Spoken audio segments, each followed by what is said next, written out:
Amazing opportunity for anyone that knows the enduring popularity of Morgans. But you must hurry. Only 175,000 legal tender silver dollars were issued. These Morgan silver dollars are brand new, bright and shiny legal tender coins minted by the iconic Philadelphia Mint. Just call 1-800-222-1975 and you are guaranteed a new 99.9%.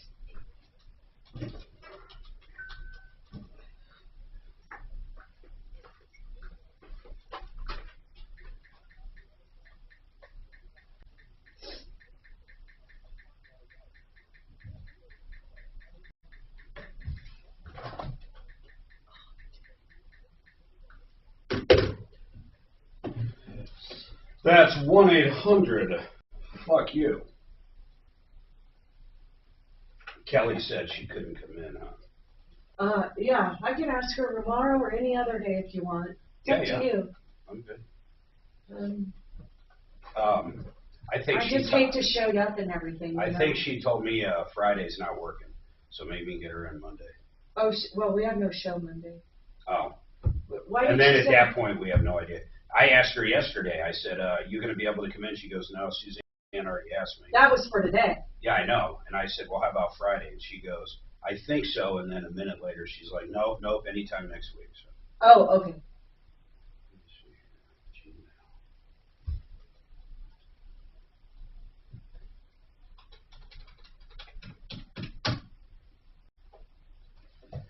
Oh, good, we got a mic there. Well, yeah. I need it. You don't want this. Do you have one? Okay, so the only one that doesn't have one is, I hate using this. One of these days I'm just going to forget it. So we're probably going to come straight to the studio and skip the store. Clean come. How long we'll be here? Need to go to the store. Okay.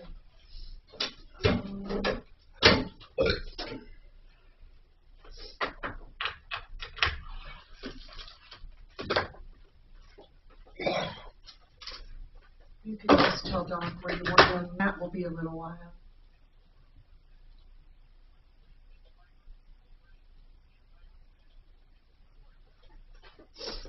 All right, let's roll. Oops. You got everything you need? Check calls.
Hey, Rod, do you have this up in here audio-wise?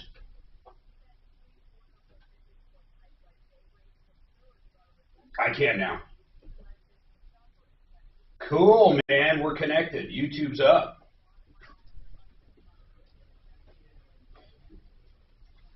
Hey, Talib, Access 5, bro. Talib, Access 5. What's up, Doc? What's up? How did the game go? Holy shit, man. You were there. That overtime was like, what, a minute and a half? It was unbelievable. Did they really? I watched it, man. I didn't see that. They were bum rushing them.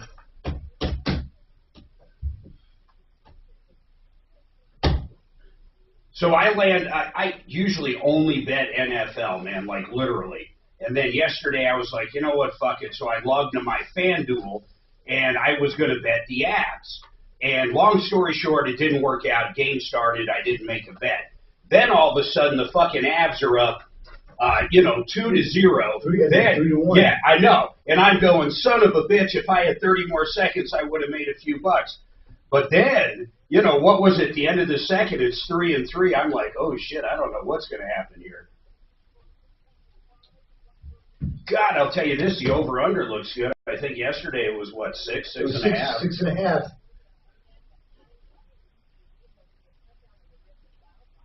6.5. How does it work? Let's say that overtime expired. Is that when they do that weird shit like they hold a goalie? Or? No, not. They play in playoffs. They just play till sudden death. Oh, there is none of that weird shit. No, not in the playoffs. Oh my God! I wonder what the longest one was. They've had 3 overtimes in the past.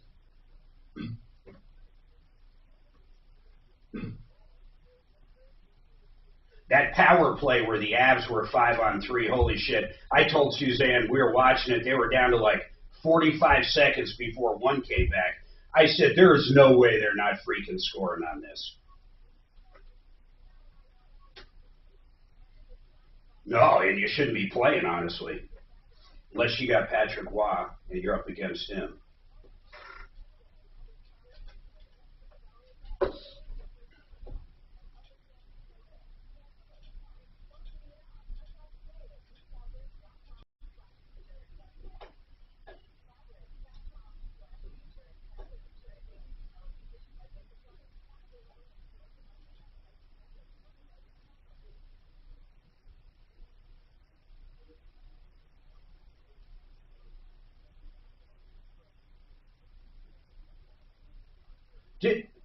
Didn't Sakic, didn't he end up, isn't he owner now? No, he's general manager. Oh, a GM, okay. He's like taking the way Elway did, basically. Except he's been tremendously successful in building the team. Oh, big time. So he's getting lots of kudos. Not just building the team, also creating revenue for the fucking team. That's really his job. Well, you create revenue by winning. Yeah, of course. So he's built a great team. It looked crazy there, man. Where was your press box you were in last night?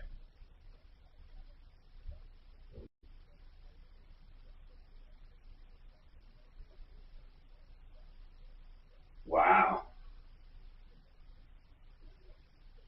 You could see everything, huh? What did you end up doing any of the interviews afterwards? Is that your gig yesterday?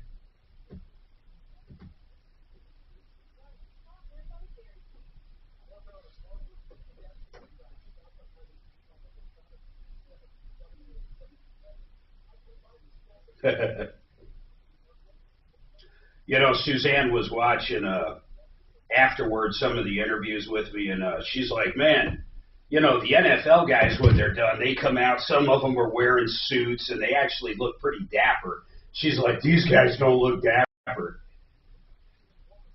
Boy, you get kicked in the teeth about 100 times, you ain't going to look good. 15 broken noses.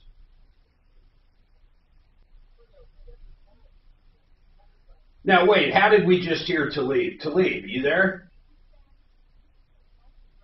What mic are you using, bro? Some cheap-ass shit, huh? It sounds like some cheap-ass shit. You gotta, I'm gonna head over to your house. I can't do it this weekend because we got a wedding, but I'm gonna bring you over that red box and a decent pair of headphones.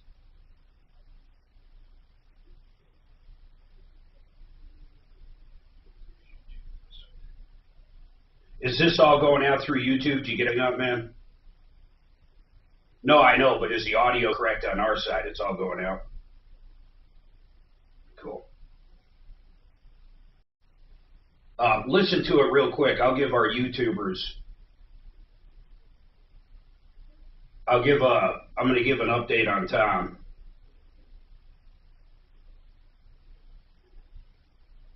Hey, you're ruining the,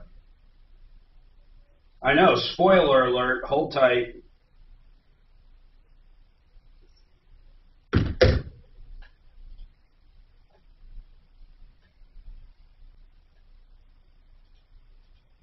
All right, I'm flipping.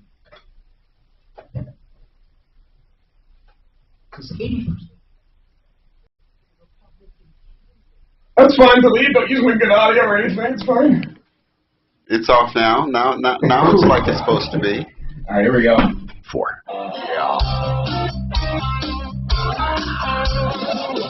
Ripped off, bad news. You need advice so you don't have to lose. We'll come running just as fast as we can. Troubleshooter's gonna help a common man. This is the Troubleshooter Show. Now, Tom Martino. Welcome to the show, the only show of its kind. We're here to solve problems, answer questions, take your complaints, try to make your life just a little bit better. We got a lot of updates we're going to cover today. We're going to go to the phones, but if you're new to the show, I can't stress this enough. It is literally the only show of its kind. You can scan the universe if you got the right equipment. I guess you can send it out to Mars and everywhere else in the world and try to find one like it. You're not going to find it. We're the only show that gets directly involved. We give great advice. We have referralist.com where we have great contractors, attorneys, doctors, dentists, people that can help you out, people that can actually answer your questions at no charge if you have any. We also go after the bad guys. You got a contractor you paid money up front to, which, by the way, I don't agree with, but let's say you did, and then he decides not to show up. He starts ghosting you. You know, let's say it's $500. You're not going to go hire an attorney for a couple $1,000s on a retainer to get help to get your $500. You're going to call the show. And then we're going to help you track the bum down and try to get your money back. That's what this show's about. How about a bad landlord? You know, we had one yesterday. This poor guy up in Idaho Springs. Doc, you called up there. Did you hear back? It was in Idaho Springs. It was a trailer park. There's about 20 people that haven't had water for going on, I think, a month now. They got water to a lot of other people, but not to these guys. I left a message. I have not heard back yet. You know what? I think we should start calling these guys. I want you to try them one more time, and if they don't want to participate in answering the phone or calling back, maybe we have our listeners reach out to them and leave messages. It's ridiculous for people not to have water for 30 days. It's unheard of. It is unheard of. By the way, Suzanne and I yesterday, we went up, and we'll talk a little bit about it, but we went up and we met our person, our 19-year-old, Bray, we call him, that has no birth certificate, has no social security number. His parents won't help him out. He was actually born at home somewhere, well, actually we know where, but in Texas, and they never registered him anywhere. So the kid's basically a ghost. He can't get a driver's license. He can't get a job. He's working under the table, but he can't get a real job. It's not a good situation. We went up there with a lot of paperwork he had to sign. Suzanne's dealing directly with Texas. But there's we found out something pretty big yesterday. And let's put pictures up, Suzanne. I think people should see them on our YouTube channel. I want to put pictures of him up. We took some good ones. You can put the one up with him and his girlfriend and the dog, and then put up the one of just him I took, and then let's put up pictures of his parents. Let's just do that. Send them over. Got it. All right. Wasn't he a nice kid, Mark? Great kid. Great kid. Very, he was homeschooled, and I don't know how much actual schooling he had. I can tell he's smart, but he's not educated at all. Not his fault. I mean, his parents, they won't even help him get a birth certificate, help him do anything. We're going to do a DNA test on him, too, and these pictures we'll put up might help you paint that story. But we'll get into that later. 303-713-8255. 303-MARTINO's the number. That number works on and off the air. You can also email us at help@troubleshooter.com. We'll get right back to you. Now, we left off yesterday with Michael. I think it was your daughter that had the hit and run, not you. Is that correct, Michael? Yes, my daughter's actually fiance. They were both in the car, yes. Yeah, so someone hit him. Was it I-25? I forget where it was. I-25 southbound, I think between Colorado and University. Yeah, so they hit him, and this is the crazy part. Listen to this. They hit him, the bumper fell off, and they took off, but of course, what's the bumper have on it? The license plate. If we had the license plate, I wish her daughter or her boyfriend took a picture of it because we could figure out who it was. You know, there's a good chance it's actually a stolen plate or something. My guess is, honestly, we probably could have tracked them down. They were probably drinking, and they wanted to take off so they wouldn't get a DUI. But Denver actually came out Well, wait a minute. You did say Denver came out, right? There is an accident report, but they're not giving you any information whatsoever. Right, they won't release anything. We just want the license plate number. Well, I don't even know if they have to give that to you. I don't know why they wouldn't. When you leave a message with Denver, what do you get back? My daughter just leaves messages, and maybe she's talked to the detective, but he's just saying that he won't release anything, and says the investigation is ongoing. All right, hold on. I want to bring up one of our experts, Brian Burns, Compass Insurance, one of my favorite companies we deal with, just because. I think it could be a cop. It could be. I don't think it's that devious. I think it was a DUI. Or it was someone in trouble, a stolen car. But, I mean, there's no doubt it could be a cop. But, Brian, typically speaking, in a scenario like that, and Michael said they do have comprehensive coverage, so they could turn it into their own insurance. Michael, is that correct? They do have full coverage? They've been offered a settlement, yes. By their own insurance company? Yes, it's not really going to be sufficient in the sense that, it's hard to get cars, reliable, old used cars. Well, how much are they offering? $5,500, and there's $1,000 deductible. Well, there's a couple things there. We can talk to petty details and see what that vehicle's actually worth, but it is what it is. I mean, I'm not saying it's not going to be hard to find another vehicle to replace it for that amount, but the bottom line is whatever it's worth is what it's worth. In order to make sure the value's correct, you can call up petty details, and generally for free in this circumstance, they're going to tell you if it's a fair offer. So we'll get you that number. Hey, but Brian, when something like this happens, a hit and run, and we know the Denver Police Department has a license plate number, do they typically, shouldn't they be sharing that with Michael so he can find out who these people are and go after their insurance company or go after them? Typically what happens here? Yeah, typically this is not, it's not like it's a secretive, issue. I don't know why they wouldn't be releasing it. But yeah, you're doing exactly what you should do, though. Just turn it into your own insurance. I get what you're saying is, you go after him, you're not having $1,000 deductible, but yeah, but hopefully eventually they'll subrogate and he'll get his grand back. Yeah, because his insurance is now going to go after this individual, so they'll be contacting the state as well. I wonder why Denver, we had one a week or two ago you got involved in. It was a minor, and they said they wouldn't release the info because it was a minor. Is that typical? No, it really isn't. Not in an accident situation. When there's an accident situation, they don't usually withhold the information. It's a filed police report. So I'm not sure. I'm going to actually call. I've got a person on staff here that was a ex-police officer. So cool. I'm going to ask him if anything changed or if he can check into that. And then Suzanne, do we have someone in media relations over at Denver PD? No. Yeah, we need to find someone over there. I know they only did email for a while. They never answered. We had someone, but it was like having nobody. I mean, literally. Maybe that's because we've referred to the mayor as a horror-loving mayor. That might be the reason. I'm not sure. That could do it. I mean, that could do it. Talk about awkward. Hey, we had an entire show, Brian. Hold on. We had an entire show one day where Tom couldn't stop saying horror-loving mayor.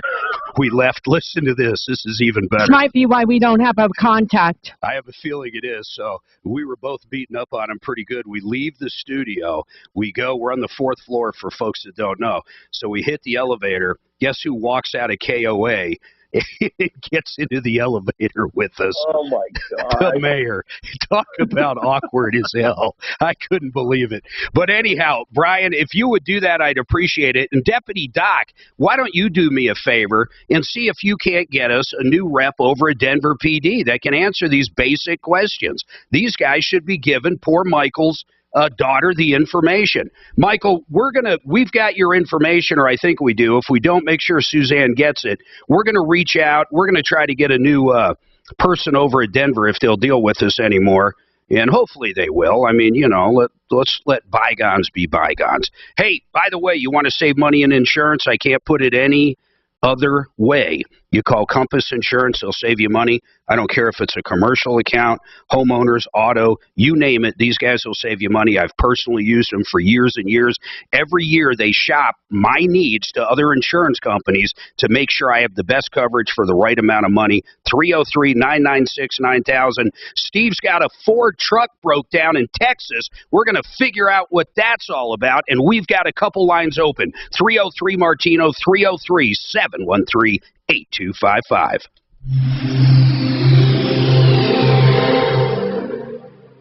This is Lori Singh, Republican for Congress, speaking out against Mitch McConnell's red flag gun control sellout. The answer to school shootings isn't letting those report your Facebook posts, send SWAT teams to your house to take your guns. Rather, it's defending our teachers' Second Amendment right to carry in school, just as they do outside of school. Guns don't cause violent crime. What does? Biden's open borders. Soft on crime, Soros profit. Okay. What? 30 and 30. Sir.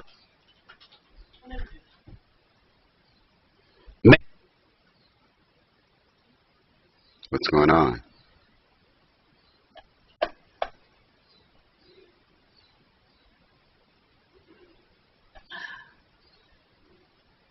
We got no audio.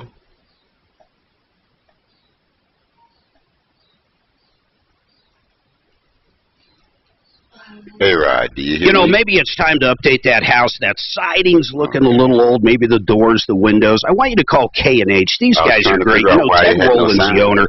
He has been doing this for almost 50 years. The company's been around. He's been there, I think, at least over 30. He's the owner. He's a great guy. Their warranties are unbelievable. And right now, you can get 25% off their already low prices. So new siding, windows, doors, free estimates. They come out. They explain their product. They're just a great company. KHWindows.com, KHWindows.com, or give them a call at 303-421-7100.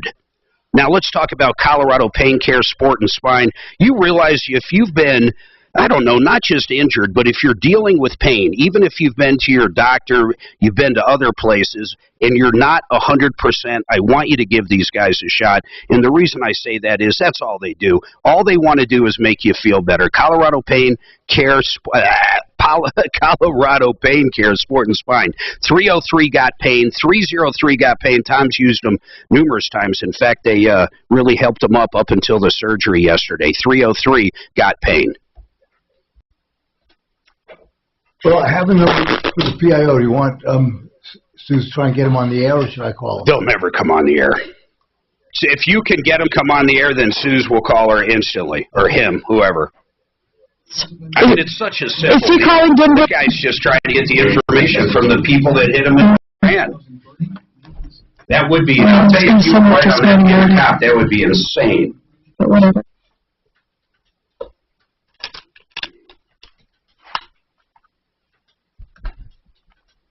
Suze, can you hear me? I got the pictures for the kids, of the kids. Is that the mama? Yeah, what do you think? Is that the mother? Yes. Did you see the father? Now, Talib, what do you think? Addie thought they sort of looked alike, and I said, what? No.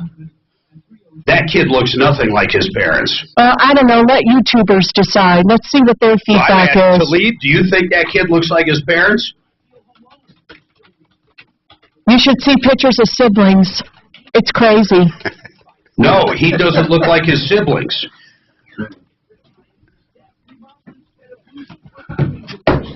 Oh, my God. What did I do?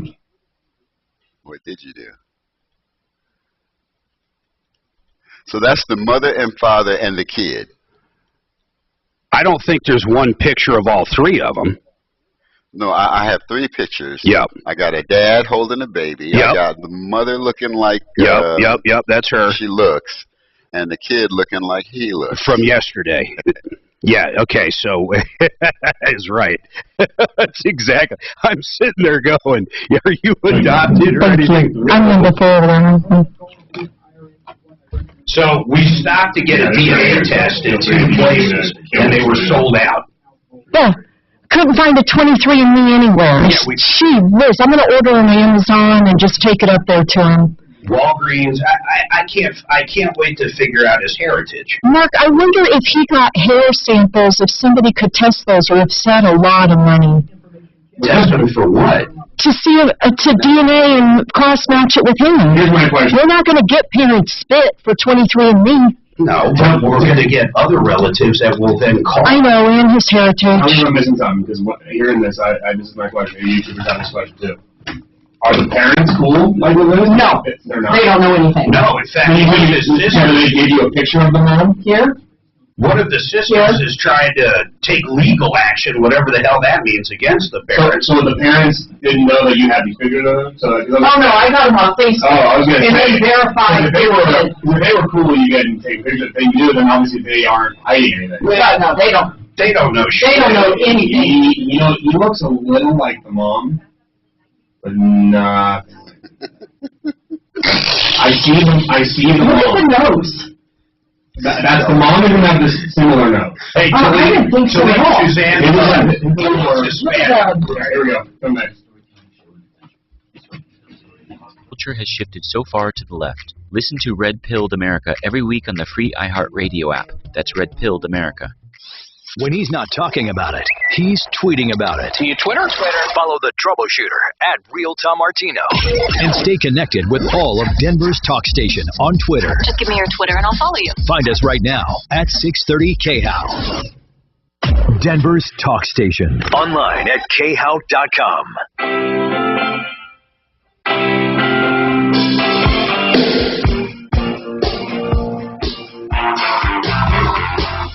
Ah, yes, another day, another dollar. And the dollar seems to shrink. I was just looking up, gas up again. How can gas go up every day? It's absolutely amazing to me. And then I guess our president's heading over to Saudi Arabia to try to work out a deal. I don't know how well that's going to go after you called them a pariah state. That's I would love to be the sheik or whatever they are over there now, the king, whatever. And, you know, you got the world leader coming over, the president of the United States. Think about that.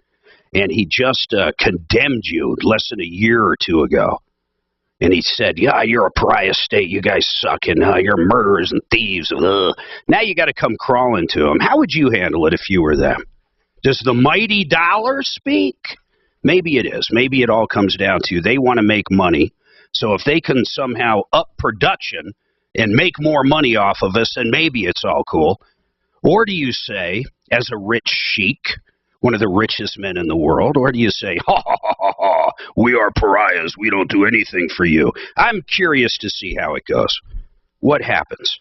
303-713-8255. We told our daughter years ago, and I'll go to the phones in a second, we told Addie years ago, she went to this charter school in Castle Rock. What was it, Soaring Hawk? Academy Charter. Academy Charter. She had this principle that they just didn't see eye to eye. I don't know how else to put it. Anything. This was 8th grade. They did not see eye to eye, period. She had good grades and all of that, but she did not. What was her name? I don't even mind saying Yvette. Yvette. So the second she graduates, our daughter, from 8th grade. Weekend of summer. Yep. The first weekend of summer, she writes a scathing email, not cussing her out or anything, but basically the email said this, you know, I couldn't stand your school. You don't run a good school, blah, blah, blah, blah, blah, blah, blah. You know, nothing like cussing or anything like that, but a very scathing letter to receive from an 8th grader. Oh, and by the way, my dad didn't care that I kissed that boy. Oh, yes. She got caught on the bus kissing a boy and got in trouble for that. And she had to bring up that I didn't care. I thought it was ridiculous. She did get in trouble for kissing boys. So think what you want of it. It was absurd. But we told her after we saw this letter. How did we even find the letter? Well, because Yvette sent it to us. Oh, yes. Yeah, Yvette sent it to us. We had to explain to her, your actions now in 8th grade could come back and haunt you, Addie. Okay, so for example, number one, she might be working at the high school soon. She could be working at the college you end up at. She could be working at the law school you're getting ready to go to. You can't do stupid things like that because most likely, when you're in 8th grade and dealing with an adult, you're going to run into them again. So that was a lesson we did hammer home, and it never happened again. So I'm glad she learned it young, but there's some people that don't seem to learn that lesson, and one of them happens to be in the White House right now. 303-713-8255. So, Steve, what is going on with this truck, man? Give me some information. I bought a 2020 Ford F-150 with a 3.5-liter V6 with twin turbos. Okay. I've had it for a year and a half. It has almost 37,000 miles on it. My wife and I left Denver on May the 4th to drive to Fort Worth, Texas. Hey, real quick, Steve, you bought it brand new? I bought it brand new. How much is that, man, with the twin turbo and all that? It's over 50,000. Holy moly, $50,000. So, and how many miles are on it again? Well, now there is 37,348. Is that when it broke down? Correct. Oh my God, what's your warranty? Isn't it 36, or am I wrong? Bumper to bumper 36. The drivetrain is 5 years. Oh, 60. Yep. The problem is it's in Amarillo, Texas for 6 weeks, and I still don't have the truck back. And they're going to call me and tell. So when that broke down late in the afternoon, there was a hotel right across the street from a Ford dealership. We had to purchase a night in a hotel. The next morning, I drove it across the street. It would barely run, and to the Ford dealer, and gave it to them. Steve, if they acknowledged it's under warranty and they're going to cover the cost of it, but they can't get the parts or whatever excuse I don't care about, but if they acknowledge they're going to pay for it? Sometimes. Well, what the hell does that mean? I mean, they still haven't decided it's a warranty claim? I mean, it's pretty simple to call Ford up and see if they did everything they're supposed to do in order to get the warranty claim. There's nothing simple about this. The Tri-State Ford in Amarillo, Texas will not call me back. I've tried to call the Ford customer line multiple times. They won't call me back. I did get a text yesterday that they finally have the parts and they're going to start working on it. Okay, but Steve, that's exactly what I asked you. So it's been a delay in parts, but they are going to do it. I get it. They're jerks. They don't communicate with you. They're taking forever. But they did authorize the warranty, right? They are going to fix it at no cost to you. They haven't told me that it's no cost to me yet. Have you authorized any work? I need the truck. I have to have it. It's my only vehicle. I got you. So the reason you're calling now is for what? Do we need to call over there to try to get them to communicate with you? What are you looking for? They're going to require me to fly to Amarillo to pick it up to drive it. To drive it back. Well, wait. Steve, I mean, I feel for you here, but what else would they do? Like put it on an airplane and send it to you? Drive it out to you? What are you expecting? The engine broke down because there's a recall on the cam phasers on Ford. Steve, I get all that, but I have never heard of anything under warranty. If my Hyundai, that's got 100,000 miles, broke down in California, and they ended up putting an engine in it under warranty in California, I would never expect them to ship it back to Colorado. I have never heard of anything like that. Well, there you go. It's no fault of mine that I'm already $3,000 in the hole because trust me, I get it. Steve, I get it. I agree with you 100% there, but I'm just saying, if you look at your warranty for that vehicle, actually look at the paperwork, what is covered, it's not shipping a vehicle back to you. Let's go a little further down the road, just for the hell of it. So let's say you drove to Alaska. Or let's say you drove deep into Canada or deep into the Baja, Mexico, down to the tip. I mean, would you expect them to get the vehicle back to you at their cost under warranty? It just would never happen. Well, thank you for your help. That's basically all I need. I feel horrible when you say thank you for your help like we did nothing, but there's nothing. They're not going to pay to ship it back. You can always ask them. There's nothing wrong with going, hey, can you help me out with maybe gas or something? But who you need to deal with on that, and I'll be honest, have you called Ford directly? Multiple times. And what does Ford tell you? Have you actually requested through Ford some form of reimbursement for either hotel, gas, anything? if they would call me back, I would be able to do that. So Ford doesn't call you back either. I'm not talking about Tri-State. I'm talking about Ford. Nobody is calling me back. I call them every other day for the last 6 weeks. We're not getting Doc, do you want to make a three-way call with them? Do you think you could get through to someone over there? We can try. Let's give it a try. Hold on, Steve. I don't like leaving people empty-handed, but I don't think they owe it to you whatsoever. In fact, I know they don't, to get it back. But if Ford really doesn't call you back, their customer service or this dealership, shame on them. There's no doubt about it. You know, we got a complaint on McDonald Hyundai. Literally, I got a complaint on McDonald Hyundai today. Suzanne, I'll show you the email. Guess what the complaint is? Communication? Communication. And who had a problem with communication with them just last Friday? You. Yeah, me. You sit on hold forever. And I'm thinking, okay, I thought maybe I was targeted because I was a little bit of an ass to them that day. I got out of my colonoscopy. I was a little fentanyl running through my system, and I still didn't have my new tags on our new car, and they were getting ready to go out of date. And, you know, you're 15, 20 minutes on hold, you get frustrated. But I was a bigger ass than I should have been, no doubt about it. But then today, I get one, his car's been in there for a long time, and he can't, and service doesn't answer. All these places are hurting because there's not people, but man, you still got to communicate with your customers.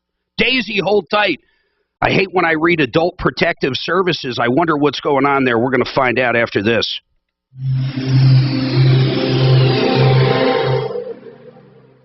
This is Denver's Talk. Troubleshooter Show, what is your first name? Ron, in a sentence or less, what would you like to talk to Mark about on the show today? Now, impact traffic. This report is sponsored by Dairy Queen. Hey, Talib, did you put those pictures up? Yes. We getting any comments on them? At least comments that you can read. I just put them up. Okay. I mean, they've been in the system, but I just... I mean, am I crazy, or is it obvious that he is not their child? Both of them. Okay. Even warmer Friday. I'd be afraid if they made children looking at those two. Yeah, not only that, hold on. Right now it's 75 with your impact traffic. Yeah, one more spot in 15 seconds. Hey, DQ then. Is her name Hannah? For the official combo meal.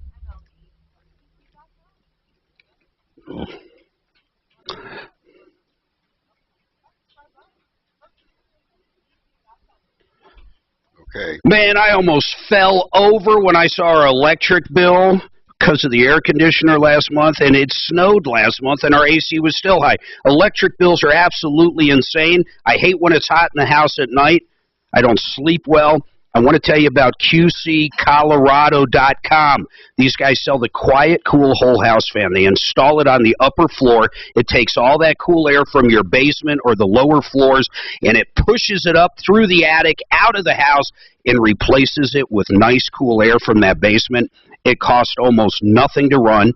It's quiet. It's not like your old school house fans that are super loud. This thing is unbelievably good, and the price is great right now. I'm going to give you the phone number to call, but just the savings on the AC bill, we're talking up to 90%, and I'm not kidding. You know how Colorado is. It cools down a lot at night, then it gets hot as hell around noon to 4. This thing will take care of you. Give them a call right now, 303-800-3419, 303-800-3419, or check them out at QCcolorado.com.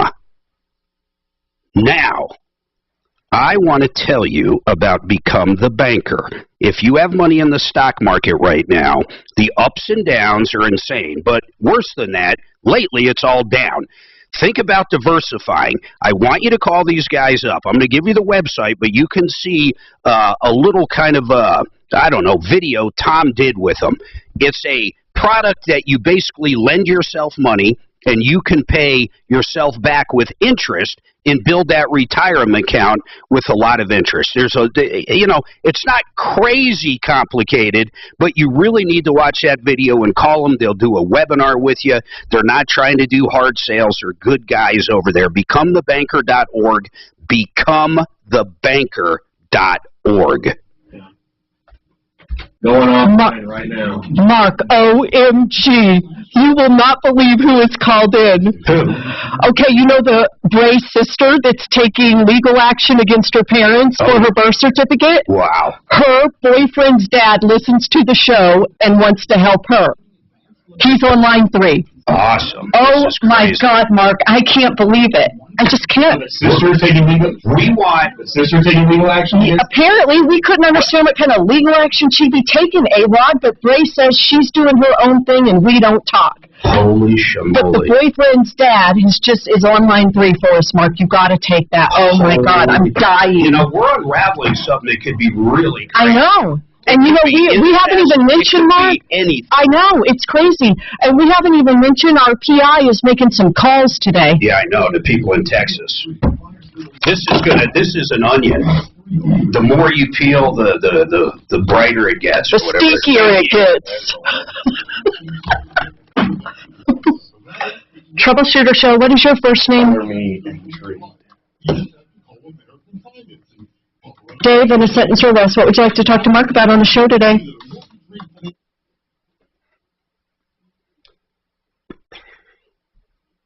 Is anybody watching these hearings? I don't think anybody is. I swear to God, why anybody would tune into this shit, even if they were going after Biden, I wouldn't tune into it. Who the hell cares when gas is so expensive? It's absolutely outrageous that they think anybody gives a shit. I want to see the ratings. I bet the ratings are like a .001. They weren't even that good on the first I think reruns of Larry King when he was trying to sell buckets of food are doing better. Okay,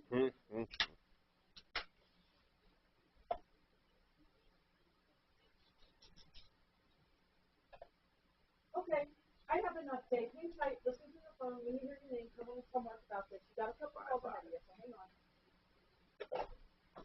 Yes. 617-692. Talib. Yeah. You still have not said, do you think that kid is the product of those two? I late in life, maybe.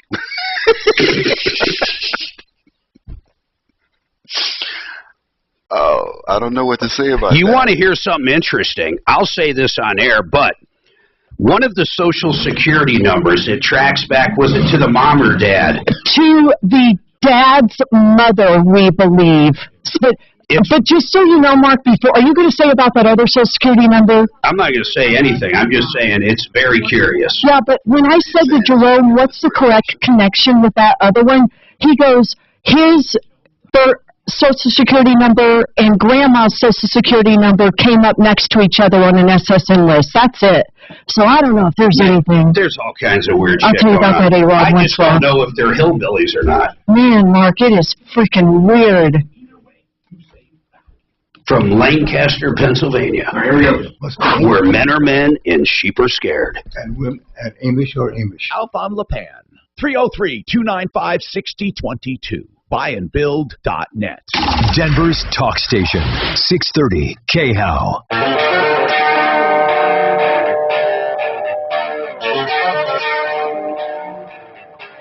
All right, folks, 303-713-8255. You're not going to believe this. We've been talking about our friend Bray that Suzanne is kind of taken under her wing, this poor kid. And I'll do a quick recap, but this poor kid, no birth certificate, no Social Security number, 19 years old, parents won't help him out, can't get a driver's license, can't get a job. It's just the most unbelievable They thing never in the told world. the state this kid was born, Mark. He was born at home. Homeschooled all his life. Homeschooled. Who does that to their kid? And it's just such a disservice. So we're dealing directly with Texas, where he was born. That's one of the few things we do know, or at least we think we know. And Texas is being great, and they're walking us through. We got a bunch of paperwork filled out yesterday, signed. We got it sent off to them. We got the first part done. We're going to get a DNA test done on him as well. But while we're talking about this is crazy. Explain who Ron is, Suzanne. So Bray has a sister, because there's 4 of 10 kids with no birth certificate and Social Security number applied for through the state of Texas, because these 4 kids were born at home, Mark. So this sister, I'll just call her H, she is I said to Bray, do you want us to try to help your sister H? And he said, no, she's doing things her own way by taking legal action. Well, Mark, her boyfriend's dad is on the phone. I guess he listens to the show and made a connection to our story. Hey, Ron, what is going on, man? What can you add to this story? So you're kind of caught up in this in a way as well. Yeah, my stepson and her just went to Austin, Texas, where she's from, and he wasn't able to get a job there because he wasn't from there, but she was from there, and she was working for cash for some pet place because her father apparently worked on a ranch down by Austin, Texas. That's right. And he owned a couple acres of land, and he was working for like all his life for like $18, $19 an hour on this ranch. And he had land there. He had a couple acres, and he sold it, and he moved to Superior. Yeah, that's right. But that's not the story I got, but okay. Well, regardless of that part, though, why do you think these kids have no birth certificate or Social Security? What do you make of that aspect of it? And how come these parents aren't willing to help their kids? Well, that's what I figured out is that it seems like there's a solution to the problem, but there's no cooperation from the parents. No, none at all. Exactly. But why? We know all of this, Ron, and I'm just saying, but why? What's your gut tell you? Or tell your son? What the hell's going on with these people? Okay, well, this is what looks like is happening to me is the only motive that the family was pulling together when they left Texas, and apparently the parents and the 4 kids are pulling together to pay the bills on a $1,500 a month place in Superior, and the girl just left. So wait. What you're saying is they want these kids, even though they're over 18 and want to get on with their own lives and stuff, to basically stick with them forever so they can pay their rent? You think that's why? Well, it's a family. You know, they're pulling together. She was paying $500 a month and working underneath the table at a dog place. Well, that's where this kid works now. That's literally where this kid works now, Bray. Yeah, right. And she was working long hours, and she was saving her money, and she's a hard worker, and she could have. What is she doing? What is she doing in order to get her driver's license and birth certificate? What is she trying to get done? That's what I don't want to put her under pressure, but she's with my stepson and she's dragging him down because he's trying really hard, Yeah, no. Ron, we will try to help her too. Put us in touch with her. Put us in touch with her. Why are her and Bray on the outs? Help me with that. Do you know? Well, they're like brothers and sisters, This one over here, Hannah, she's clean as a whistle, and she's like Bray. Okay, listen, we're going to figure out all the ins and outs dealing with Texas. Once we get the birth certificate, everything else will roll in place extremely quick, but we've got to figure that part out first, man. So we're going to grab your information. We appreciate you calling in. I'm not sure what you brought to the table besides the fact that, the daughter is also having a hell of a time, but we already knew that. If you look at everything in their backgrounds, and I mean the parents, is so sketchy. It's just so bizarre. I don't know what's going on there. Her 17-year-old brother just got pulled over by the police in Superior, and he told the police the story, and the police decided to write the ticket to the father. Wow. For what? Driving without a license? And everything you could think of. No No identification. Well, let me tell you, Mark, that 17-year-old boy is 18 this week. Who could do this to your kids? Basically, just landlock them so they got to work under the table to pay your rent. These people suck. Let's find their cell phone numbers too at one point. But I don't want to blow it. I don't want to blow it for this kid. We might need as parents to do something. You think there's some kind of cult? There's plenty of reasons to get excited, but the whole point is, I just don't know. I can't imagine. I'm real happy that the story's on the air because, I mean, without their cooperation, I just don't understand. Well, without their cooperation, it doesn't matter. I said this to Suzanne. What happens if they're dead? So if the parents are dead, that means that all these kids can never get a birth certificate or Social Security. Or in the case that we're dealing with right now, Ron, they just simply won't help. You know, sometimes when you have your neighbors and the cops and social services and everybody else up your ass, you might decide to help your kids. Hang tight.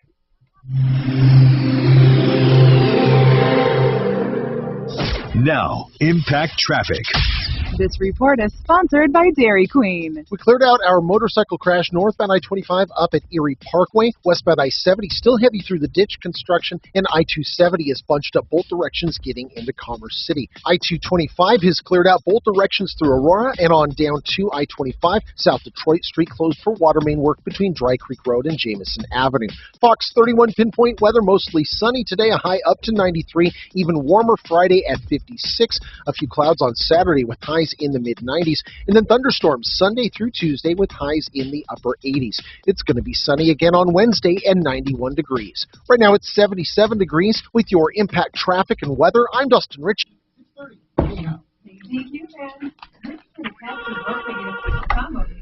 Ron, is that you? Well, Mark accidentally hung up on you. Ron, can we help Hannah too? Here we go, Mark. You're up. Wait, sorry. 1 minute. So I can put a pause. You're good. Well, can you put us in touch with her or have her call me and tell her how I'm helping her brother and see if she would like to talk to us so we can help her too?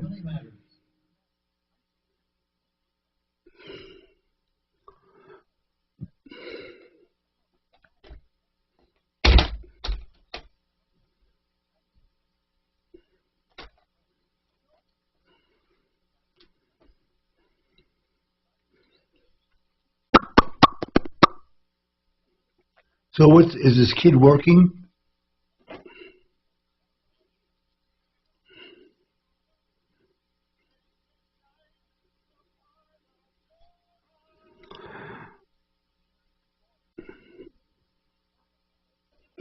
You know, My Accident Lawyer can be your accident lawyer at myaccidentlawyer.co.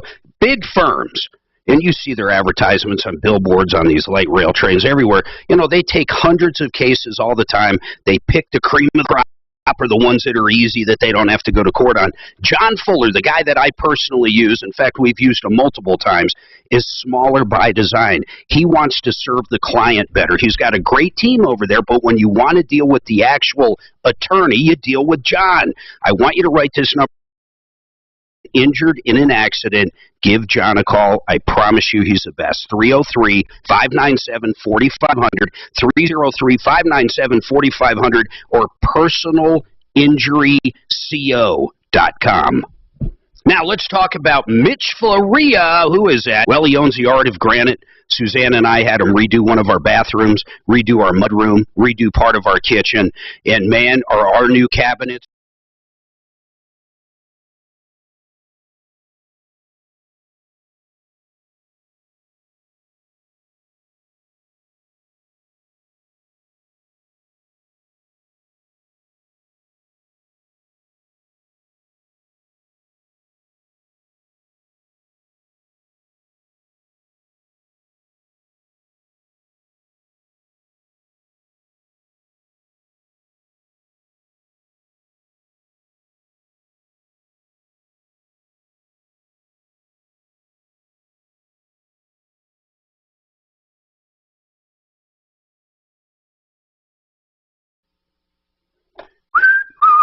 I wasn't mad at him. I'm so frustrated at these ass parents.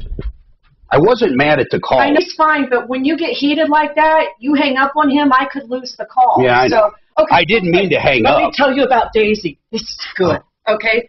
Her neighbor, she's an older gal. She's sick or something. Her neighbors call Adult Protective Services. They come and check on her. She ends up in the hospital for 12 days. They take her to the hospital. Oh, man. Then Adult Protective Services says, when you get out of the hospital, we're going to send a cleaning crew out to clean your place. She was all drugged up and messed up in bed when they came and cleaned her place, and they stole from her. Well, okay, I already know where this is. So that's... You realize she's a hoarder, and what they stole was her collections of, 1985 Denver I'm just Post. letting you know, babe. That's what you're up against on that one. These fucking hoarder calls. What is this kid doing for work? Does he have a job? Yeah, he works at that same dog place. Oh, I wonder if the parents have something to do with the dog place. I didn't know. Hey, the only place you can work because we're not going to give you a birth certificate or help you out is at our own dog place. I missed that part. Yeah, he works for a shit under the table. We should shut down the fucking dog place, to be honest. What dog place? I'm not going to say. Okay. I'm not there yet, but I'll tell you what, I'm getting ready to lob fucking bombs. I'm waiting to where we need the parent's signature, and if they're not going to sign it, I'm going to lob fucking grenades their way. Well, we can get the courts on them to force them to do that. Well, and I go back to this. I mean, if they don't want to do it, or if they were deceased, there must be another option. Yeah. There has to be. Can you imagine letting your kids? I just can't fucking believe it. Here's the deal, Mo. You know it's illegal? It is illegal not to fucking... Hey, Suzanne, someone told... I want to ask her on air. Someone said and showed her exactly what the rule was, or the law, if you will, that you have to register your kids. Oh, sure. But it was in Texas, not in Colorado, right? Yeah, but I'm talking a federal. Oh, it's probably more tied towards Social Security. Maybe. Without a doubt. But the reason it's like people who hurt their kids, you can't put yourself in that frame of mind. It's impossible, because there's nothing that would make you harm your kids, right?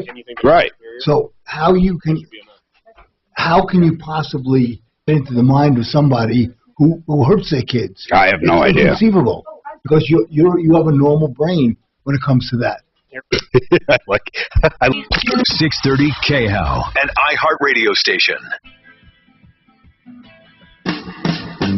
Hey, Don, or who was it, Don or Dan? I think Suzanne got us all information. I didn't mean to hang up on you. And by the way, man, I'm not upset with you. I am very happy you called in. I get so upset thinking of these parents and what a horrible thing they're doing to these kids. Honestly, Suzanne, real quick, didn't you tell me that it is illegal? Someone actually showed you the statute where you have to register them for Social Security?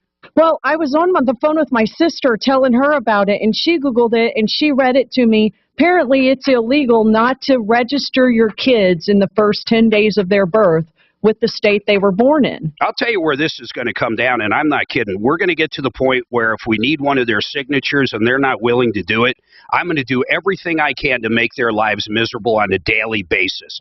You do not do this to your kids. You just simply don't do it. There is no way. How about when they're dead? Even if they have them working in the family business, if that's what's going on, so they can live in a nice place and their kids support them because they can't get a job anywhere else. Anyhow, I got to take a break there. Daisy, what is going on with you? Daisy, how can I help? Hi. Yes, I'm calling because my life has been made pure hell by Adult Protective Services.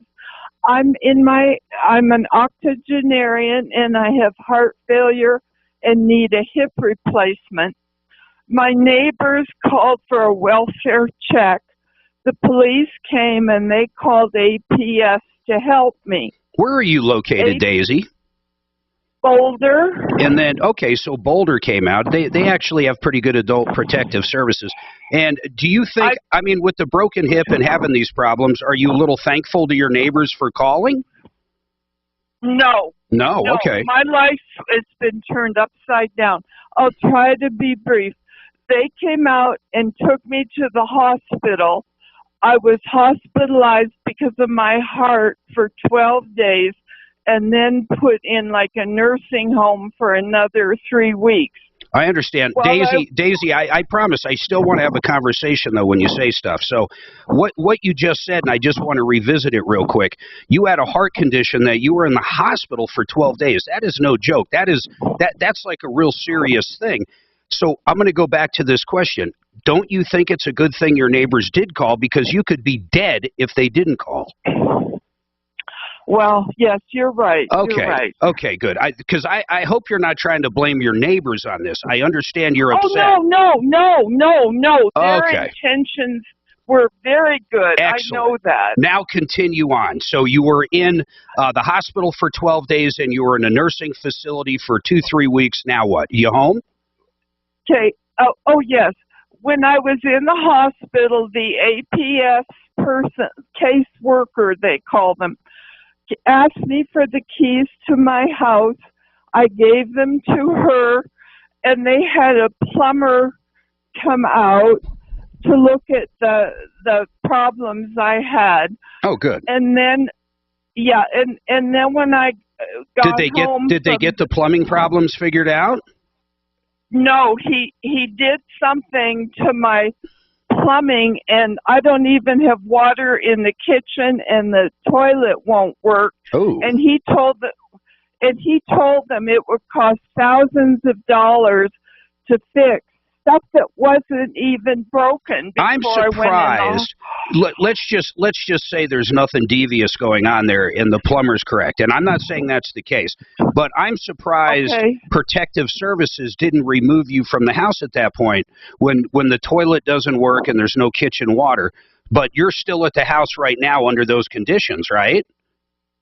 Yeah. Okay, yeah. So keep going. It's going to cost thousands of dollars. I assume you don't have the money to fix it?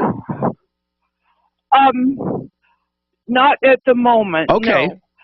But they took my key, and they went to my old neighborhood, and they told people I was under APS protection, which was very embarrassing to me. I agree with that. You know what? That would be embarrassing. Whether it's true or false, I would agree with you. I do not think that's proper. That's right. That's why I gave you my nickname. Fair enough. Okay, thank you. So they said they would Hey, Daisy, listen, I've got a hard break, meaning I can't go over because it's the top of the hour. I'm going to come back to you right after the break, and we'll pick up on there. You hang tough, all right?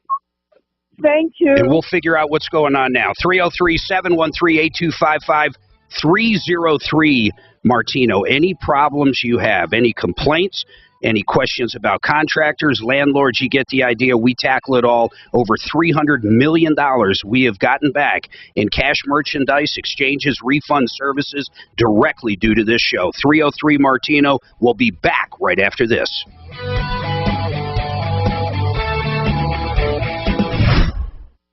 Do roller coaster stock markets make you nervous? With such frequent ups and downs, don't let market volatility derail your retirement. Hi, I'm Linda Gardner, host of Your Money, Your Retirement, Saturday on 630 KHOW. If you're concerned about the markets, call today to schedule a complimentary review of your portfolio. Call 720-488-8604. That's 720-488-8604. Or online, yourmoneyyourretirement.com. Inflation is close to double digits, and failed progressive policies have left Colorado's middle class reeling. I'm Tim Reichert. I'm running for Congress in Colorado 7 to restore the middle class and put the American dream within reach. I'm an economist with solutions to rebuild our economy, secure the border, and stop the flow of fentanyl into our communities. I'm Tim Reichert, candidate for Congress, and I approve this message. I ask for your vote in the Republican primary on June 28th. Paid for by Tim Reichert for Congress. KRFX HD2 Denver. KHOW Denver, an iHeart radio station. It's Tom Martino, the Troubleshooter, mornings at 10. Streaming live on our free iHeart radio app and at KHOW.com. ABC News, I'm Deirdre Bolton. The House Select Committee investigating the January 6th attack holds its next hearing this afternoon. The focus today will center on what the committee calls a pressure campaign by former President Trump to have former Vice President Mike Pence overturn the results of the 2020 presidential election. Efforts to ramp up production at Abbott's baby formula plant in Michigan are now sidelined by severe storms. The Sturgis facility forced to shut down just weeks after production resumed following a recall. FDA Commissioner Robert Califf testified today at a Senate hearing. Abbott is working to assess the damage today, and we'll be talking daily, and we have our people in the facility to help get it up as quickly as we possibly can. Revlon has filed for bankruptcy protection, citing its debt load along with supply chain issues and surging costs. The 90-year-old cosmetics company says it plans to continue day-to-day operations if a court approves the financing plan. This is ABC News. The White House is cracking down on online harassment. The Biden administration says online harassment disproportionately affects women and girls, people of color, and LGBTQI+ individuals, which is why President Biden is creating the White House task force to address online harassment and abuse. The task force will look at ways to increase coordination to prevent technology-facilitated gender-based violence, and also will offer recommendations on support for survivors, increasing data collection and research, accountability for offenders, and social media platforms. Like a real shot of getting a fucking birdie in my life. I mean, really. Because I can hit it on the green almost every time. Yeah, 17 is like that. Maybe it is 17. Yeah, because 18 is that great finishing hole. 18's cool, but I go in the water, man. I do. I end up in that water a lot because I'm a fucking moron. I'd rather go for the shortcut and it never works. Right. Well, the problem is, you really have to hit a high shot because you can't keep the ball on the green if it's a low drive. It's one of the nicest public courses, and it's actually not too bad price-wise. No, Red Oak Ridge is great. Bear Dance is super nice, though, man. I think Bear Dance is a beautiful course. Bear Dance is nice, but it's expensive. Yeah. But, you can play Raccoon Creek, which is really nice. Did you ever play Vale? Yeah. How much is that? Fucking crazy. I haven't played there for like 3 or 4 years. It looks gorgeous, man. Have you played it? I have not played it. I just know... James Hetfield, he's a lead singer of Metallica, lives right off that whatever hole you see off the highway. Okay. It's just beautiful. Just driving, driving by Vale. I mean, the whole golf course is gorgeous. Well, you see a bunch of holes, but then by the third hole, you're going up into the mountains. Yeah. And it's hidden from the road. But it's a good. But like I say, there's so many good courses. Does Breckenridge have a course? Yep. Breckenridge has 2 courses. Where the fuck are they? We go up there all the time. I just can't picture where they are. I know Breck has, because I played there. Yeah, yeah. Oh, I do know where one is, right next to where we actually bring the coach. Literally right next to it. And it goes back, so you really don't see it off the road at all. Right, right. Now, if they have a second, I don't know where that is, but it could be anywhere. There's a great one at Edwards, and then there's Red Sky Ranch has 2 incredible courses. One was Norman, and one was, forget who it was.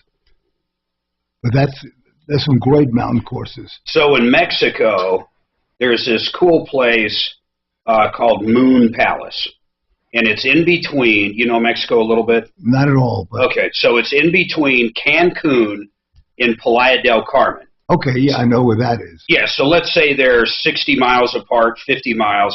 Almost smack dab in the middle is Moon Palace, and then there's another one next to it. But Moon Palace has 3 what are they called? Nicholas courses. And it's a pretty fucking sweet setup, man. They've got one hole that's out in the water. So you have this golf cart that drives out in the fucking water. You're kidding. No, man. Out in the ocean. It's like an island green? It's an island green, but you can drive, of course, your golf cart to it. It's really cool. Was it like a bridge that's in the water? No, I haven't been there in so long. I don't think, to me, it looked like it might be a bridge, but then it looks like turf that you drive out to. So they might have put fake turf on the bridge. It looks natural, but of course it can't be because it's in the fucking ocean. Right. So that sounds pretty cool. But Moon Palace, and you can get you'd probably love it there. It'd be way too much golf that I'd ever like, but like if you spend a week there, it's all inclusive. Everything's included.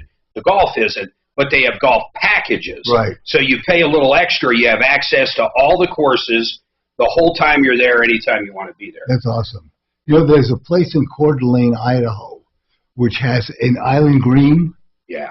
and you have to take a boat to get to it. Yeah, they have like a little raft thing, and you get on the raft, and they take you out to the hole. Do you know who? You just made me think of something with a boat. Do you know who Kid Rock is? You ever heard of him? Oh yeah, of course. So he's got this place somewhere out in Nashville area, wherever, and he's got like this huge pond or lake in his backyard. I'd say it's a pond. I don't think it's a lake. It's big, but it's not that big. It's big though. It's bigger. It's a little bigger than the Red Hawk water on the 18th hole. Okay. It's pretty fucking big. Smack dab in the middle of it, he built a green with a flag and everything, shaped like a guitar. Really? What? Yeah. So, but the only way, so he'll hit a bucket of balls trying to hit that thing. But of course, the only way to get out there is by a boat. Right. So it's pretty cool, man, if you look at it. And he probably has a scuba diver come once a year. Shit, I got a show. Hold on. Yeah, I do wonder if he's got like a net underneath around it. That'd be the smartest thing. Top and on your smart device. Denver's talk station is available everywhere, in your car, at work, and wherever you go. All you need is our free iHeartRadio app. Just say, play 630 KHOW on iHeartRadio.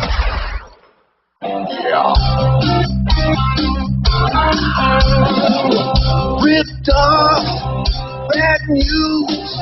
You need advice so you don't have to lose. We'll come running just as fast as we can. Troubleshooter's gonna help a common man. This is the Troubleshooter Show. Now, Tom Martino. Welcome to the show, the only show of its kind. We're here to solve your problem, answer your questions, take your complaints, try to make your life just a little bit better. If you're new to the show, it's simple as this. If you have an issue with a contractor, a dentist, an attorney, anything you can think about, if someone has harmed you, we want to hear about it, and we want to help as best as we can. We have a list of professionals and businesses at referralist.com that chime in and help out and give free advice. And we also have our deputies. We have Deputy Doc next to me. We have Smarty Marty, Deputy Marty. We have, who else do we have, Suzanne? Is Scott back? We have Deputy Dollar out there. He's recovering from a foot problem. He broke his foot. But my point is we have people that get directly involved and try to help in your life. One of the keys I've learned from Smarty Marty, and Doc does it as well, is a three-way call. A lot of times when you can't communicate with the business for whatever reason, you do a three-way call, and we know the right questions to ask, but they won't talk to you unless if you're on the phone given permission. Exactly. And a lot of times they won't talk to me. They'll only talk to the customer. So if I mediate between the customer and the business, it works out great a lot of the times. Yeah, a lot of times it's a communication issue, but the other thing is there's deadbeat businesses out there. I want to give you a quick example of one we're still kind of on. There is a baggage company. Someone tell me the name of that luggage company. Western Bags Incorporated. No, that's not it. I guarantee that's not it. It's right on the... It's not it. Suzanne, what's the name of that baggage company that delivered the bags to the sidewalk? So here's... Western Bags, Inc. It is Inc.? Western Bags, Inc. Well, that's what's on the call screener to your right, Okay, Mark. I know. Okay, that's where Doc got it from, too. I know that's not it. I'm going to look it up. Mike Borowski. That part's correct. Yeah. But it's like Western. I'm going to look it up because I don't want to give out the wrong name just in case there's another business called that. But here's the bottom line. This lady flies back from Europe. I think it was Italy. And the airline loses her luggage. Loses it.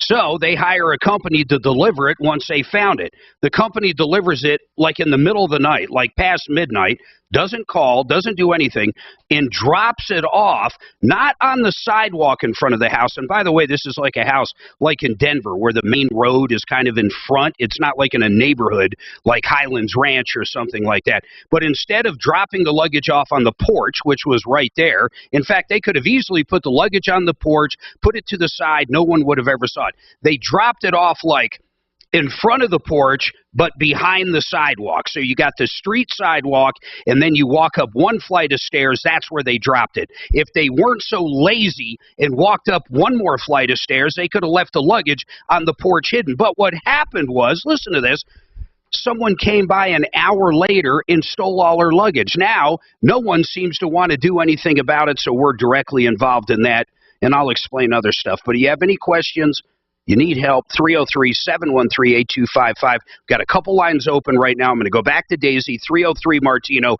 Now, Daisy, I got to recap real quick, but your neighbors were afraid you weren't doing very well, and thank goodness they called Adult Protective Services. It came out. You ended up in the hospital for about 13 or 12 days with a heart condition. They got that under control. Then they sent you to a nursing home for about 2 or 3 weeks, whatever the time frame was. Now you're back home. But a couple things that you're unhappy about is, one, apparently Boulder Adult Protective Services, were you saying they were going door to door actually telling people, or they just in passing told one neighbor that you were under their protection? No, they called in my old neighborhood the HOA management company. Oh. But I have to correct. It wasn't my neighbor called APS. They called the police. Oh, okay, for a well check. Right, that's it. And they called. Yeah, none of that matters now. So I understand, but Adult Protective Services might have had to communicate with your HOA for certain reasons. I'll give you an example, and I'm not saying this is a case, but if there was any violations going on the house for whatever reason, if they say they're involved, you're not going to end up getting fined, hopefully, and, you know, you get a little grace, if you will. But besides the fact that people were told about that, what else is going on? How can we help you today? Because I can't go back in time and they don't tell anybody. Right. This is the big issue, which is making my life miserable. What? They said they were going to clean my house for me, and I said, thank you. As soon as I got home, they called a cleaning service to come out, and they were here, I guess, 6 or 7 hours. Wow. When I woke up, everything was gone. I mean, they took pots, pans, silverware, artwork, dresses, bathing suit, pots and pans, racks from the fridge.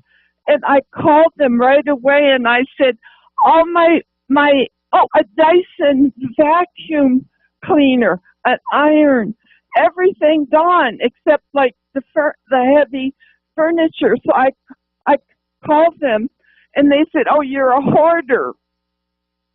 Daisy, before you even told me that part, I knew that's exactly what they were going to say. And you're going to say you're not a hoarder, right? No, I paid for all these I understand. things you need to live. Daisy, you know. This is, believe it or not, this is a call we get all the time. And I want to tell you about the last one real quick. It was probably late last year. Poor Daisy. Yeah, and what happened was a guy called up, and it was somewhat similar, and no one came to his house yet, but they wanted to remove him from the house and condemn the house, and he swore up and down. Listen to this, Daisy. This is kind of weird. He swore up and down to us on the air that he was not a hoarder and the house was in good shape, and he believed it. I really, truly believe that gentleman that called believed that 100%. So right during the show, I literally went out to his house. And it wasn't far from here. It was maybe about 20 minutes from the tech center. I remember that. So I got out there. Good. Yep. And I got out there because I wanted to verify they wanted to condemn his house for no reason. But the problem was when I got out there, he was definitely a hoarder. And what I learned is it truly is a disease. And when people do hoard, they don't realize it. You're looking at everything they took, and I'm really not trying to. I'm just trying to shed some reality here. Most likely, if the average person, like 9 out of 10 people, looked at your home, looked at the pots, looked at the refrigerator racks they took, they would say, yes, that stuff should have been taken. That stuff has no value to most people. Now, I realize it's got value to you, but what I want you to understand is I do not think they were thieves. I don't know how to impress that upon you because no matter what I say, I don't think you're going to buy into it. So I am going to be very straight with you. I feel bad for you. I can't help you with getting that stuff back. And I do believe over the years you probably acquired a lot of stuff. You haven't been in the best health. You probably just acquired a lot of stuff. And to you, they were very important, but to other people, they were not, so they got rid of them. I don't want you to spend the rest of your life worrying about that stuff, though. What can we do to make your life a little better now? Well, mainly just warn other people because, and I have proof on Amazon. I can't go out to shop. I have receipts for the Dyson vacuum. I have receipts from Home Depot for the fridge. It was new. Daisy, like, for example, when did you buy that fridge? Oh, the fridge, 3-4 years. The Dyson with it. But wait, on the fridge, I'm not even going to get caught into this. There is no way I'm going to convince you, and I've already learned this. But what I really want to do is try to help you out. We've got a resource somewhere. Actually, honestly, every time we have gone through this, you're in your 80s, right? 80, right. You're 80 years old. I don't know what else to tell you. Unless you really listen to me, I'm going to say it one more time. I don't think they stole from you. Anytime we have ever got a call, anything like this, the reality is most people would agree with what they did. You don't agree with it because you have a problem, Daisy. It's not a huge problem. You have more attachment to things that you shouldn't. I don't know how else to put it. I don't want to be mean to you. I don't want you to think I'm mean, but I really want you to understand. I don't want you to spend the rest of your life worried about this stuff that's gone. I mean, if I can buy you a TV and you can watch TV, will that make your life better? Give me something I can do to make your life better. 303-713-8255. Suzanne, talk to her offline. We got a medical bill issue coming up. Got a line open, 303-MARTINO, 303-713-8255. Suzanne, every time we have dealt with a hoarder, it doesn't matter. It doesn't matter. It doesn't matter. You go through, you show them, and it just doesn't matter. It's mystifying to me. I know it's a disease. I know a lot about it, but it's still mystifying.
You got some old gold teeth hanging out? I'm just kidding on the gold teeth, but maybe you do. Maybe an old filling fell out and it's gold. You know who will buy it? David Ellis Jewelers. How about old tangled necklaces, mixed, matched earrings, broken watches, coins? He'll buy anything, any precious metal of value directly for you. In fact, what David says is he'll weigh it and he'll pay for it. Simple as that. Don't go to a pawn store. You want to use somewhere where you can get the best value, the biggest dollars for your old jewelry and precious metals. 303-322-8779. They're at 3rd and Clayton, DavidEllisJewelry.com. Colorado Pain Care. Thank goodness for these guys. Tom's been suffering big time with his back. I'm going to give you an update on him a little later in the show. He had surgery yesterday, but up until the surgery, life was miserable for him. He's been going to Colorado Pain Care, whether it was the injections they gave him. The bottom line is they made his life very manageable where no one else could. Even if you've seen other doctors trying to get rid of pain, I want you to check these guys out. They take almost every insurance out there, and on top of that, of course, they take Medicare. 303-GOT-PAIN, 303-GOT-PAIN. Frank Duran, the real estate man, how I love thee. I love starting out his commercials that way because you're not going to meet a nicer guy, a more righteous man anywhere. I absolutely mean that to the bottom of my heart. He's a righteous man, but more importantly, when it comes to real estate, he's going to get you top dollar for your house. This market's changing right now. You need someone that knows how to list and get a lot of bids on that house. If you've been up for sale for 3-4 months, your realtor sucks. I'll say it again. If your place has been up for sale for more than 2 months, your realtor absolutely sucks. You need to call Frank Duran, the real estate man. You can find him at frankduranhomes.com. That's frankduranhomes.com.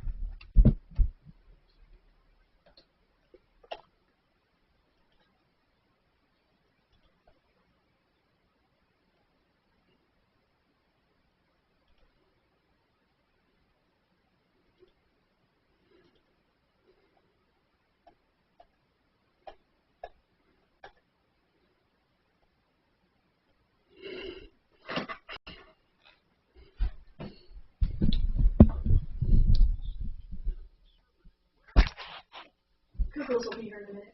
Oh, cool. Guy called me. He didn't want to come on the air. He just wanted me to tell you he loved the way you handled Daisy. Thought it was very humane and just loved it. I'm humane. What do you want me to set Tracy here? He's, So Matt gets here? Or yeah, he's here? good. Right there. Tell him I'm going to talk about his job. I'm going to make him say what he does. Stop it. Don't even.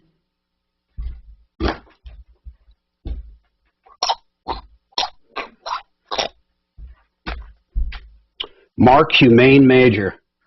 I like it.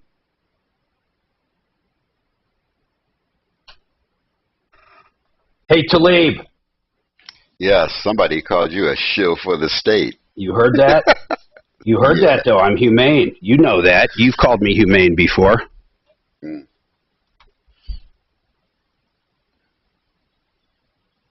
When do you think you'll be back in action? I think you're probably out jogging during the day and not telling me.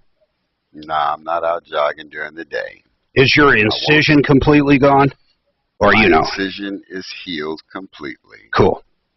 However, muscle. I don't start physical therapy until the 27th. Okay. Can you hear me? Yes, ma'am. The kids are asking if we will help them pay for half of their jet skiing. They've spent a lot of money on grandparents. Do you want to do that or not? She's texting you about it. I just told her you were on the show. Miles makes over $100,000 a year, and he wants me to chip in for what? Says, well, Miles and I are wondering if you guys would pay or go halves with us so we can jet ski. It's $100 each. We both want to do it, but we spend a lot here on ourselves. Joan and Pop Pop is what they're saying.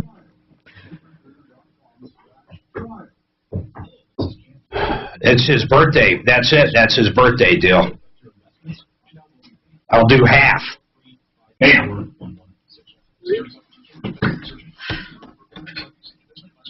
I'm still blown away. He makes over $100,000 a year, and I'm paying for half of his jet ski.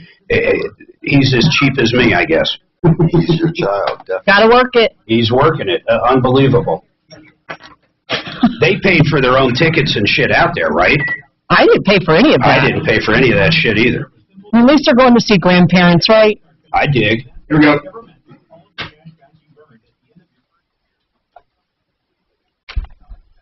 Learn more at discover.com/match. Limitations apply. Denver's talk station. Online at khout.com. All right, been ripped off, taken advantage of. You need some help, 303-713-8255. Any advice? We've got great people at referrallist.com. We're going to have some updates. I'm going to give everybody an update on Mr. Martino as well, probably after the next break. He had surgery yesterday, and we'll talk a little bit about that, what he gave me permission to talk about, or what I assume he's given me permission to talk about. Maybe is a better way to put it. Suzanne, with Daisy, we have dealt with that an awful lot. You remember the lady, she walked out for a second. We went out and helped this one lady. Man, I can't remember her name. I guarantee Daphne remembers it, and I guarantee this this person from Angels remembers it. Hey, Suzanne, who was the lady we went out and helped move? I forget her name. Doreen. Oh, my God. I still quiver just thinking of her name.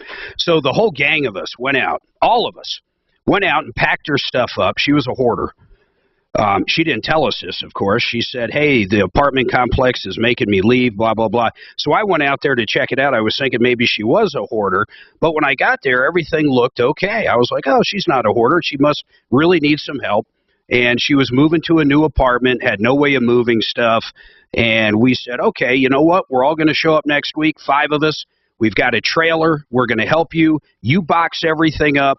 We'll move it, blah, blah, blah. So we get out there. She didn't have anything boxed up, but even worse, when I went out and saw her the first time, I didn't look in the back bedroom. The back bedroom stacked absolutely to the top, 100%.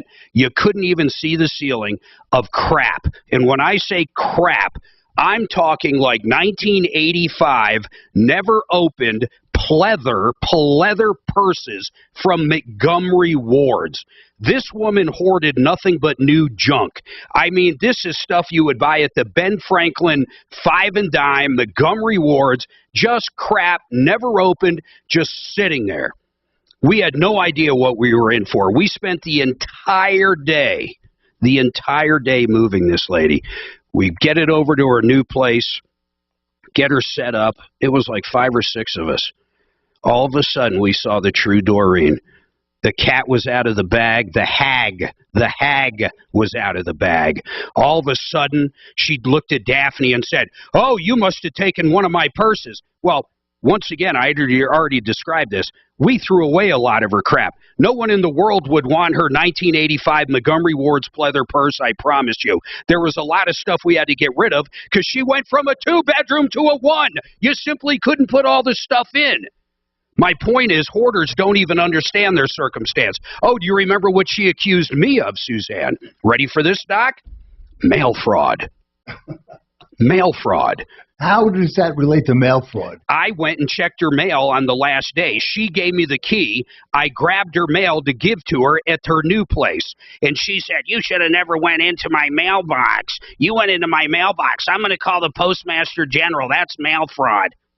I couldn't believe this woman we helped out for, literally a 2-day period was such an old hag. You're an old hag, Doreen. I hope you still listen to the show. You're the worst of the worst. You are, Doreen, you're the worst of the worst. I swear to God. Yeah, I've never met anybody so ungrateful in my entire life. Well, a lot of times people who get things for free are ungrateful. All right, Sherry, what is going on with you? Yes, thank you for taking my call. And I did send an email before, it looks like in August. And then after this person knew that I was due to go on the radio, she did pay 2 of these bills. So I have a restriction in my throat that has been here for quite some time. And I'm at a point where and now Sherry, I'm sorry, I missed that. You have a what in your throat? A restriction. Oh, okay. So it's hard to breathe? Restriction. Oh, it's hard to swallow. Doc, what does that mean, please? It's a closing or a tightening. So when you eat, Sherry, it's hard to swallow? Yes. Okay, I understand. So I work outside, and I had an incident on the road. I've been chewing like even an Advil for years and years, and that stuck in my throat. So I thought it was time to go and do something about it. So I did research, and I found a place to go. And I went in, I had a visitation with the doctor. All seemed really uncomplicated to him. He didn't ask me to have any x-rays or anything like that.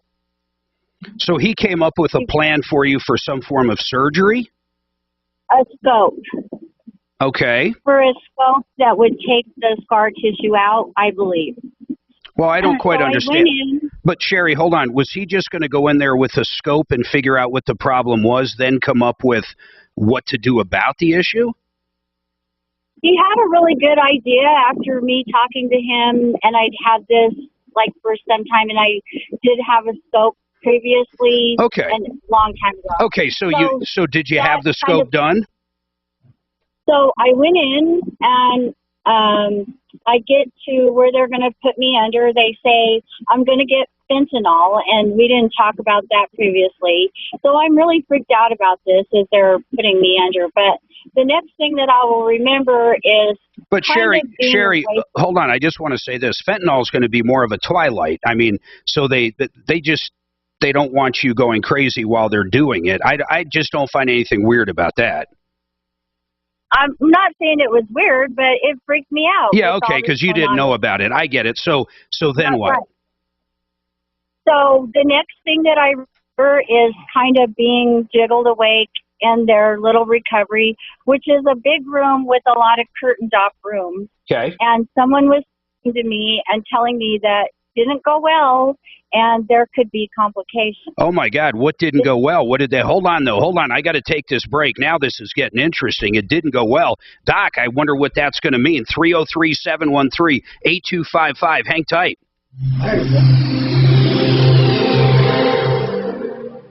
KHOW. Shit. He almost bled to death. At least that's an almost. Tracy, what the hell's going on, man? Good, man. How are you doing? I am doing good, sir. It's good seeing you. You're getting one married off. Yeah. Hey, Mark, I spoke to the Denver PIO about that hit and run. Okay, let's do it on the air. Yeah, I'm just telling you. Interesting, man. One married off, one to go. And I heard COVID hit her out in Florida. Yeah. That blows. Yeah, she's disappointed. Her mom's pissed off and upset. It's not like she can help it. Yeah, I mean, the weird. I like can't control that. Can't blame anybody. Anybody flying in could have COVID. Most people now don't even have symptoms. If you have all your shots and all that, or have had COVID, all these people, these kids running around have it. No one knows it. Well, that's how Sadie was. She said she felt a little under the weather yesterday, so Trish said, "Hey, out of abundance of caution, take." Shouldn't have said it. That's what we were saying. We should never have had. Should have never have said it. Like today, I feel fine. Okay, hold on, guys. Retirement Planning Center of the Rockies. When you are reaching close to retirement age, you got to think of a few things. You got to think of how are the taxes going to affect you when you start, or when you're forced to start taking money out of, say, a 401k or an IRA or anything like that. Maybe you have a Roth. How about the taxes? Or how about this? How about health coverage? When you switch over from whatever you're on now to Medicare, what kind of choices are you going to make there? The bottom line is Retirement Planning Center of the Rockies, they just don't say, hey, we think you should invest in this or this stock or do this or get out of this. They literally look at your entire picture. Maybe you have multiple 401ks from previous jobs. Maybe you should be merging those together. They can talk to you about your investments, but on top of that, what they're really good at is talking about a comprehensive approach, the pillars, if you will, of retirement. So you're talking income, investments, taxes, your legacy, healthcare. These are the kind of things a lot of people don't think about. So if you're getting close to that age or recently retired, I want you to give these guys a call. They're straight shooters, and I love the approach they take. 970-663-3211. 970-663-3211. Now, a company I absolutely adore, in fact, I've used them multiple times, simplyfloorsinc.com, they bring the showroom to you. They make buying flooring, whether it's carpet, LVT, tile, hardwood, you name it, they make it easy to do. They bring the samples to you. Now, if you want to go to their warehouse, you can go there, but you're crazy. I much rather them bring the samples, and they have free design services, and the kicker, they can save you up to 40% from the big box stores. Simplyfloorsinc.com. Set your appointment right now. Simplyfloorsinc.com. Okay. Yeah, we've even, I just don't. I don't even know. I mean, I might have had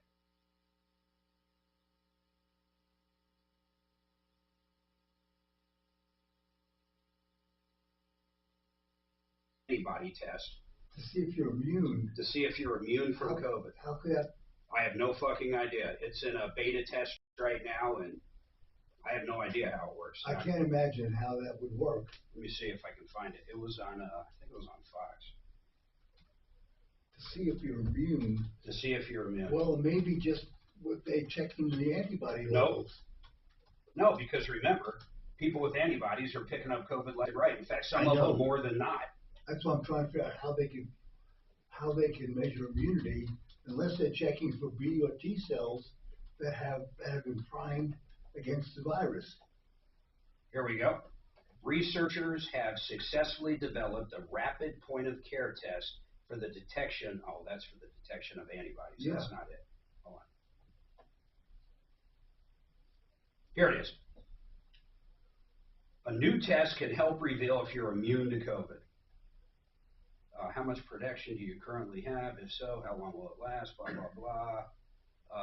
International group of researchers developed a different tool to help assess COVID-19 immunity.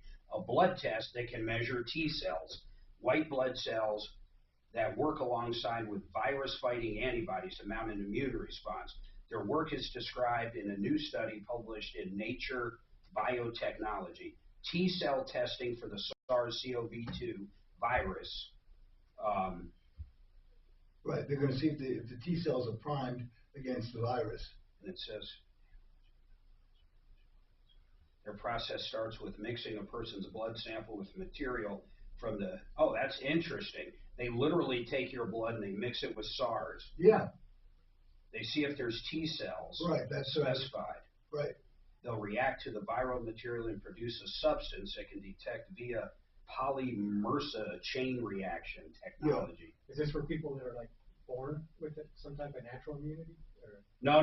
This is saying, are you immune to it? Because what they're finding now is, you know, some people get over it, of course, with not much, like I did, Suzanne did, our kids did, and you can be immune from ever getting it again. Other people with the same circumstance, for whatever reason, end up picking up a different variant. They end up this. But some people are truly immune to it. At Reagan, they are always the worst. Which is and odd, he's just isn't it, so Doc? rude. And even I don't Tracy think so. was like, DIA. thank you, from DC. Yeah.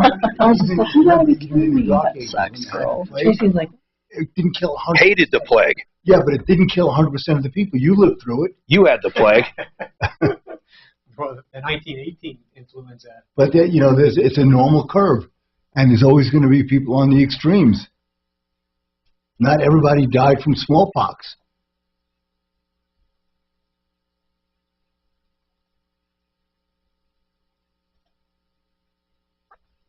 Hey, Mark? Yeah, man. We're going back in time. I just want you to know that. Yeah, I know. It's Back to the Future. I have no idea why that happened in that weird.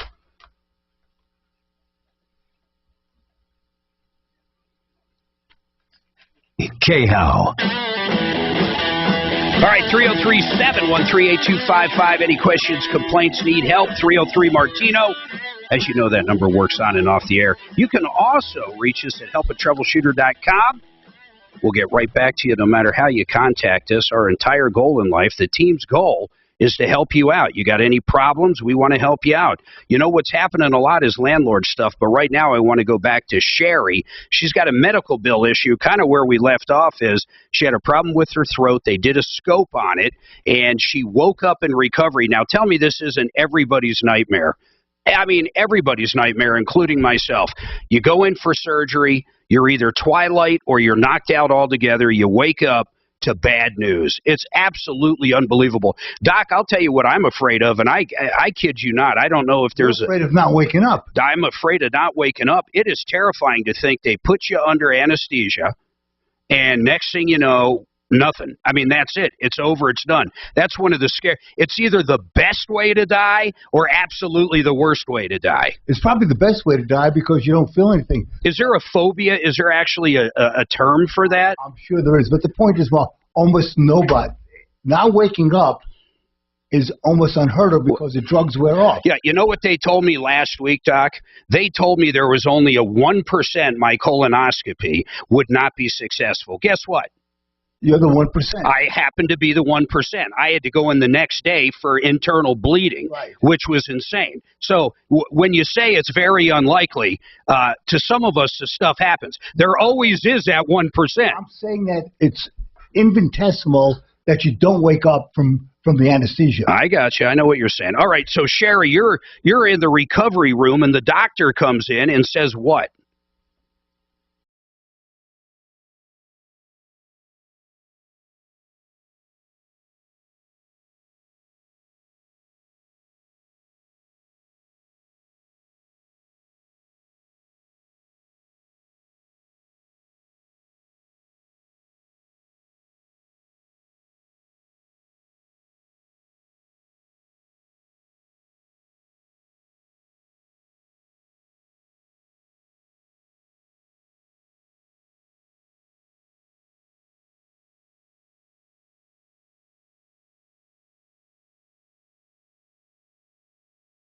wear off and you're thinking straight, you must call up. I realize the swallowing hurts, but what happened since then? So they didn't go by. When I woke up and I couldn't swallow, I called to their office, and they told me to go to the emergency room. Man, I was there last week. That's so funny. It's crazy. So what happened? So I went to the closest one to me, and I got in there very easily, probably because it was 11-ish, 12-ish in the morning. I don't remember. Yeah. And while I'm there, and they're doing just a regular x-ray on my neck, which I knew that wasn't going to show anything, this doctor's office called them and told them that this emergency room did not work for me. I need to go somewhere else. Because so I've already checked wait, in there. hold on, Sherry. Because they don't have the right kind of equipment. Sherry, okay, wait a minute. So wouldn't the emergency room itself know that? But regardless, so did you go to another one or stay there? I'm not going down a bunny hole. I talked to them on the phone, and we decided where I would go. Okay. Now I went to 136, a different hospital up there. Okay, and what happened? And I would stay there till 1 in the morning while they did different series of x-rays and administered some kind of medication, and then swallowing became to the point of where it was before this all happened. Okay. So the emergency room worked. At least you got back to where you were. Well, whatever kind of medication, like eased the restriction. Yeah, okay. So how are you? Let me ask you this question first. As of right now, this second, are you better than you were pre-surgery, surgery, no, or I'm worse. Okay. So what's your? Go ahead. Sorry. What's your I was question? just going to say, this has put like heartburn and different symptoms from this that I did not have before. Okay. So, but what's your question? So I have incurred 2 bills from the day of this surgery, 2 bills from the emergency room, and 2 bills from the second emergency room. Okay. Well, the first emergency. You go. I was just going to say, they had a recovery place where I could have stayed there and they could have monitored me until I was well enough to go home. Well, okay, And so later, you're either talking, hold on, I'm just going to interrupt now. You're either talking some form of malpractice or you're saying they shouldn't have charged you. What are you actually saying? Well, I talked to their office, and I'm very upset because they didn't monitor me, and now I've gone to one emergency room. That wasn't good enough for them. Now I've got to go to another emergency room, and I'm just getting bills all over for something that they could have monitored me and taken Sherry, care of. do you not have insurance? Yeah, but, I mean, still comes with huge bills. How much is out of your pocket? $880 at one, $480, $179, and I think the other one was $95. So about $1,400 or so. God, I know you're not going to like this. I think you got off cheap, but I want to. You're going to say that. I want you to think about something. Let me ask you just point blank. Do you think the second emergency room deserves to get paid? I think they all deserve to get paid, Okay. but I don't think I should be the one that pays them. Sherry, you're right. What you need to do is call up this doctor's office and you speak to the doctor and you say, look, your office sent me to an emergency room and didn't specify which one to go to. I think that you need to pay the bill for the first emergency room, and I will cover the bill for the second emergency room, and if not, I'm going to sue you. And my Doc, no attorney in the world would take that. You don't. What about small claims? All you have to do is tell them you're going to report them to the. How much was the first emergency room bill, Sherry? Actually, they took care of the first hospital. Okay, so now go ahead, Doc. Oh, so they took care of the first emergency room? Yes, they did, and I did not say. They sent me to a third place after this where I was well enough to go, which probably should have happened in the beginning, where they did like a procedure on a machine where they could actually watch the swallowing. They could see exactly where the restriction was at. They could see the stuff hidden in my stomach and the ulcer that had caused all of this. If they would have just done that for from the beginning. She's talking. Sherry, here's the reality of it. You're talking about medical malpractice. You're not talking about anything but medical malpractice. And you're not going to find an attorney that would take it on. It costs tens, if not hundreds of thousands of dollars, and there's nothing on the other side. What is your long-term damage? Your best deal is to try to negotiate with the original doctor. But if you've done that, I don't mind having Doc call over and try to help you out. But just because the surgery didn't go perfect doesn't mean that company, that set of doctors, that physician has to pay all the other bills. It just doesn't work that way. I'm not talking medical malpractice. I'm not trying to sue You're anybody. saying they did not do the right thing when it came to your care. That's what you're saying, or am I crazy? I just think he should have, instead of you... Oh, my God. Sherry, you're saying exactly what I did. What else would you call it? Okay. They didn't take, in your brain, they didn't take care of you the way you think they should have. Is that correct? I think they shouldn't have released me until they knew I was okay. Yes. Okay. There's only one word for that. Medical malpractice. That's what you're claiming. Doc, am I crazy? Can you say it better than me? Well, the two things are mutually exclusive. You are crazy, but you happen to be right on this. You happen to be right about this. That, Sherry, it's not the only way it's worth pursuing. Let's come back to reality. Hold on. I'm going to put you on hold, and let's come back to what may work.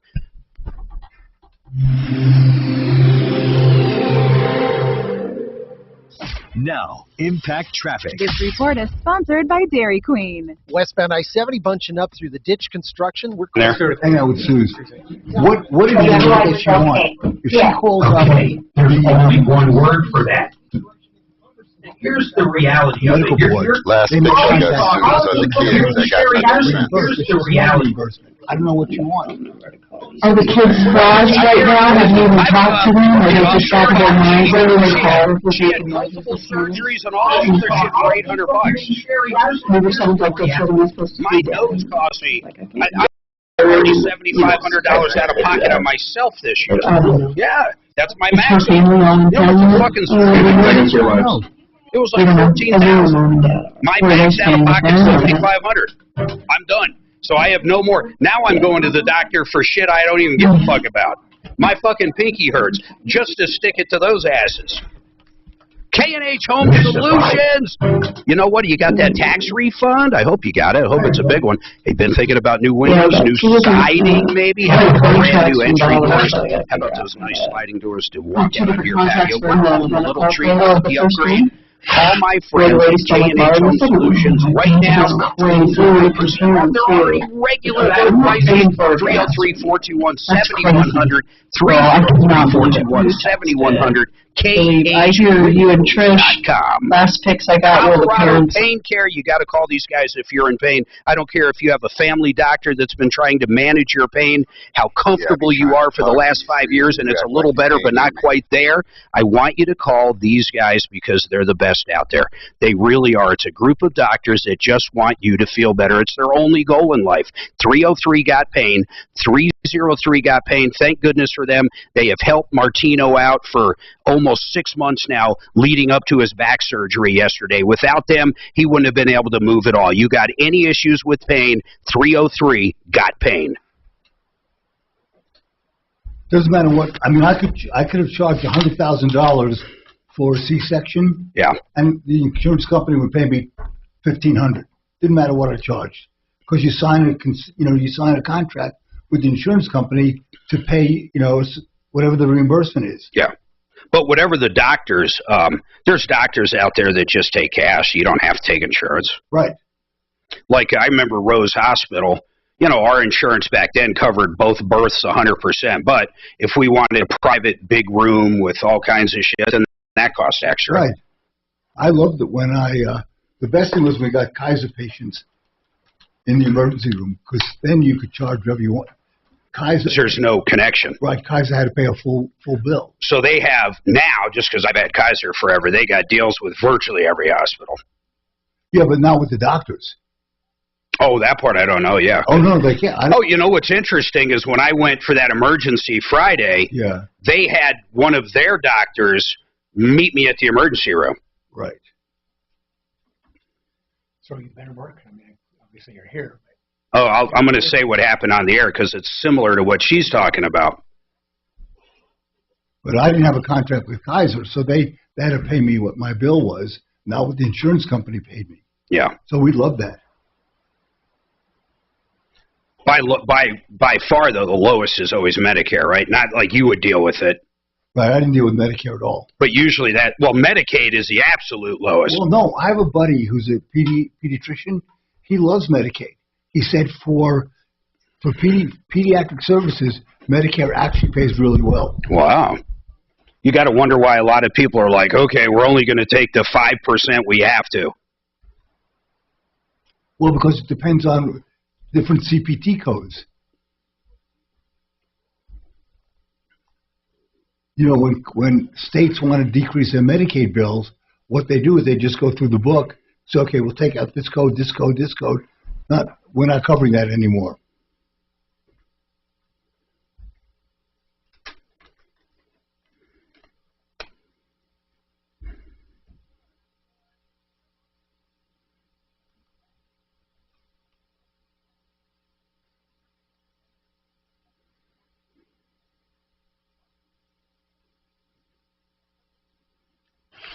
Row, row, row your boat.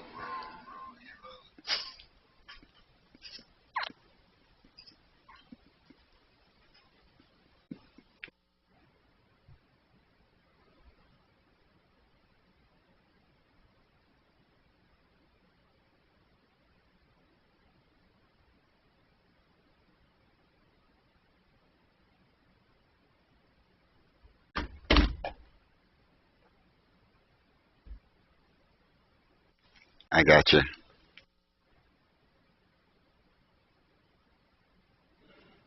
We didn't even have a floor in here yesterday. Literally, it was cement with sticky glue all over it. Yeah, well, they did it pretty quick. They did overnight, yeah. Yeah. I thought they were going to put something else in. Yeah, I see a little remnant of carpet under here. I think they should have put LVT in. And those are raised floors. Aren't they all on panels?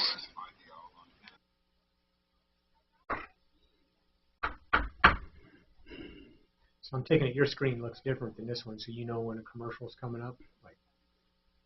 I don't know what you're looking at. What are you looking at?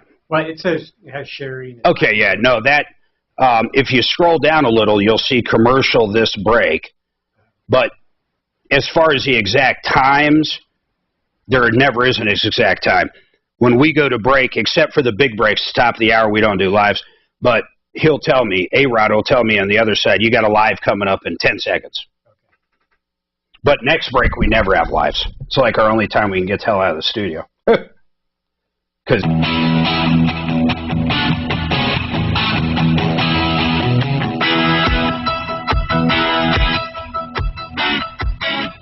All right, 303-713-8255. A-Rod was looking at me like, hey, we're back. We're back. We're back. Hey, Sherry, I want to just share something with you real quick because I understand your frustration on this more than you'll ever know. But I want to tell you there's really not much we can do except for this. We're going to help you try to negotiate some of that bill down. That is something we can do. There's nothing wrong with asking. And someone like Doc, do you want to try that or do you want me to give it to Marty? What's your suggestion?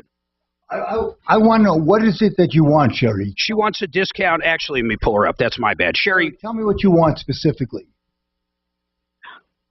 I don't want to be held with these doctor bills when I went in for something and I wasn't made whole. Okay, hold on. I want to leave it right there. She wants help with the doctor's bills, but where she was going is where my brain has been, but I think more logically than Sherry. And let me tell you why, Doc. I had some nose surgery because I had sinusitis. I had a bone spur. The first doctor that went in screwed up big time. She acknowledged it.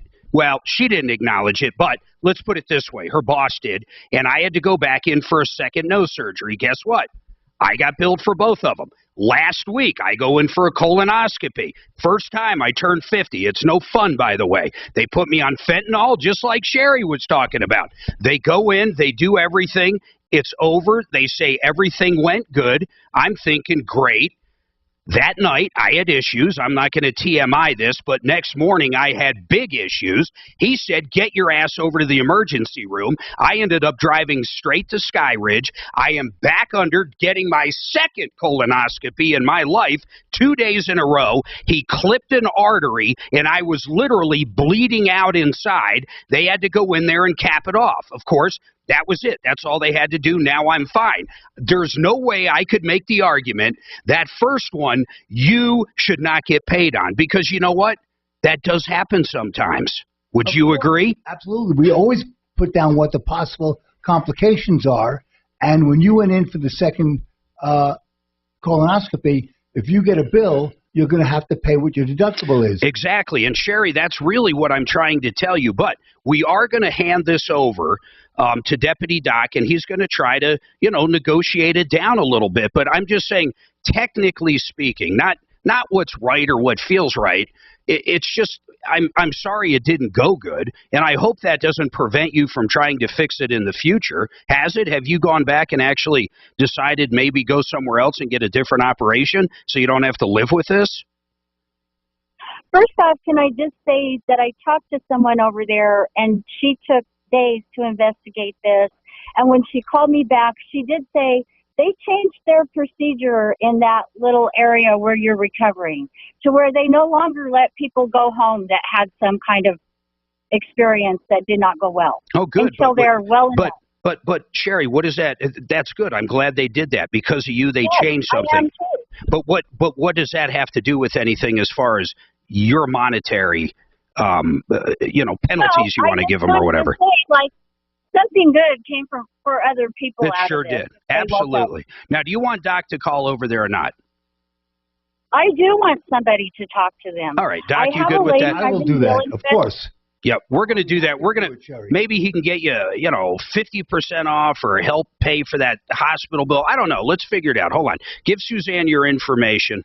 It is kind of strange, though, Doc, when something happens and you have to redo it. When it comes to medical, unlike most things, an example would be my car. If I go in to have an alternator and they install it improperly, most shops are going to redo it for free.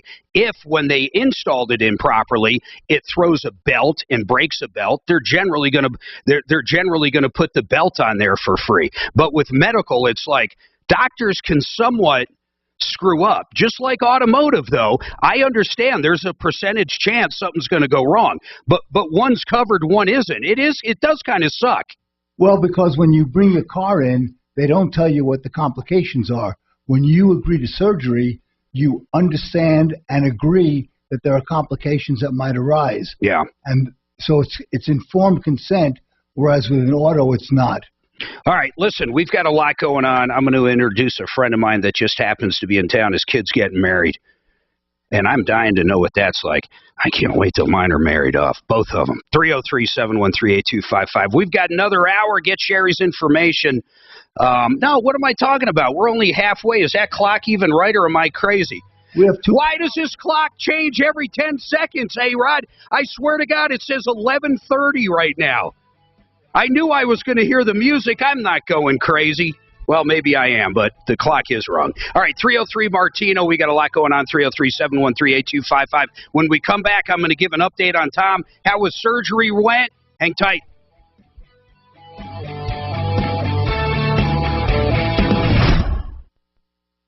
So many people have told me about Orchard, and no wonder. It's the new way to sell. For example, Orchard makes you a cash offer for your home. And when your home sells for more, you keep the difference. No longer do you have to choose between an easy home sale or the best price for your home. Let me tell you about Rudy, a recent Orchard customer. Rudy's home sold on the market for $33,000 above his cash offer. Had he gone to a home buying company, he would have missed out on that extra money. But with Orchard, he got more cash at closing. Rudy's story isn't unique. 99 out of 100 Orchard customers sell on market for more than their cash offer. Getting started is easy. You go online and enter your address at orchard.com.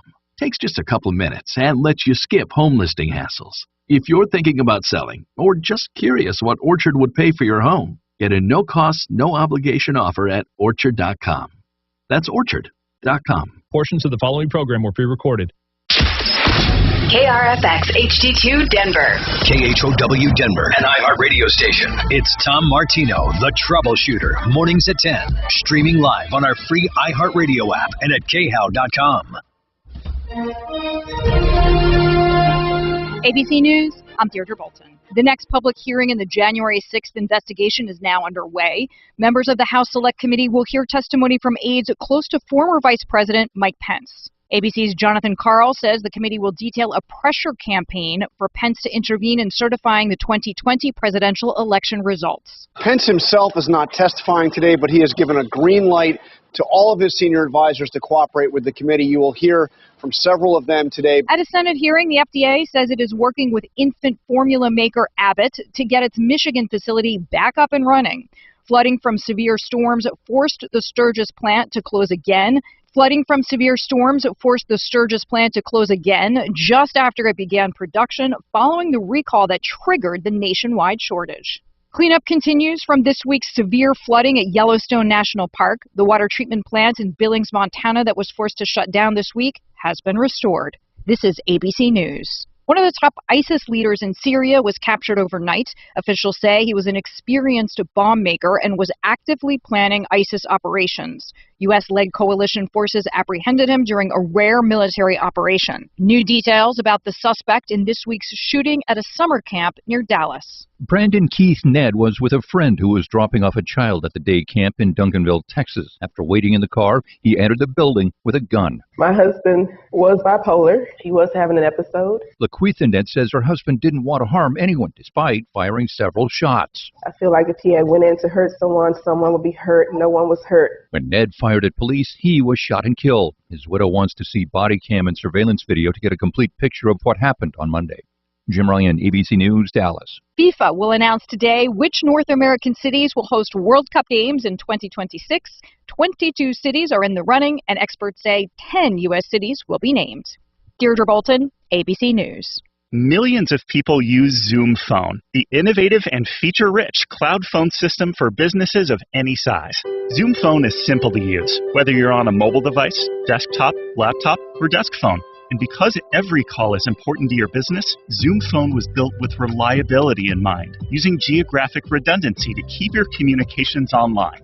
Empower your workforce with Zoom Phone. Visit zoom.com/phone system. Zoom, how the world connects. This is Joe Cordell of Cordell & Cordell. I want to speak to the dads who are being denied access to their kids, excluded from key parenting decisions, are contending with child support issues. In all of these cases, doing nothing is probably not a good strategy. The law has given you rights, but you have to assert them. If the challenge is the cost of an attorney, Cordell & Cordell offers a capped fee option. Give us a call. Schedule an appointment with one of Cordell & Cordell's Colorado area attorneys, a partner men can count on. 303-221-DADS. CordellCordell.com. KHOW News Time, 12:03. The Loveland Police Department facing an excessive force lawsuit after the arrest of a 14-year-old girl 2 years ago. According to the family, the girl got into a fight with her boyfriend after accusing him of cheating on her, leading to an assault allegation. The confrontation escalated, and the girl's father is seen on body camera addressing the officers. The father was tased while trying to get the family dog out of the area. The Larimer County District Attorney eventually dismissed charges against the teen. After seasonal temperatures the last couple of days, the heat moving in today. Warming things up for your Thursday. Temperatures are right back up into the mid-90s today. Lots of sunshine. Very slight chance for a storm later on this evening. Better chance as we get into Friday, Saturday, and Sunday. Friday looks to be your hottest day of the weekend with temperatures in the mid to upper 90s. But we're going to stay hot all throughout the weekend. That's Fox 31 meteorologist Kylie Burse. The Avalanche beat the Lightning 4-3 in overtime in last night's Game 1 of the Stanley Cup Final. Game 2 is Saturday night at Ball Arena. That's the latest. I'm Chad Bauer. Now, Impact Traffic. This report is sponsored by Indeed.com. I-70 bunches up both directions through the ditch construction. I-25 sluggish northbound and southbound into downtown. I-270 slows either direction through Commerce City. Stoplights are out on Wadsworth at Crestline. That is an always stop. Roadwork on Sheridan at First. In South Detroit, street closed for water main work today between Dry Creek Road and Jameson Avenue. Fox 31 pinpoint weather, mostly sunny, a high up to 93. Even warmer Friday at 96, and a few clouds on Saturday, highs in the mid-90s. We'll see some thunderstorms roll in Sunday through Tuesday, highs in the upper 80s. Right now, it's 80 degrees. With your impact traffic and weather, I'm Dustin Ritchie, 630 KHOW. Pool season is here, but open roles got you underwater? Check out Indeed. Their powerful hiring platform makes it easy to attract, interview, and hire candidates. Visit Indeed.com/credit and get $75. Contractor for the government. That's about as much as I know. I've known him almost 20 years, and I have no idea what he does. Isn't that fucked up? Yeah, because he told you have to kill you, right? That's basically it.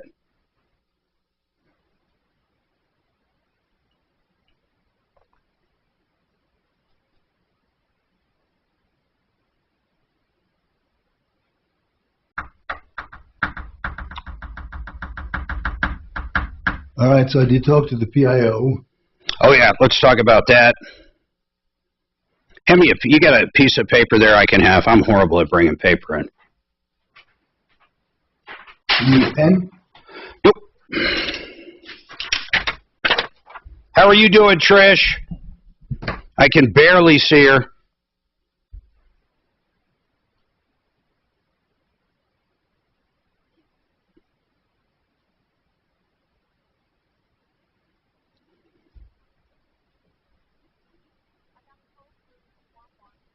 Nah, I still got iced coffee a little bit. I don't like that foo-foo crap. I like Folgers with ice, cubes.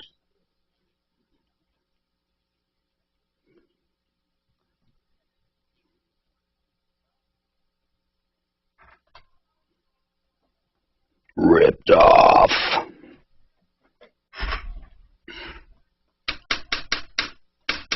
Bad news. Oh my God, are we down 780 for real? We what? Look how far down the Dow is today. How far down? Almost 800. Wow. Welcome to the show, the only show of its kind. We're here to solve your problems, answer your questions, take complaints. Any issue you have, I want to hear from you. We're here to make your life a little bit better. Hopefully a lot better. Listen to this number. You sitting down? You sitting down? $300 million cash, merchandise, exchanges, refunds directly, and I mean directly due to the show. And I don't even know how to add in other things like getting a kid his ID. I mean, how do you add in something like that? So many times we perform services like talking to the police, yeah, and getting people set up with the right communication. Do you have an update on that, by the way? Actually, I spoke to the... well, hold on. We got to explain to everybody going on. Let me finish this, though. 303-713-8255, 303 Martino. Any issue you have, you need help with a contractor, you need help with a dentist for that matter, we are here to help. Maybe you're homeless and have some issues. We've actually helped out there. You know, I was thinking about this poor kid that needs a birth certificate and a Social Security card. His parents won't help him out. He was homeschooled all his life. He was born at home. His parents are deadbeats, in my opinion. But you know what it reminded me of, Suzanne? And I was talking about the $300 million cash, merchandise, exchanges, refunds, and everything we do. How do you quantify something like this? I want to see if you remember this. It was probably December, I'm going to guess 2017. I took our daughter down to somewhat of a homeless encampment because we were going to deliver candles and deliver all this stuff. Oh, yeah, that's right. To a homeless lady they called in. Now, listen, we got down there, we met her, she was great and everything, but she said something while we were there that was very concerning to me. She said the tent next door had a girl that was about 10 years old that had been there for about a month or so. Crazy, Mark. And all of a sudden, they hadn't seen this girl for a week or two, and this homeless lady was really concerned about this 10 or 12-year-old. So we got the police involved ASAP. The cops went down there. Sure enough, it turned out to be a missing girl. They put out an APB or whatever they call it. They tracked the girl down, within a couple days, right, and got the girl back to the other parent. There was a divorce situation to the other parent that wasn't homeless, but it was like, it wasn't. How do you put a price on changing a life? I have no idea, but talk about what luck would that be? That girl might have never been reunited if we weren't delivering candles to some lady that lived in a tent in Colorado Springs. I mean, it's just insane how different things happen. But any issue you got, 303-713-8255. I'm going to go to Steve in a second, but unfortunately the Dow, oh my God, man, we're at 29,857. It's down over 800 points. Man, welcome to the recession. We get another half point bump from the Feds or even a quarter. I think this thing's going to happen real quick. My opinion, I wouldn't cash out of any stocks. If you have enough time left in your life, that stuff's going to recover. But hold on to your cash. I think property is going to get somewhat cheap. I think these homes are going to drop. We're going to see foreclosures. We're going to relive. I'm not going to say we're going to have the crisis we did in 08, 09, but we're going to definitely see some pretty big issues. I have no doubt about it. Now, we had a caller that called in, and we needed to reach out to the Denver Police Department. But basically what happened is his daughter got rear-ended with a hit and run. The bumper from the car that hit her fell off on I-25, had the license plate on it. Unfortunately, they didn't take a picture of the license plate, or we could have helped him out. But the Denver Police Department simply is not giving him any information so they can go after that person and get their insurance. Doc, what'd you find out? Well, I spoke to the PIO, the Public Information Officer, who is not a law enforcement officer. She's a civilian employee. Generally speaking, that's how it works. She took all the information, and I got a three-way call with Michael and her, and she is going to track it down, find out who the detective is, and have him get in touch with either Michael or his daughter directly. And get the info. Get the info, and he's going to call me if that doesn't happen. Excellent. Good job, Doc. Does it sound like we've got a good connection down there now? Yeah. Nothing about the whore-loving mayor, blah, blah. She sounded like she really wanted to help. I like it. All right, 303-713-8255. About not having a monetary value on the services that we perform. Yeah, I mean, how do you put a dollar figure on that? Well, really, how you would do it is if they find out the insurance and the insurance pays out $10,000, we would add $10,000. Okay, but good point. The other thing, real quick, I want to give an update on Tom. I keep kind of teasing it like it's a call, but here's the deal. He had surgery yesterday, back surgery. And he's doing good, man. He's in recovery. I don't know how else to put it. He's probably going to be in the hospital. Well, he's definitely going to be in there all day today, yesterday, probably tomorrow. Not sure about that. But everything went really good. His doctor said it went incredibly good. He thanks everybody for their prayers and their thoughts, their good wishes, and no doubt about that stuff. But it went really good. He had some scar tissue built up that was a little hard, if you will. They went through a few drill bits, whatever that means, probably shaving down those discs, but he's going to be in good shape. They're expecting a full recovery. It's going to take time. I know Talib knows that. Back surgery takes a while to get finished, but thank goodness he got it done, and we all wish him a quick recovery. Steve, what's going on with you, man? Just a quick question.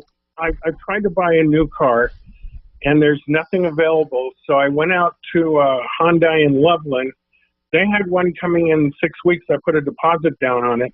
Last night I went to another dealership, and I guess financing fell through for somebody. So I bought the car. Do you think I should? They told me the $1,000 was non-refundable. Well, wait. Hold on. You gave the deposit to the first dealership. Who was it? Crossroads Hyundai in Loveland. Crossroads. I just haven't heard of them, which is actually probably better than not. So Crossroads, you gave $1,000 down, and why did you back out of the deal? The car didn't come in, or what? No, it was just 2 days ago. The car's 6 weeks out. Oh, the car was, so you gave I got it. You gave $1,000 down. The car was 6 weeks out. Meantime, another dealership had financing fall through on the same kind of vehicle you wanted, so you ended up buying that. Yeah, it was close to the same vehicle. I would think, so, I don't know. What did you sign when you gave the $1,000 down? I mean, really, that's going to be the answer. Do you have the paperwork, or do you know what it says? Does it say non-refundable? You know, I'm trying to find the paperwork. They told me it was, and all I did was sign a credit card receipt. So you didn't sign anything acknowledging the down payment of $1,000 besides the credit card receipt. Then I'd say they probably do owe it back to you, but I don't know, man. And what I mean by I don't know, I'd be shocked if you didn't sign anything. Yeah, well, I'm not the sharpest tool in the shed, but I'll give them a call.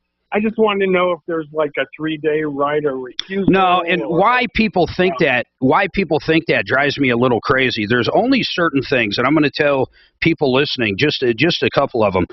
One, that doesn't have to be done at your house. Virtually anything sold at your house has 3 days, and that doesn't include weekends. So if someone knocks on your door, sells you a roof, for example, or sells you, I don't know, lawn care service, anything that's at your house, you do have 3 days, and once again, the weekends are excluded there. So if it happened on a Friday, technically you have to like Tuesday night or Wednesday morning.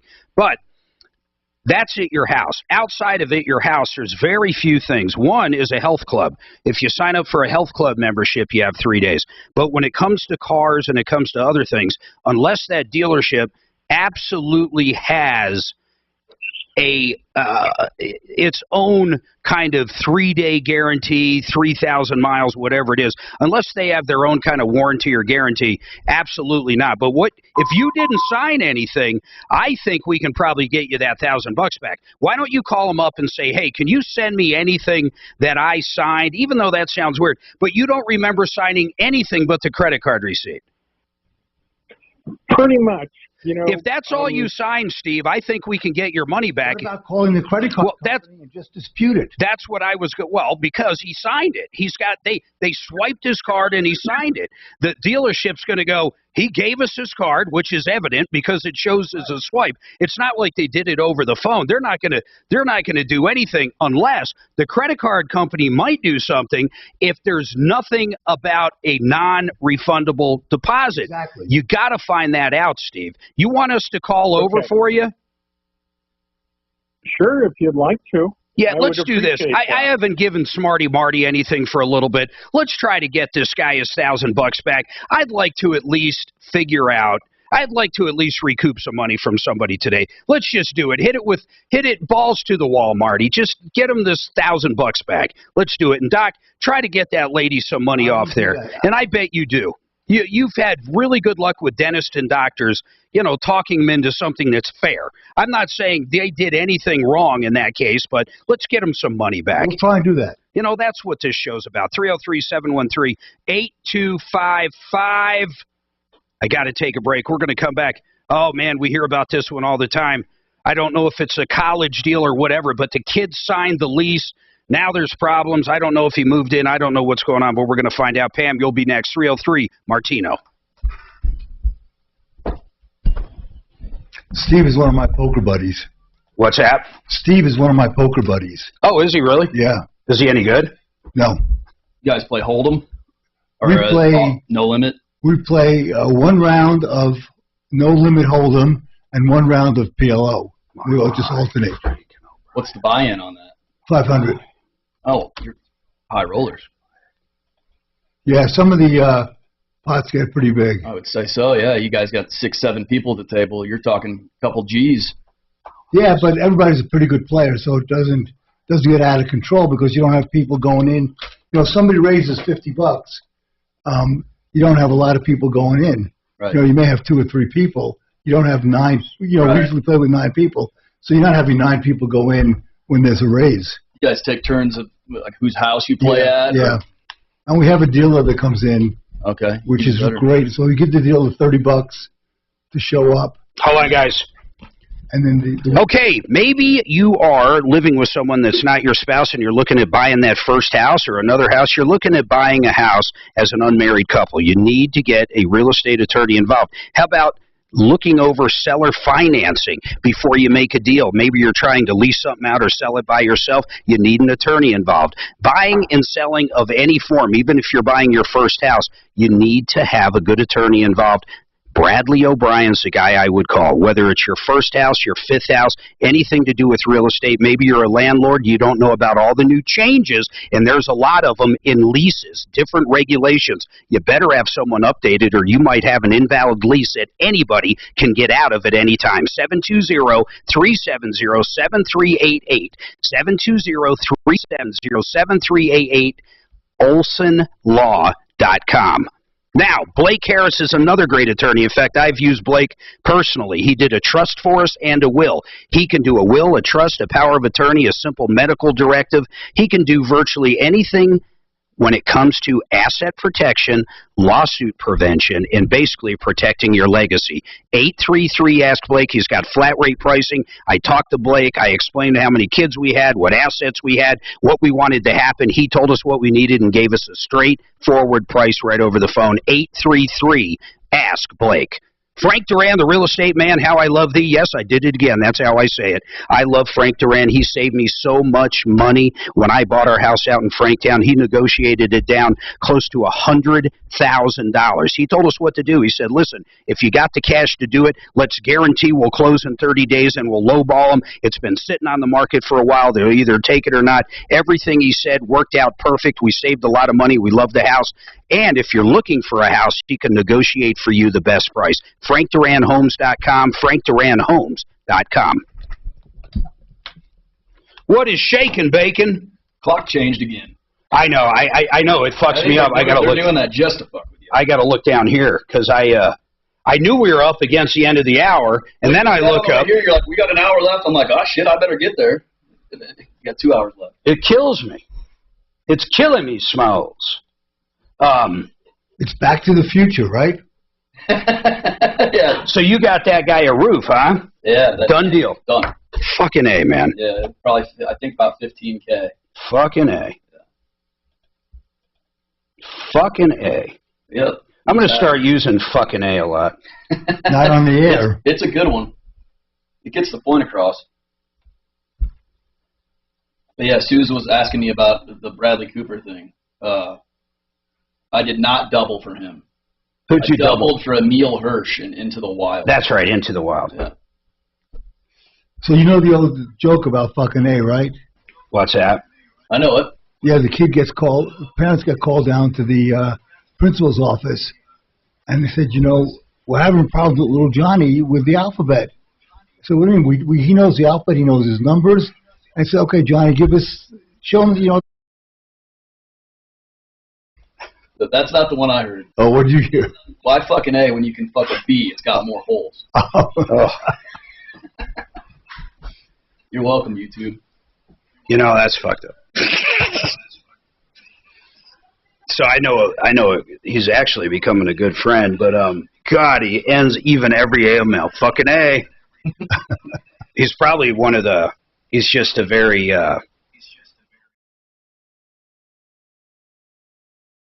I just don't. I can't say too much because we're on air, but he's high up there too. He's not. He doesn't have the kind of position you would think that he's like that. But fucking A is definitely his thing. It is fucking A everything. Well, it made you remember it, so it's working. I love fucking A. I'm starting to say it again. I mean, I said it as a kid, I guess, a little bit. But, yeah, it was kind of hip in the 80s or something. But fucking A, man. It goes pretty hard. I'm just going to go back to it. Fucking A. I wish I could say it on air. Fucking A, Pam. Why did you sign that lease? Fucking A. It would be nice. I don't know. Like, if we were on Sirius, I don't know how I would. You don't want to cuss too much. You turn people off. But look what Howard Stern does. He doesn't even cuss that much anymore. Not anymore. He's become such a pussy. Shock jock. He's a pussy. Yeah. I never liked this shit. I like him, though. I liked his I listened to him. His movie was awesome. His movie was kick-ass. Private Parts. I've seen Private Parts probably 10 times. Yeah. Denver's talk station. Available on over 2,000 devices.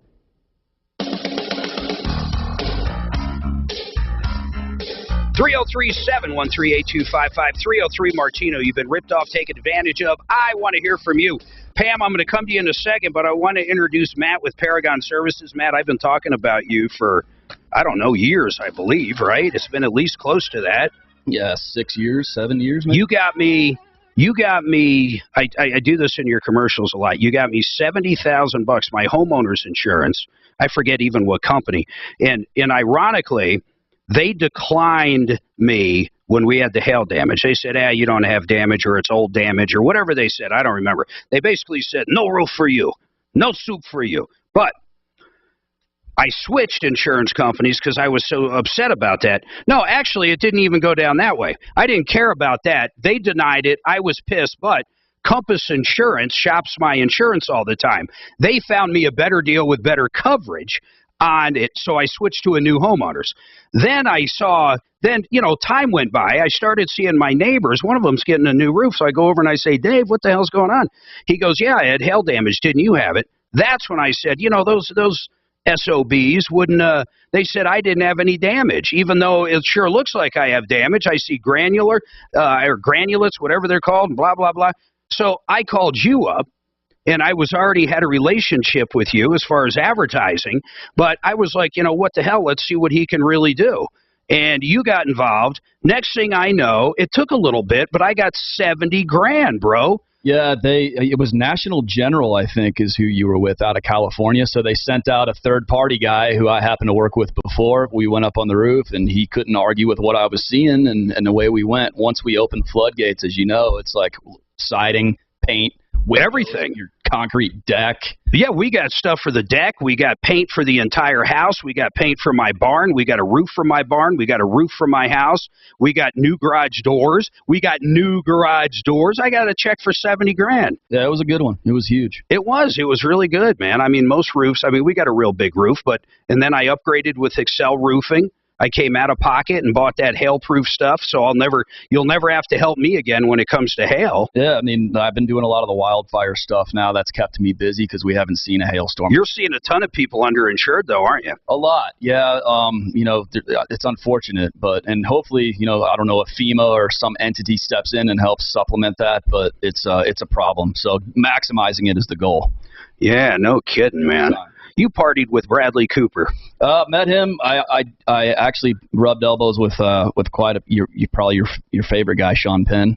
Did you really? Yeah, he directed me in Into the Wild. So. Oh man, it's so weird. You go from kind of acting or stunt double or a double, whatever it's called, into that. We have a little connection there. I'm going to go to the phone right now, but Suzanne and I went to a wine tasting party or whatever it was called up at, what's that place, babe? I think it was Maggiano's. No, it wasn't Maggiano's. Ruth's Chris? Yeah, Ruth's Chris. Nice. And we sat down. Was it the parents of that kid? This is a true story. Into the Wild's a true story. The parents, they started talking about him, and then all of a sudden they said, that it's his family, Yeah, we sat down with the entire family. Here in Denver? Right here, right down the street, man. This was a couple of years ago.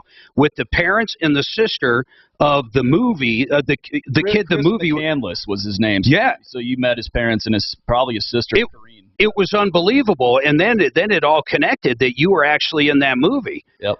What a small world that is, man. It is. And I'll tell you, if you haven't seen that movie, it is such a good movie. And when it's a true story like that, the kid was kind of crazy, right? He wanted to drop out of society and live in the woods. He ended up, dying in a school bus in Alaska? Yep. He was living in an abandoned bus in the wild, like 20 miles from the nearest pavement. So it's crazy, though. You went from that to climbing roofs. Yeah. To climbing roofs and getting people paid, baby. Yep, exactly. I love it, man. I love it. Read the book, by the way. It's a good book, too. Yeah, well, I like movies.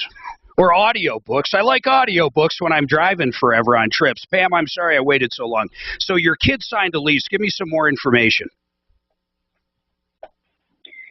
Hi, Mark? Yes. Okay. Hi, yes. Yes, my son signed the lease at the end of his first freshman year at UCCS. Okay, so it is a college deal. So typically they have the parents sign it too. Did you guys sign it? Well, that's just it. We weren't going to sign it. My son, I told my son we weren't signing it, and he went ahead and hoped we would, but we didn't. So we never moved in, never got the keys, and never moved in. So then we get this bill for the $7,125 to cover the whole time of the lease, but he never got anything for that money. So I said, we're not paying that. I tried to call them and, talk to somebody, but. Did you say UCLA? Where is this? California? Oh, no. This is UCCS. I'm sorry. Colorado Springs.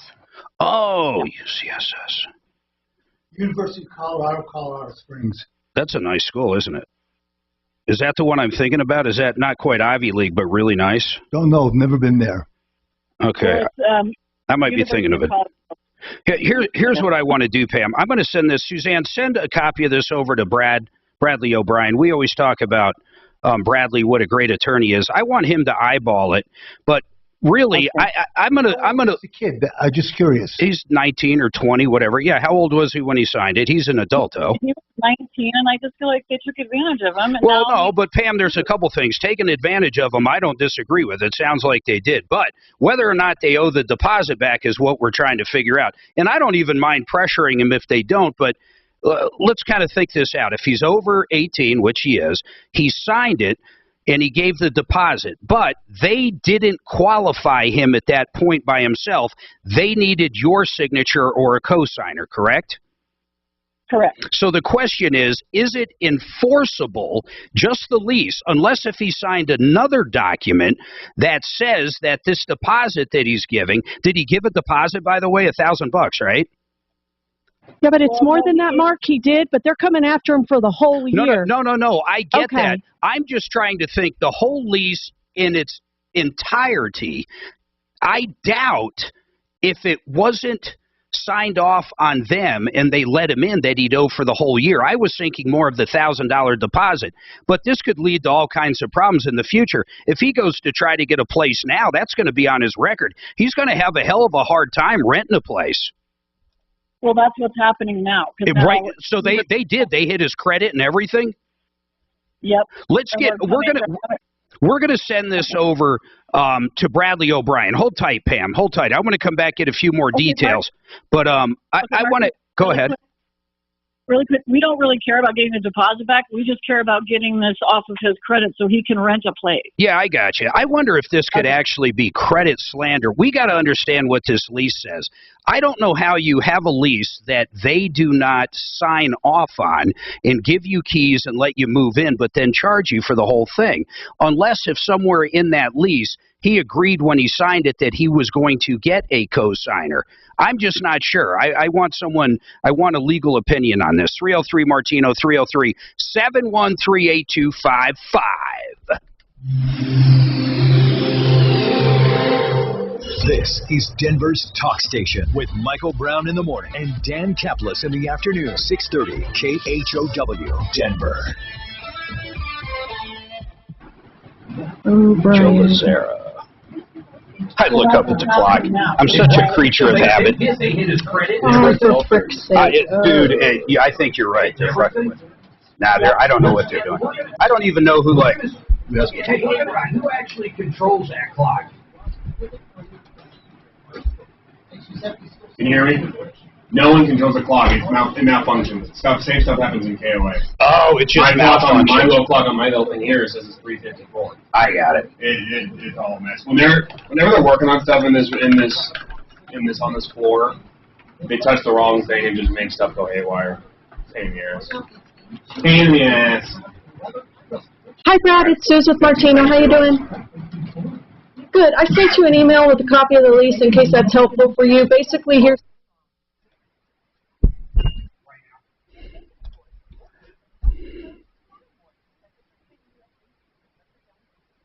Hey, I'm going to give you a little secret. You know how some people go out and buy AAA after their car broke down? They wait the 3 days and you can get it towed at no cost or at least a lot less cost.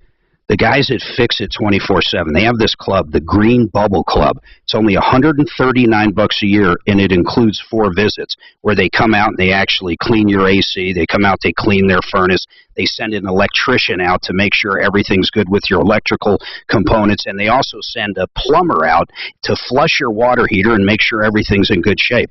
You pay the $139. Think about this. You don't have to pay the trip charge. You don't have to pay anything. So if you haven't got that AC tuned up for the the summer right now, you need to call these guys. Tell them you want to sign up for the Green Bubble Club. Now, don't tell them I said that part to avoid the trip charge, but you're not going to get a better deal than getting those 4 free visits a year. It's a good deal. Plus, you get discounts on any repairs and any new equipment you buy. FixMyHome.com is their website. It's a great website. George Donaldson's the owner. He's a great guy. FixMyHome.com or call him at 720-526-3939. We talk about great attorneys all the time. Joseph A. Lazara. He's a criminal defense attorney. He's one I hope you don't need, but if you do, maybe you get popped with a DUI, maybe an assault charge, you get into it with your neighbor, domestic violence, virtually anything that has to do with getting in trouble with the law, I want you to call Joseph A. Lazara. And I mean this when I say this. He knows the judges, he knows the DAs, he knows the other attorneys around town. He knows how to negotiate. So if you're guilty, you're going to get the best possible plea deal you can imagine. And if you're innocent, he can get in front of a jury and convince them you're innocent. So he goes at it whichever way you want. And on some items like DUI, and some even like shoplifting and other offenses, he has flat rate pricing. He's not going to charge you $500 an hour or whatever some of these other attorneys do. I want you to write the number down because we've already done the shopping for you. When you need a criminal defense attorney, you don't want to end up in the pokey there and you're looking through the yellow pages and hitting their little payphone. You want to know who you're calling. 303-429-6200, Joseph A. Lazara. Listen to this number, 303-429-6200. Put in your phone. What else is up, Matt? Oh, man, I'm killing it with these wildfires. Loving it. It's crazy. Yeah, these smoke claims. Your average 2-story, 2-bath house. Did you have fun? Okay. Yeah, it's pretty interesting. Tracy, Matt, Tracy. How are you? Good. How are you doing? I've been busy, man. It's good. That's crazy, man. Yeah, just like a house like yours with a little smoke, $200K to mitigate and restore it. It's unbelievable. No, and what do they generally offer at first? Well, I got one that offered $20,000, and I got them $150,000. We're going to talk about that. Yeah. That's absolutely incredible. Yeah, they're lowballing for sure.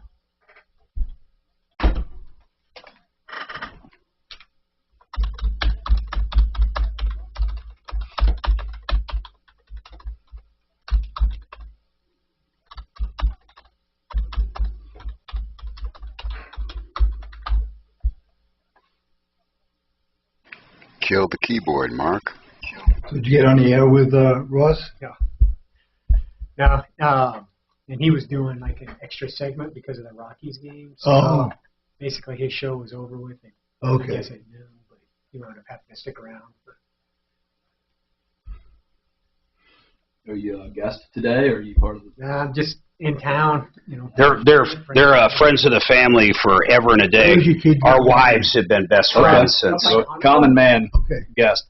Well, no, they live in Virginia now. They're in town because his son still lives out here, and he's getting married Saturday. Oh, okay, cool. Poor bastard. Yeah, my son's getting married in July 16th. Oh, wow. Same thing, a mountain wedding. Okay. The kids love to do that. Yeah. Where's the honeymoon? Hawaii. Oh, Are they leaving right after? You know, they have another wedding to go to, some friends next weekend, I guess, so it's the following weekend. So they're waiting a couple weeks. Yeah. Your son work out here, Trey? He does. Where does he work? He works for S&P Global. Yeah, you know, if you've heard of S&P 500. Yeah. He's like an auditor, right? Or he, I couldn't explain to you what he does. he crunches numbers. Crunches numbers, yeah. He went to Leeds School of Biz, man. Oh, cool. And then he graduated there at Boulder, and then the company he was working for at the time paid for his master's, right? Yeah, it's still S&P. S&P. Oh, he's been with the same company. Yeah. Oh, cool, man. You know, I get the same. My son works for Charter Communications. He does some IT work, like he's a project. And I asked him what he does. He said, Dad, you wouldn't understand it. It'd make your head explode. It's way too technical. So I just leave him alone.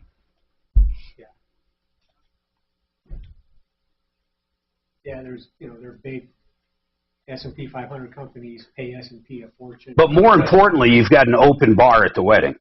Of course. That's helpful.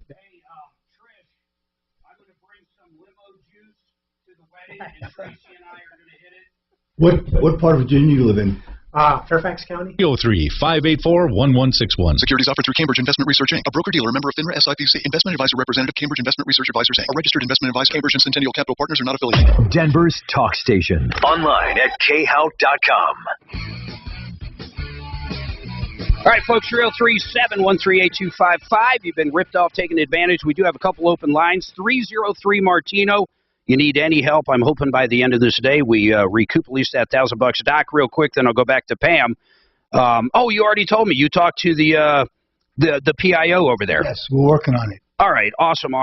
Okay, Pam, her son signed a lease at 19 years old. They sent me a copy. I sent it over to Brad O'Brien at O'Brien Law Firm. Any document you have, and this is where I really think Bradley can help people out there, is if you're a landlord, and I'll ask him again after this, but if you haven't redone your lease, you're absolutely crazy. If your tenants are still signing that same template you had a year ago or even 2 years ago, you could be in real big trouble. But Pam, your 19-year-old, and I'm saying this to recap for Bradley, your 19-year-old signed a lease, and it was kind of, it was with other roommates, right? It was like 3 people on the lease? Well, 3 people in the room, but were they on the lease too? Yeah, they were on their own lease, right? Okay. No, yeah. what, Pam, hold on. Here's what I'm trying to figure out. Was it one apartment where 3 different people each paid on their own lease, just like a lot of colleges? Yes, that's correct. Okay, perfect. So he had his own lease. It had nothing to do with the other 2. So Bradley, he had his own lease, but what happened is he signed it, gave $1,000 down, and they then told him that he had to have one of his parents sign. His parents, and they're being smart to be quite honest, said, we're not going to sign or co-sign on this deal.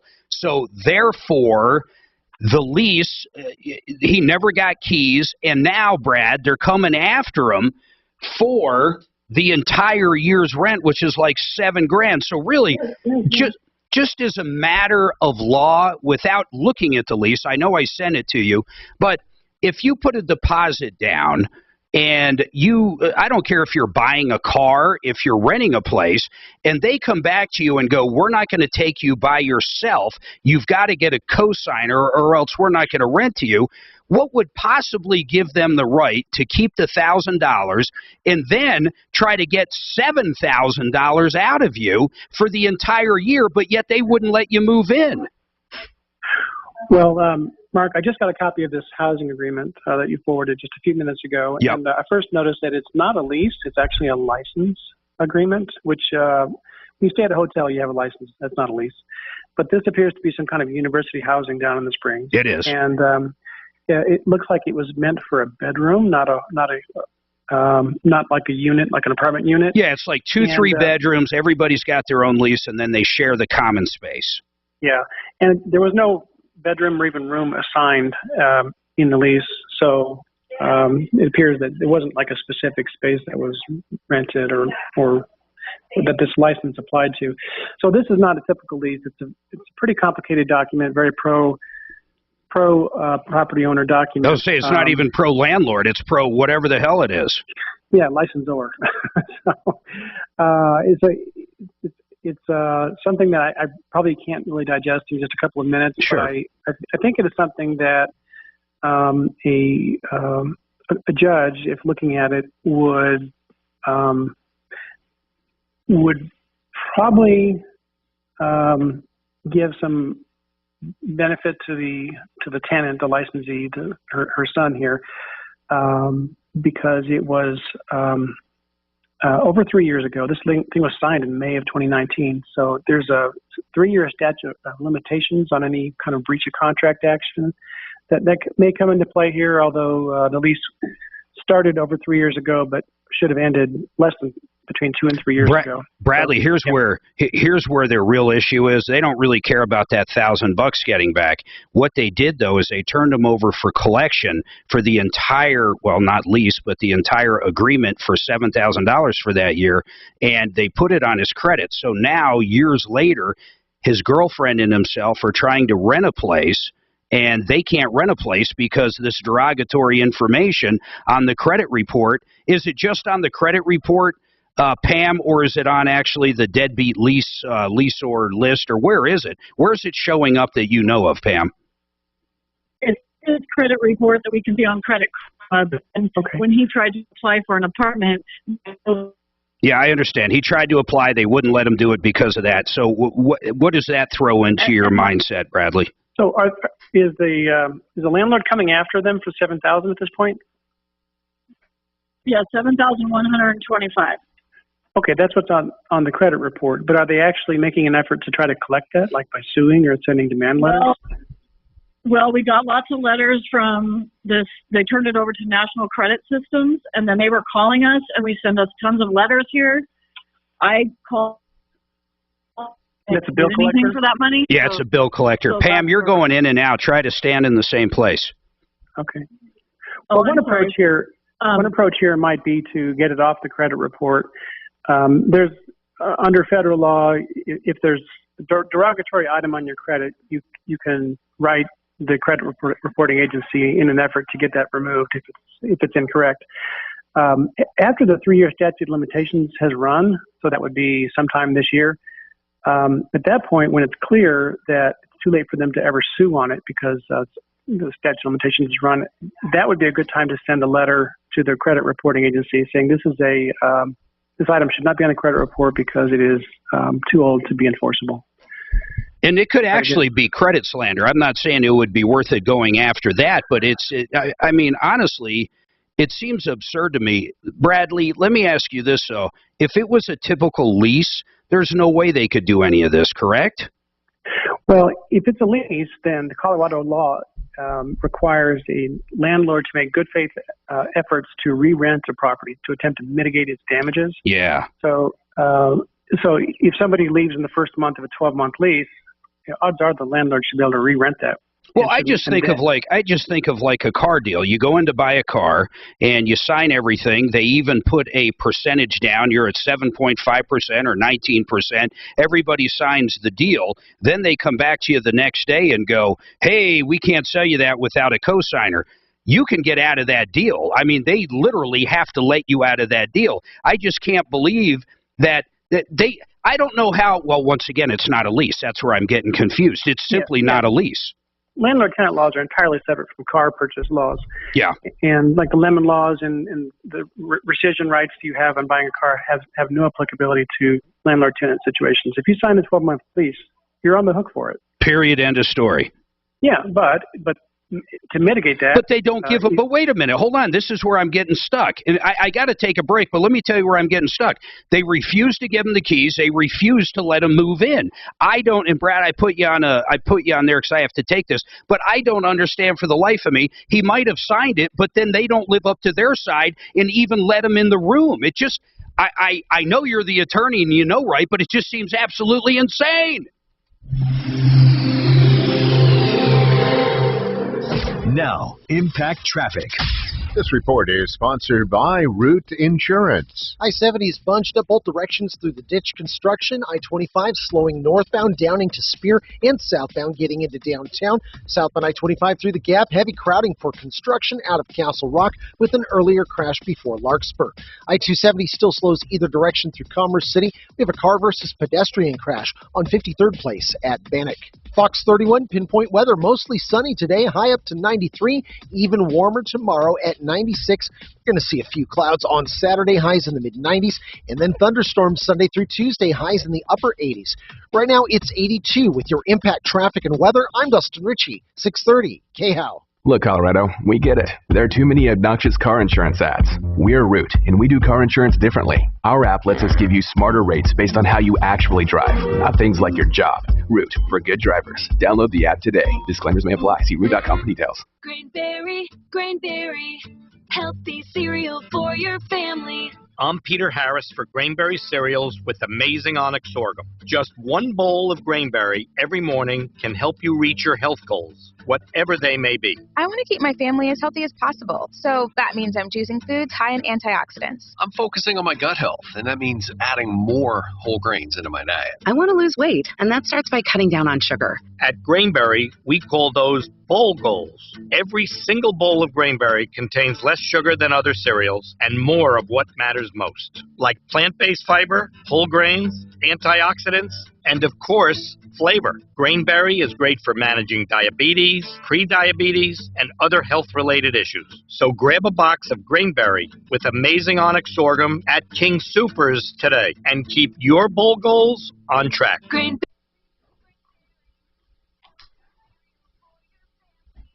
That commercial's like the tree farm. I can't get it out of my mind. It drives me insane, but I like it for some reason. Anyhow, I need to talk to you about American Restoration. These guys are so important. You ever run into a situation like a flood or a fire? Maybe someone finds asbestos in your house. We actually had the owner Rock on yesterday for a lady that a flooring company came out and found. Well, they didn't find asbestos, but they disturbed it, got it all through her house. Rock got involved yesterday. I'm going to have an update during the show on. But the bottom line is this guy knows what he's doing. He can go in there and mitigate any of the damages. He knows how to get the insurance companies to pay for this stuff, or in the case I was just talking to, the flooring company. But maybe you rented out a place and you found out there was methamphetamines in there. Anything you need to get rid of. You know, a lot of it, though, he's doing a ton of work up with the floods and the fires up in Boulder, unattended death as someone passes away and they've been there for a while. The guy does it all. He can do all the labs. He can do virtually everything when it comes to restoration. He's the best of the best. 833-7AM-REST. It's one of those numbers. Generally, you wake up and the flood's already started. You need to know who to call, and you need to know who to call quick. American Restoration, Roxy owner, 833-7AM-REST, 833-7AM-REST.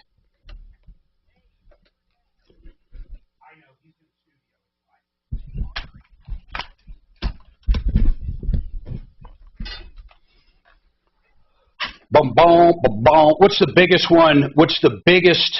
I want you to think of this. Don't tell me now. The biggest one you've done.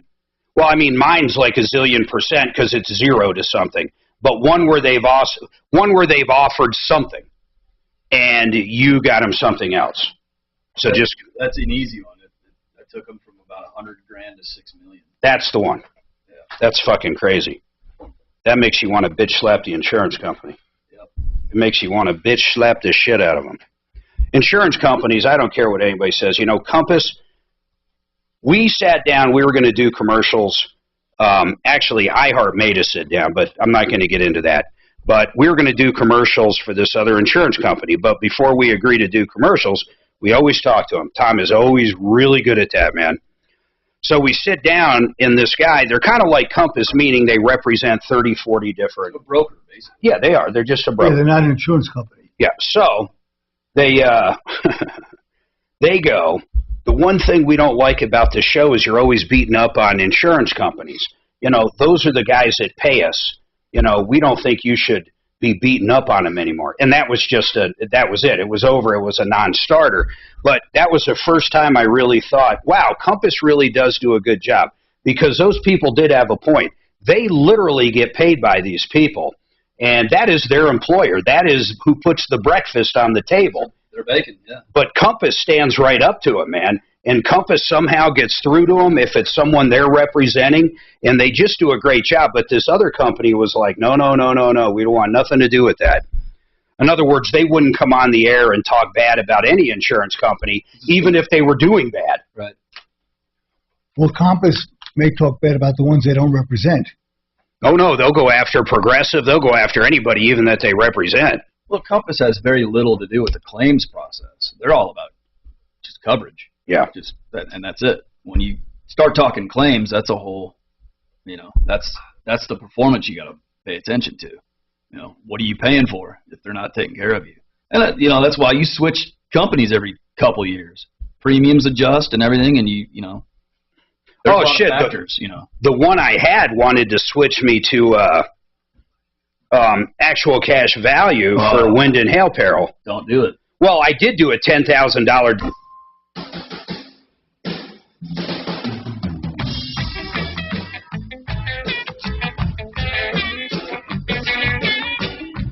All right, 303-713-8255.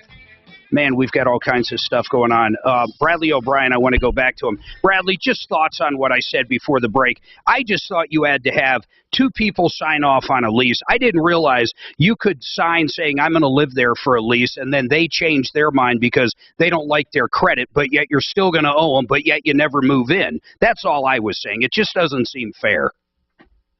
Well, this is a very unique, very pro-owner drafted lease, and you really have to read it to understand the provisions. I mean, it says that the resident agrees to provide a guarantor, but it really sets it up so that if that doesn't happen, that makes the resident in breach of the lease. I got you. The agreement. They covered their bases. Now, really, what we got to figure out, because Pam doesn't even care about that stuff, what we got to figure out is how we get this off this kid's credit. So what Bradley's suggesting, Pam, there's a couple ways to do it. I've done it myself back in the day. You can actually do it online. You can go to TransUnion, Equifax, and Experian, log in under his account. If he doesn't have one, that's even easier. You create one. It'll ask you certain questions like, you had a car loan a year ago with what bank, with what financier, and then you answer the questions correctly, you're in. Then you can dispute it right there. You click what you want to dispute, you put why you're disputing it, and Brad, you were saying she should say what, whether she handwrites it and mails it in or he does. What should she put in that letter? Well, I think that they might have an argument that the agreement was terminated due to what happened in 2019 when this thing never really took off. But only really a judge can say that's the case or not. So really, this is almost like you have to go to court to get declaratory judgment, where the judge declares what happened here. Was this thing terminated? But it does. I don't think it would hurt at all saying that exactly to the credit company coming after her for a couple reasons, Pam. They might not simply respond because they turned it over to a credit collections. In other words, the credit bureaus are going to go to whoever owned that lease or whatever it's called. They're going to go to those people and say, hey, is this valid? These people might not even respond to them at this point because they've already written this thing off. It's past 3 years, and they probably sold it for pennies on the dollar. And if there's no response whatsoever, the credit companies will take it off of your credit or his credit. Hey, Brad, can I ask you a general question? Well, hold on. Let's finish up with Pam. So, I mean... It's about Pam. Oh, go ahead, Doc, if it's relevant. Yeah. When you send a letter to an insurance company or a credit bureau or anybody else, does sending it certified mail with a return receipt requested, does that do any good so that they can't tell you that they never got it? Is that a general thing to do when you're dealing with a big company? Yes, that helps you prove up in court that you actually did send that letter. All right. Mark, could this end up being a credit slander case? You got to bring her down. It blows my ears away. Oops. Could this end up being a credit slander case? It's possible, but no, because Brad's got a perfect... we don't know if it's valid or not. It's got to go in front of a judge to find out if it actually would be credit slander, because there's a good chance that they are allowed to report that because he did sign something saying no matter what, I'm going to pay for it, whether I get a co-signer or not. So now if a judge came in and said no, it still wouldn't be credit slander unless if they didn't remove it at that point. But so, Pam, do you kind of have some marching orders there to do? I hate when we give advice out, though, and people don't follow it. Are you going to have him actually follow through? Pam? He was trying to move. No. I cannot hear Pam at all. She's just going in and out. Pam, I hope she heard it. We simply can't hear you. I mean, if you were trying to say he's getting ready to move in this weekend or something, I mean, nothing's going to happen until it's off the credit report. You really got to I put her on hold. I still got Brad up. You've got to he's just got to get involved too. That's the other thing. I realize you're the mother and you want to help, but he's 22 years old now. Give him the marching orders. Tell him he's got to log in. He's got to create the accounts under those bureaus, and then he's got to dispute it. Simple as that. I mean, he's got to help himself at this point, and I'm glad you're trying to help your kid. I try to help my 22-year-old too, and that's exactly how old my son is. But I give him the marching orders. He's got to get in there and fight, or else it's going to be on his credit for another 4 years or whatever the term is, and he's not going to be able to get a place. Hey, Brad, can you hang on? We've got another caller, Steve, that's got a question for you. You mind holding during the break? Or I can have Suzanne call you back. Either or, figure it out with her, but we have a call for you. 303-713-8255. We've got another hour to go. Any questions you have, we're going to be talking to Matt with Paragon Services. You are going to freak out when you hear how much money he can get you on different things that your homeowner's policy simply does not want to pay you on. We're going to dive into some of those secrets. It's very important for anybody that owns a home or business insurance. You're going to go crazy on this.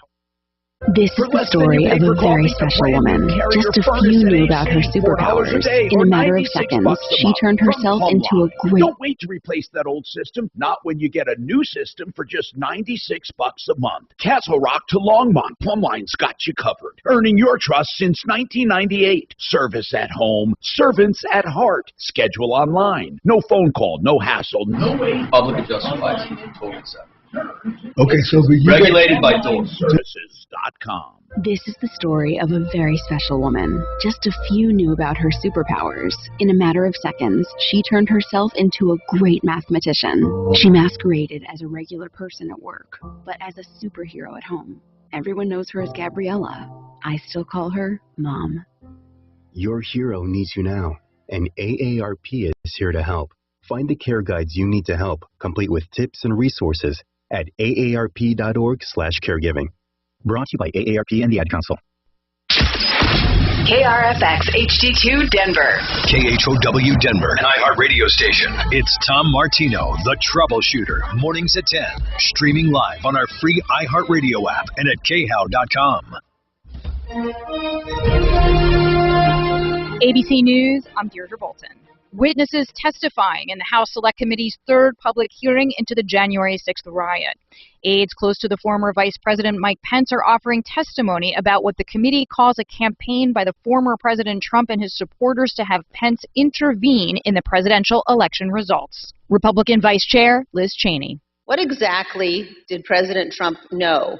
When exactly did President Trump know that it would be illegal for Mike Pence to refuse to count electoral votes? Sources say former President Trump and Pence have not spoken to each other since last summer. The suspected shooter in the Buffalo supermarket massacre appeared in court today for arraignment on 26 new federal hate crime charges. Authorities say he specifically targeted black victims in a shooting that left 10 people dead. The complaint, which includes 10 murder charges, makes the 18-year-old eligible for the death penalty. He has not yet been indicted. This is ABC News.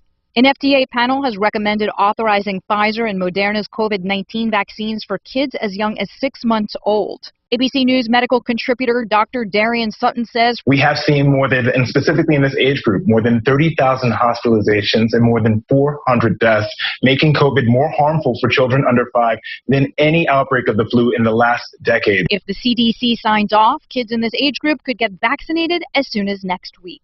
Actor Kevin Spacey was granted bail at his first court appearance in London. The 62-year-old Oscar winner is facing allegations of sexual assault. Spacey's lawyer told the court that the 62-year-old actor strenuously denies the charges. Some tips if you're planning on selling your home. Experts say the color of your front door can make a big difference. The best color? Black.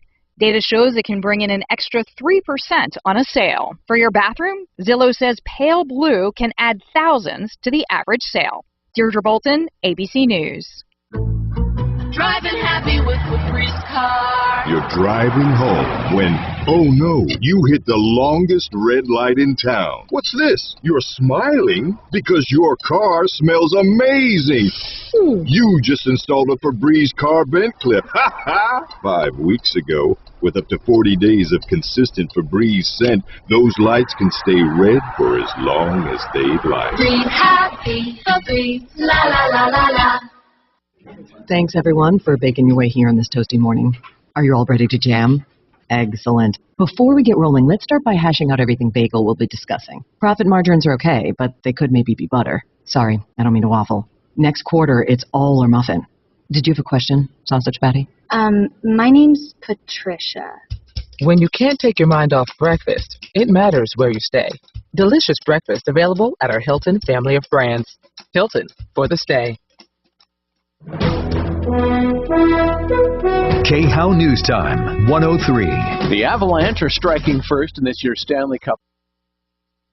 She already moved in with me, and I bought this fucking Seika 750 crotch rocket. Fuck, man. On the back of it? Dude, we took off to fucking Texas one time. I must have ripped it about 120 down there. It started raining, and I'm just looking back on this going, how did we even survive? It was raining so bad on the highway coming through Oklahoma City, I found a semi that was hauling probably 75 miles an hour. I got 5 feet behind him just to block the fucking rain. In his tailwind, just Just right there, man. And I'm thinking, Jesus Christ, if he hit the brake, we would have been part of his truck for life. Hey, you guys need anything to drink, by the way? Water? Oh, water would be awesome, man. Would you grab me one, Doc? You want a water? Yeah, water. Cold brewed coffee. Yeah, grab me a cold brew. Just don't tell her I drank one. I fucking make fun of that fruit. Okay, thank you. One cold brew, one water. Tom used to go to Starbucks. I couldn't even fucking hold my laughter. Suzanne can probably remember it, but when he'd order a drink, I'd be like, we're going through Starbucks. He's driving or I'm driving. It's like, okay, what do you want? And I'm like, I want a black coffee just as large as you have it, whatever. Venti or medium, whatever the fuck it is. So, but his was like, it had to be 12 words, man. Hey, Suzanne, is she in there? Triple macchiato.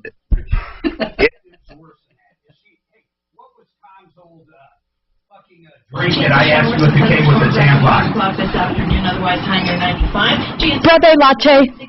No. There's a chance it was 15 words. Yeah, it's like a skinny brother latte with a shot of this and a shot of that. I know. That's crazy, man. Keith Mitchell, 6:30 pounds. Well, even in here, but open roll underwater. Nitro brew. Silly. Hey, we're gonna hit Yes, I don't really know what's going on. Brendan just went and picked up his tux. He sent me a picture. We're gonna hit So. Talking to Tracy. Just thinking, who the fuck am I talking to? We're gonna hit you ever been to Lazy Dog? I like it. Well, they owe me a shitload of beer, so we're gonna take you guys. He's talking to them. We'll let him talk. No, it's well, kind of. It's so where I live. It's My neighbor is saying 470, like 2 exits up. I forget the name. that this fence is 2 inches on the neighbor's property, and he wants to tear it down God and bless. replace it. Our caller's saying it's his fence. All right. I'm sure Bradley will love We this. get that a lot. 2 inches on the side. Yeah. Does that sound good though? You don't have any. I want my HOA to admit that the trees on my property line are not mine and that they need to take care of them. Hey, he's I just got put them there. I bought the house You guys with are them, but they're on the paying. So property brides line. were usually the So they bride grew pays up. the wedding. So yeah, I mean the roots are on my side and that side, but nobody takes. What are they bugging you to take care of them, or do you want them? I want them to trim them or something. None of them's coming down on our fence. We're going to cut it It's down. different in our house though. Who's We're paying going to for take it? down the fence. We get these winds and it pushes against my fence, which would make.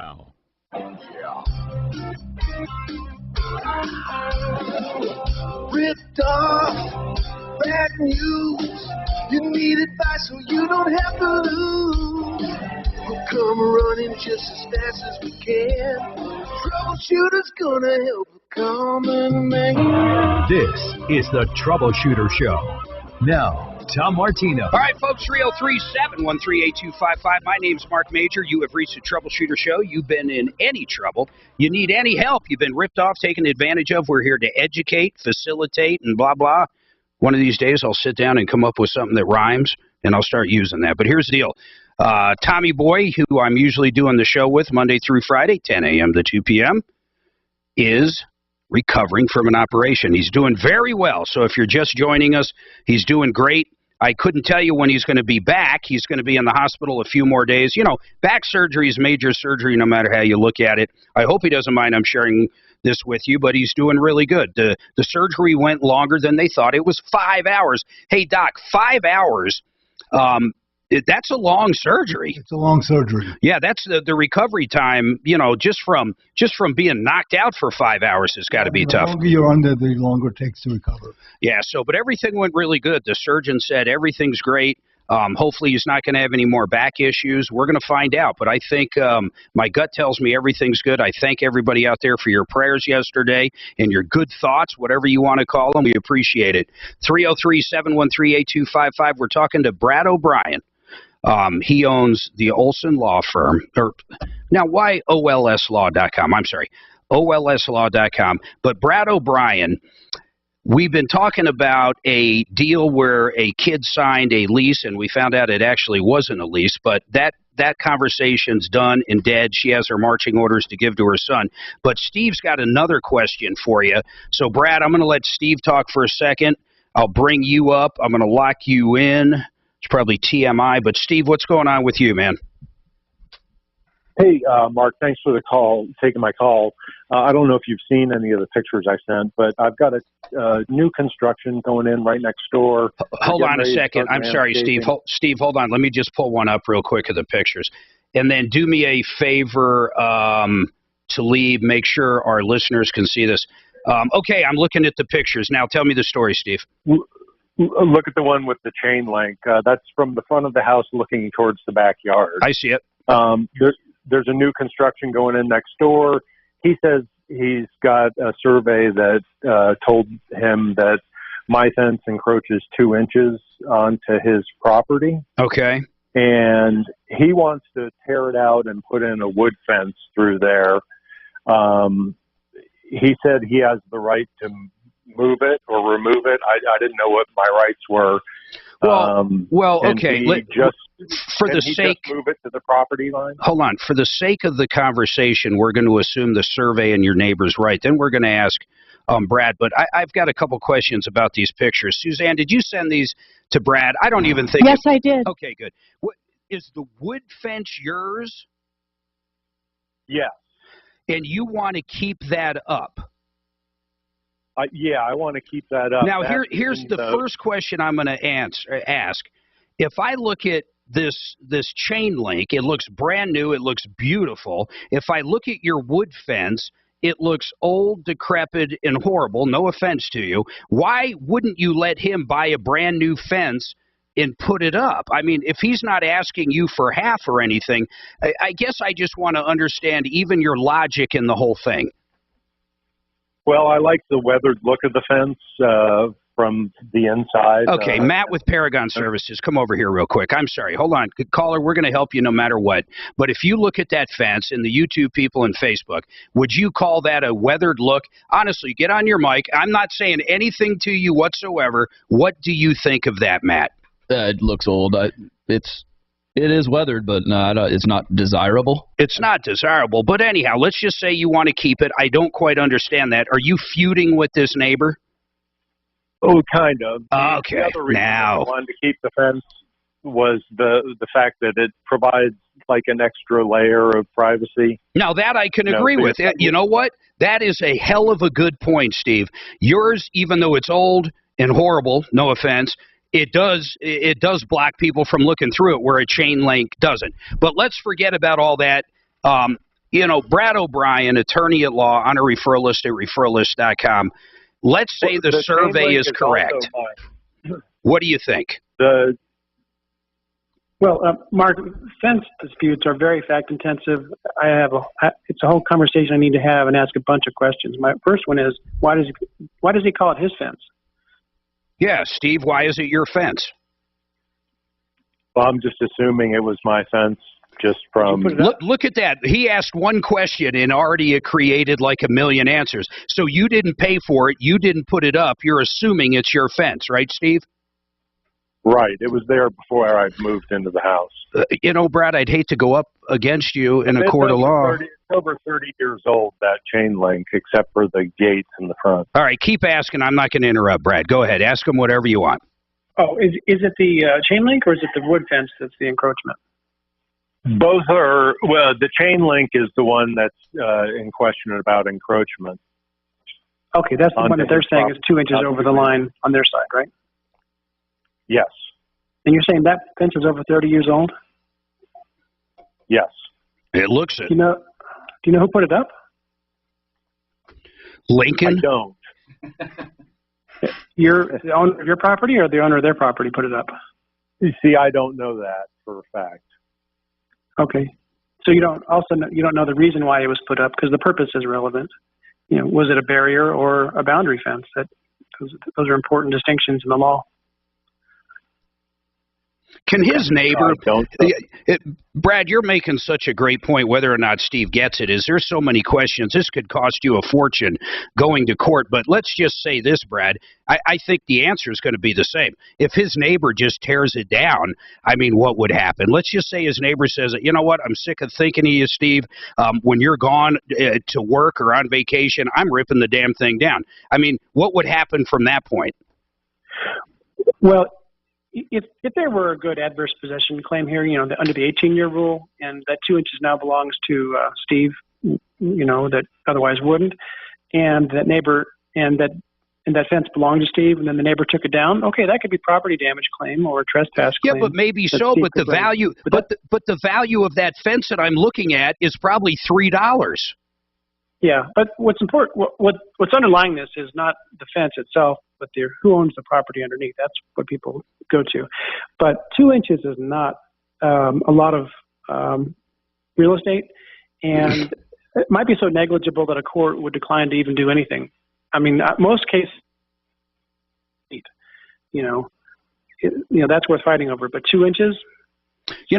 Steve, maybe the logical answer is here. You let him put up his chain link fence, and then you put up a privacy fence. He wants to put up a wood fence, Mark, all the way where the chain link is, all the way to the end of the backyard. And he won't do it? And so, well, he wants to put it where the chain link fence is and where my wood fence is. He wants to do it right on the property line. And I said, well, you can just build a fence right next to that all the way back. Why don't you just get, and I'm not saying he's not being reasonable, but why don't you guys just talk it out and come up with something? Walk over there with a six-pack or whatever the deal is and just say. The only thing he wants to do and will agree to, because basically that's what his permit is for, is to have a wood picket fence. But wait, don't you want a wood picket fence? Well, like I said, I'd like the extra layer of privacy in the back. Wait. You totally confused me, Steve. I thought you wanted a wood fence, not a chain link fence. And now you're saying that's what he wants to put up. No, I was saying that he wants to put up a wood fence where the chain link fence is now. I gotcha. All the way back to the backyard. Well, I guess here's the deal. I mean, Brad, this guy could just put it up a little closer on his side. I mean, I agree with you. You're arguing over 2 inches. I mean, you guys are like the Hatfield and the McCoys over there if you're arguing about 2 inches. I mean, I guess worst scenario, he could just put it up next to that thing you have that's falling down. I mean, God, I don't know. What would you say if this guy walked in your office, Brad? Well, a court could easily find that this fence belongs to the other neighbor because it's on the other side, and Steve hasn't been able to say that it's his fence for any particular reason. So generally speaking, somebody can put up a fence within their property, like not on the property line, but inside the property line, and they have the right to do that, so long as they meet, the permit requirements and covenants, if there are any, like HOA covenants. Sure. But if in that situation, if Steve doesn't like that fence, Steve can put up his own fence an inch inside his property line. And then you guys both spent money on a fence that you could have split, or you in this circumstance, Steve, you can have him just put up a new fence. He's going to pay for it all, and you get the benefit of a new fence. I think you're in the position where hiring an attorney would be insane. No offense, Brad, but who knows what's going to happen? You could spend so much money doing that. You could have paid for whatever fence you want on your side, and he's paying for whatever fence on his side. I just think that's where it's at, man. I honestly think you should try to just reason with them at some point. I know you don't want to do that. I don't know how bad the blood is between you guys, but geez, man, 2 inches? It's a little crazy. Brad O'Brien, I appreciate you coming on. OLSlaw.com, 720-370-7388. I wanted you to tell landlords out there why they need to update their lease. If you can hold on this break, Brad, it's totally up to you. I think it's very important. 303-713-8255. Bill, you hold tight. I promise I'll get to you. I know you held yesterday. Hey, Denver dads, looking for something to do this weekend? Come check out Triple J Armory. In celebration of our 3 years in business, we're giving away free lunch every Sunday this month. Come check out Simply Le Crepes this Sunday, serving from 11 to 2. The first 100 customers will also be entered in our free drawing. Gotta get there quick, though. Tickets go fast. Also enjoy huge discounts and free range time both Saturday and Sunday. Never a better time to be a dad. Triple J Armory, located off C470 and Broadway. All right, Ask Blake, 833-ASK-BLAKE, 833-ASK-BLAKE. How many people start the commercial with the phone number? Think about that. Most people talk about it, then they give the phone number. I want you to write this number down, then I'll tell you why. 833-ASK-BLAKE. I use Blake Harris's law firm to do our trust and to do our will. I love Blake Harris. I personally used him. I've had him help my parents out as well. If you have not looked at your will in a while, or you need to update your will, and that could be for numerous different reasons. Maybe you've been divorced. Maybe your kids were very young when you did the will, and now they're no longer young.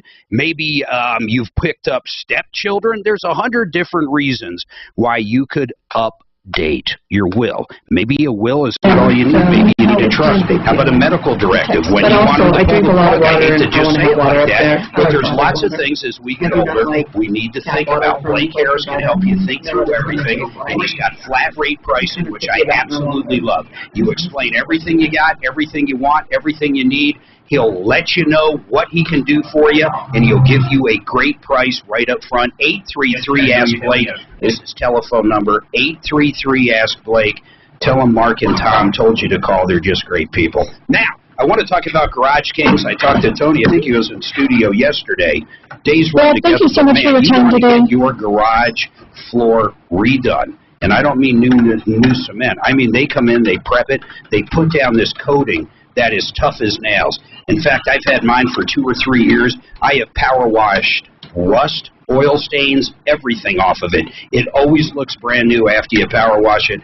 This stuff is so good. I had it done on my patio outside. He came right out. He prepped the patio. He put it over. We pick all the colors. Suzanne picked the colors. It's absolutely beautiful. You got to check it out. He's got the guaranteed lowest pricing out there when it comes to this. And on top of that, he does not charge a penny up front. When the job is done and you like it, that's when you pay these guys at Garage Kings. They're great guys. Oh, and their warranty. I forgot about that. You ready for this? Lifetime. Doesn't get any better than that. Check them out at GarageKings.com. GarageKings.com.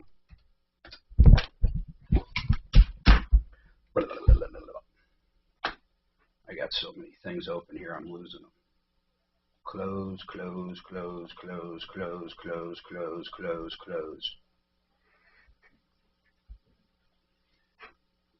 Doc, how long have you been out in Colorado? Excuse me? How long have you been out in Colorado? Since July 15th, 1983. And the reason I know that is because it was the same day that John Elway came to Colorado, to Denver, and there was nothing. Oh, we were double blessed. Right, nothing in the paper about me. Not even a paragraph. It was all about Elway. Can you believe that? Well, where are you from? Out east, I take it. From New York. Okay. Where are you from, man? St. Louis? Yeah. Literally St. Louis? Right in town, yeah. I was pissed. Where were you born? About John You're Elway. Colorado. Yeah. It was a little town. What is it? Bayfield down by Durango. Okay. Good, Whitewater, right? I couldn't believe Trish lived in Idaho Springs. That town is so small, the chances like you grow up in Idaho Springs is like fucking zero. Yeah. Yeah. When we lived out here. Well, the only experience I had was when you drove me to get my car. So my car got stolen. It was towed to a place in Idaho Springs. So I get the call from the cops that it's in Idaho Springs. Come pick it up. I say, well, it's going to cost me like $800 to get an Uber. The exact same day, Mark is taking a friend of his up to Idaho Springs. Like literally. Literally. We were hitting Bojo's and the breweries up there. They got a Tommy Knocker. They got two breweries, maybe 3, and then they got a cidery, and then they got that pizza joint, Bojo's. It's a good hang. I like that. What a coincidence. Oh, and it's coming back from the mountains, man. It's just a quick deal. Last time we were up there, they like shut down the main street now, I guess. Oh, it's like that now. Pedestrian. So you pay for parking. Yeah. That's what pisses me off now. I pick up the car. It's a Subaru Outback. The back is filled with stolen goods. Computers, guitars. Oh, wow. Tell them where they ditched it, though. They didn't ditch it in Colorado Springs. They ditched it at a casino. Or Idaho. Oh, they in Blackhawk? Yeah. Oh, no shit. But did they get him? Did they catch the guy? Yeah, yeah. Oh, good. But there's a couple of $1,000, probably $8,000 or $9,000 worth of stolen goods in the back of my car, and they cut the seatbelts. Didn't they steal your glove or your golf clubs? Yeah. So they leave TV, stereo equipment. This guy does dueling pianos for different restaurants. I love that. What? I love that stuff. Yeah, I do too. saying, what was stolen, because I'm driving back to Denver. I'm thinking, if I get pulled over if I have You're a going to get seatbelt, yeah. I don't want them to think this is my stolen goods. Why did they cut the seatbelt? So the cop said so they can get out quickly. Just undo the seatbelt. I don't. That's. Of course, we're not talking about logical people here. But they didn't want to hear that pinging the whole time. Okay, yeah. So who knows? They just put it in and then cut it. Weird. So I just drove back right to District 3 Police Station and unloaded all that crap. Guitars and whatever else.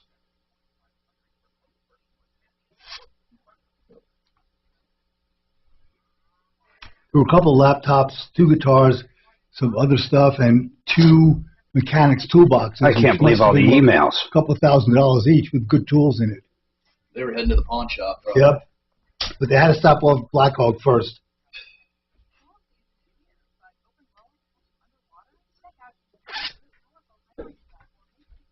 Attract, interview, and hire candidates. Visit Indeed.com/credit and get $75 towards your first sponsored job. Terms and conditions apply. Denver's talk station, 630 KHOW. All right, 303-713-8255. Hey, tell your friends about this show. You've been ripped off or taken advantage of. It's the only show with the same host for 40 years. Try to find another one in the country. Trust me, I've looked. At one point, the Grand Ole Opry, I can't even believe that was a radio show. I never heard of it. I've heard of the Grand Ole Opry, but I guess they were on every week or something. But they're not on anymore, so therefore it doesn't even matter. Or the host is dead. I forget which one, but something like that.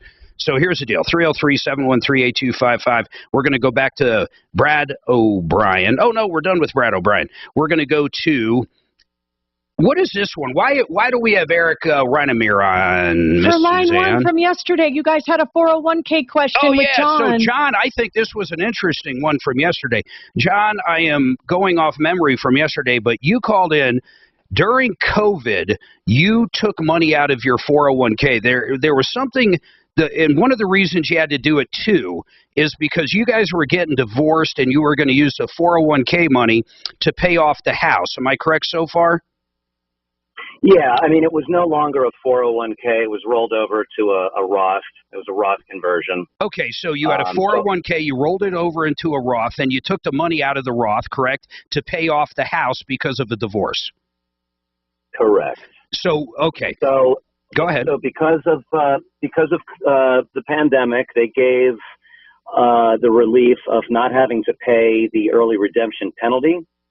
But when I went to go do my taxes, I still had to pay on the income, the extra income that it created. Well, that's wait. You mean that the Roth did, right? Exactly. So no, hold on. I just want to make sure that myself and Eric understand this. So you rolled over the 401k. What year was that roughly? Oh, that was years ago. Okay, perfect. Perfect. But hold on. That was years and years ago. When you rolled it over, did you pay taxes at that point when it went into the Roth, or were you rolling over like $6,000 a year for many years? How did you roll it over? No, it was like a non-event. I think because I've never heard of that. Hold on. For the life of me, Eric, I can't imagine I could take one of a 401k that's got $500,000 and roll it into a Roth without any taxes. In fact, I know that's wrong. So Eric, first of all, is that even possible? When he had a 401k and rolled it over into a Roth, isn't that a taxable event? Because you're rolling over pre-tax dollars into a Roth, which grows tax-free. That's supposed to be funded with dollars that were already taxed.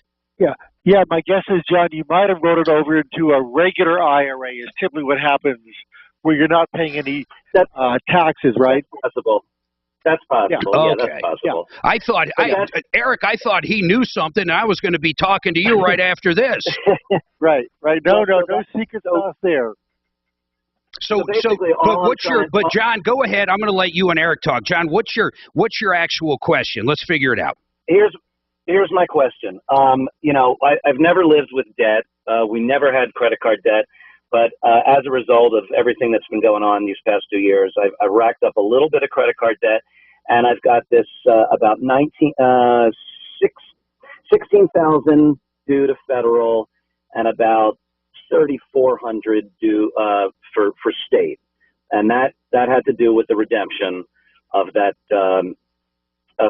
IRA.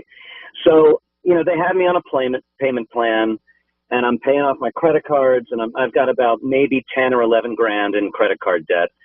I just opened up, hopefully, a small business loan, and I was just going to put everything onto that, which they said I could do. But before I do that, I keep hearing these commercials for Stop IRS, DebtRelief.com, whatever. I gave them a call. I looked them up on the BBB. They've got a pretty good record. The guy was pretty... Hold on a second. John, hold on. And Eric, I'm sorry. I'm going to let you say everything, but I need to tell John something about these companies. I don't care who they are, even ones we represent. The bottom line is this, man. If you have the means to pay, you're not going to get a deal, man. You might get a payment plan. You might get some help with the interest, maybe with the penalties. But if you have the ability to pay, these companies are going to do absolutely zero for you. So the first question I would have, we were talking about you paying off a house. How much equity do you have in that house? Well, just answer the question real quick. How much are you worth? It's not under my name anymore, unfortunately. Okay, well, how much are you worth? How much do you have? With my retirement and stuff. I mean, actually, qualified retirement, I don't even care about. Outside of qualified retirement, how much do you have? God, really. Not a lot. Okay, well then, Eric, I'm going to throw this out. Eric might know where I'm going. Eric, you give me your opinion and tell me what you think of mine. If he really has no assets but qualified retirement money, he doesn't own a house. How about your car, real quick? Do you own a car, John? I own the car, but here's the clincher, which what the guy from the company said would be an easy deal that I would be approved. Is that my court order for support and alimony it's ridiculous. It's about $5,000, about $5,400 a month. Yeah. So I'm working the my IRS. ass off. Why would the IRS care? I'm going to hold on. Let's do this, John. I want to do a couple things. One, Eric is a CPA. So, Eric, I want you to give some advice here, but then I want to get up Larson Tax Relief because you're talking to a company that's giving you advice like Larson, the services they do, but I want to make sure they're correct. So we're going to get another expert on. But, Eric, I want you to give your 2 cents, man. Yeah. So again, John, can we boil it down to what really are you asking a question about paying the taxes on the 401k money you wrote out, or what exactly is your issue? All I want to say is before I roll over all of this onto this loan, and just so I only have one payment, I was going to maybe give this Stop IRS Debt Relief, whatever the hell it's called, company a try to see if they can negotiate what the back taxes I owe. They said, we have almost 100% success rate. It'll cost you about $3,000. God, you're being naive. Eric, he's being naive. Yeah. That's what all these people say. Yeah.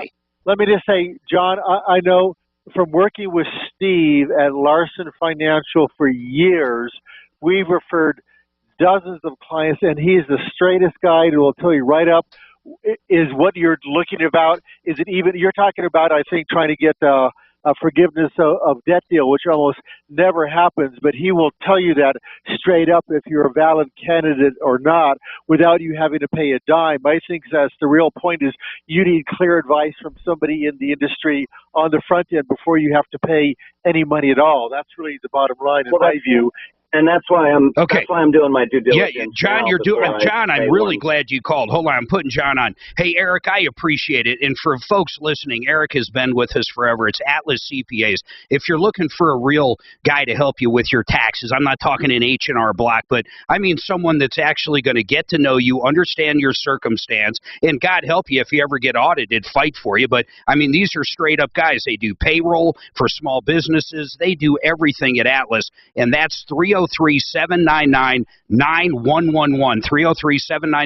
303-799-9111. Eric, I appreciate it. I'm going to do exactly what we were both saying. I'm going to have Suzanne reach out to Steve or someone over at Larson to set this guy straight. He's going to end up signing something, and he's going to end up getting screwed by him. Yeah, don't go there. All right. Hey, Eric, I appreciate it. Suzanne, let's try to get Larson on. Who do I got waiting here? Chris? Tenant flooded house. That's horrible. Everybody hang tight. We're going to try to get an expert on. John, hang tight. I am so glad you called. 303 Martino. You guys have to take a certain number of breaks. Yeah. Who do I got? They're just always, they're at the top of the hour, the 15, the 30, and 45, but the guys always run over. The only one you can't run over on with us is the top of the hour. I won't let them. Yep.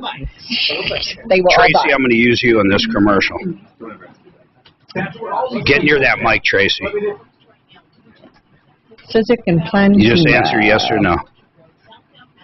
Are either of you available for a call? See that. Show him the on button. She has to. I know Adeline's still in Florida. She had an appointment this morning, but... Don't be nervous now, Tracy. Oh. There's 300 million people are going to hear you. Not my problem. I'm just curious. Yeah. Definitely, I know it's not Adeline. I guess it's possible it'd be Daff. Maybe.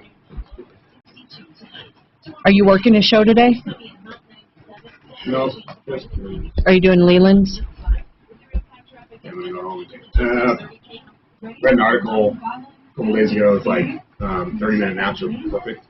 Like, perfect. And every time I've taken them like 2 or 3 times now, it's like literally super energized. Really? Yeah. I can't fall asleep during the day. I'm so jealous of people. Cranberry. How the hell does this pop up?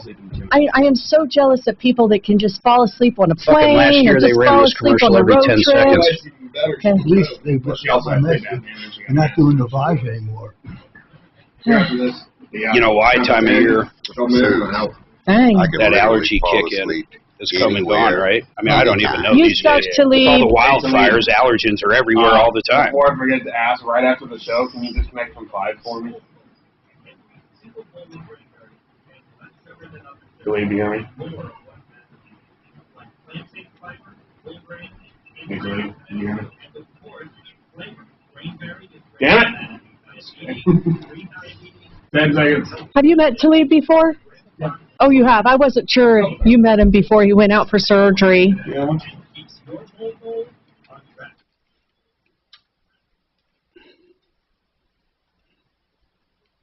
Weigh it, and he'll pay it. Who am I talking about? David Ellis Jewelers. I got a friend in studio today. His son is getting married up in the mountains, so they flew in from Virginia. But, Tracy, let me ask you something. You and Trish have been married forever. Has she accumulated old tangled necklaces or, earrings, broken watches? I mean, this is stuff that David Ellis will pay you cash for. I highly suggest you go find any jewelry that Trish has laying around, and we'll head up to Ellis while you're here in town, and let's cash in on this deal, man. Have you ever done that before? I haven't, but it sounds like a plan. It sounds like a great plan, so let's do that. Trish, you need to find all your old jewelry regardless. In fact, it really doesn't matter, even current jewelry. If you don't wear it anymore, you might as well get some money for it, and David Ellis will pay you top dollar. Don't go to a pawn store. Don't go anywhere else. You go to David Ellis Jewelry, 303-322-8779. Get that in your head, Tracy. I want to see that jewelry. Trish, get that jewelry taken off. We're heading to David Ellis after this. 303-322-8779.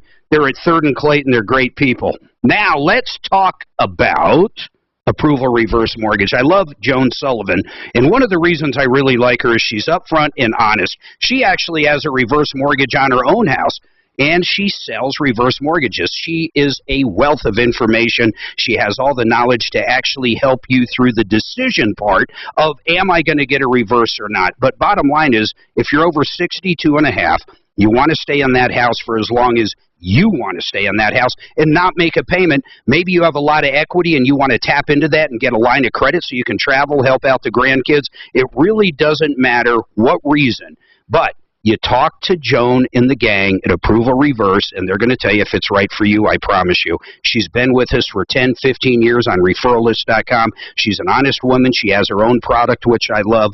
Joan Sullivan, approvalreverse.com, approvalreverse.com. Say it with me, please. approvalreverse.com.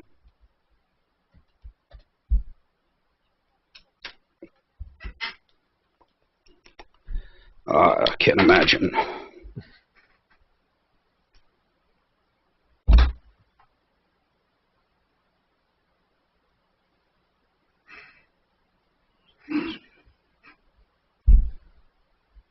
Now it's well, look at that, 60. Then it went back to 11. What? I know. It's no rhyme, no reason. Oh, my God. I just thought of something that's not good. Oh, my freaking jeez.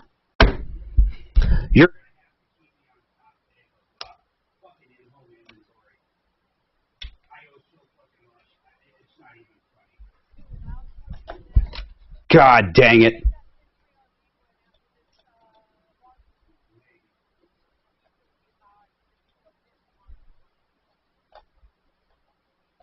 Okay, Matt, we're talking here. What's your number? 719-434? 719-726-0020. Zero what? 0020. 0020. 20. Yeah. Oh, you did get...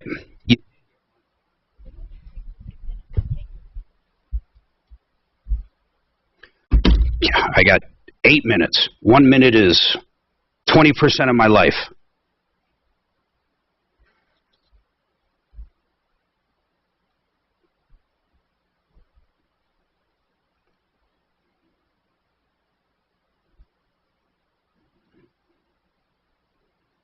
Damn it. I fucking missed so much inventory. God damn it.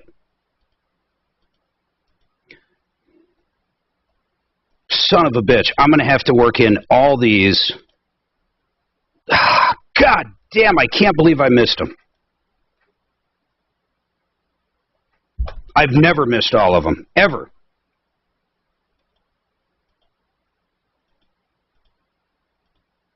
Fuck. You got to do all that today? I can't. There's no way. I mean, I'd just be... One big commercial. It would be just one big, huge fucking commercial. Oh, my God.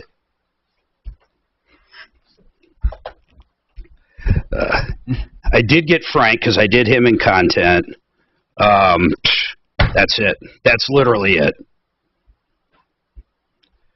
CBD, that works. That's magic.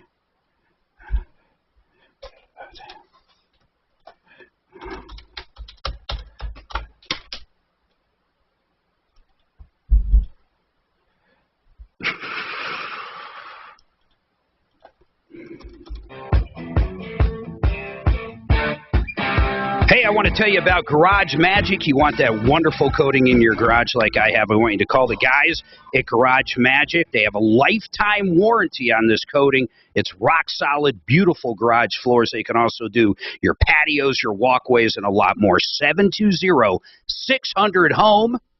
And to Larry, what does he want?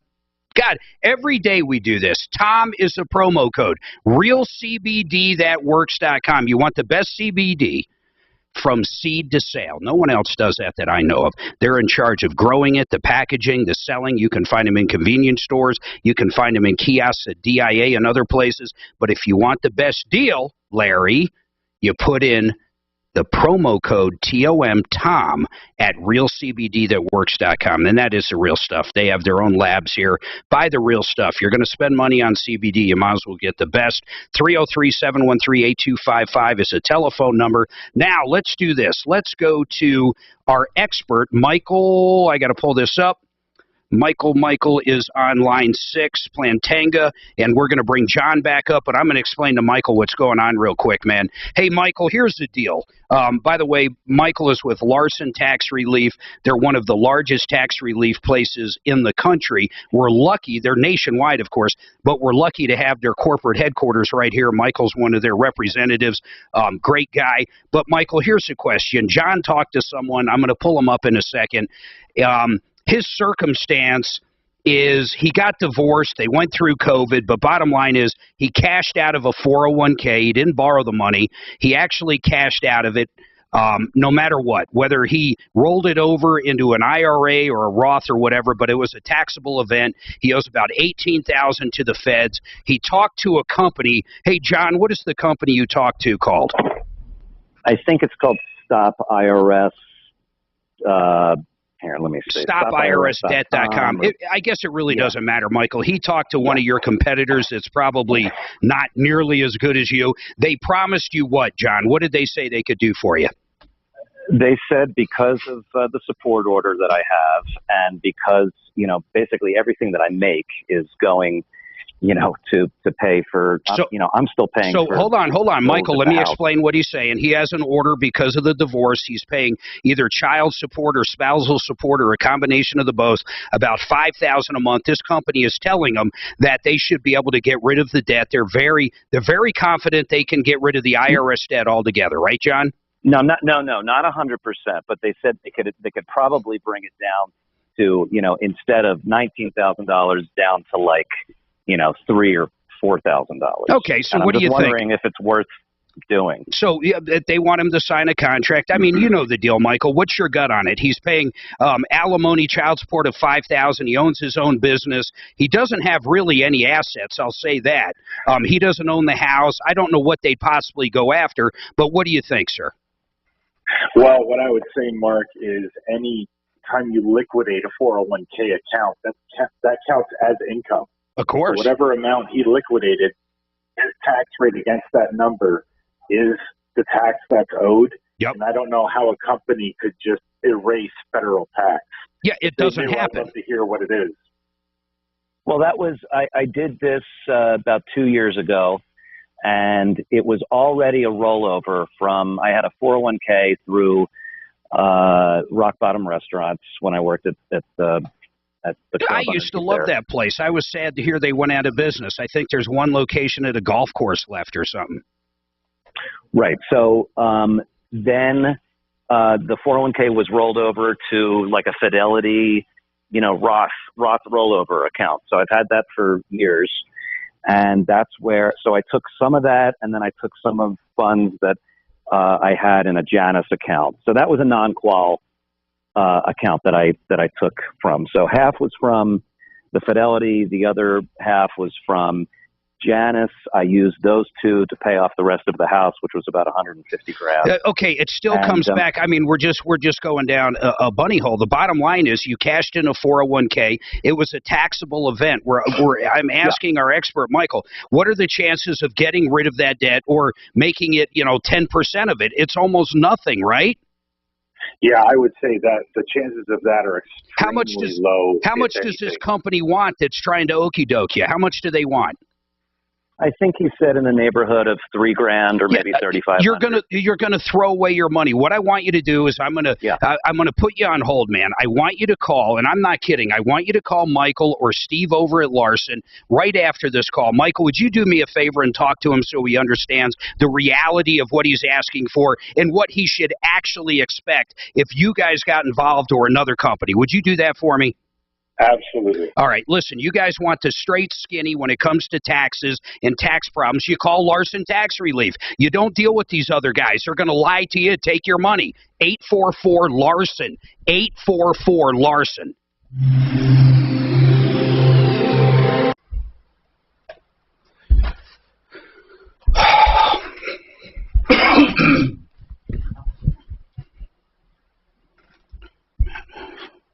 I wish you came in for the whole show. I'm going to get you back in, Matt. When can you come in? Probably in about 3 weeks. Okay, hold on. Fuller Law.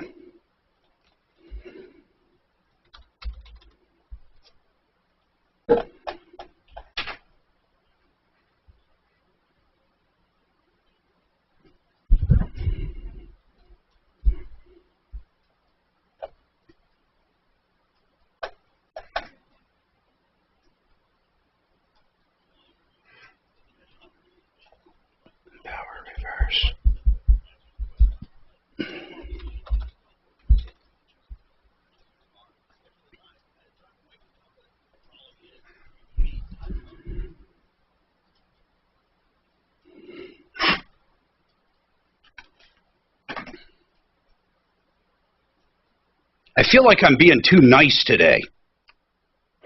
No, you're not. I do. I feel like I'm being too fucking nice. Well, no, you told that you pissed off that old lady. You called her a hoarder. Well, thank God I at least called one woman a hoarder today. That's the gal you guys went and moved all her crap out? No, that lady, fuck her. Doreen? I never been so mad at an elderly old lady. She was the meanest old hag I ever met. No. God, she was an old bat. Hold on. A couple of people think they had no hold on, guys. Winning.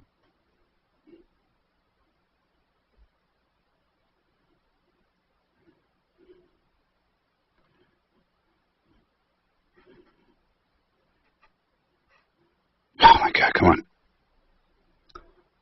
Empower Reverse Mortgage. Mark Massey is the owner. What I love about him is he's straightforward and honest, just like everybody on our referral list. You have any questions about reverse mortgages, he can even refi you. Let's say you did a reverse mortgage years ago. Look at all the equity. Look at the value of your house compared to even 5 years ago. You could tap into that equity again by refining into another reverse mortgage. Get a line of credit. Call Mark Massey, 720-500-7719, empowerreversemortgage.com. Now, I want to tell you about an attorney I use personally. In fact, when you hear other hosts actually talk about personal injury attorneys, I want you to call them up. Call them up and say, did you really use that guy? Did you really use the big arm or the fat ass or whatever the name is? I want you to actually ask them. Go ahead, do it. But you know what? You can call me and say, hey, Mark, did you and Suzanne use John Fuller of Fuller Law? You're damn right I did. We got T-boned. Our car had every airbag go off. Suzanne had injuries. I had injuries. We got John Fuller involved. The bottom line is he is a great personal injury attorney, and what I love is we dealt directly with John. He told us how to get the maximum value out of our case. He walked us through it, and we got every cent those other people had in insurance. Simple as that. He got us the max limits. I love this guy. Then when our daughter was in an accident a couple years later, got rear-ended on 25, who did we call? John Fuller. I don't just talk about him. I actually use him. My accident lawyer can be your accident lawyer as well. Go to myaccidentlawyer.co, myaccidentlawyer.co.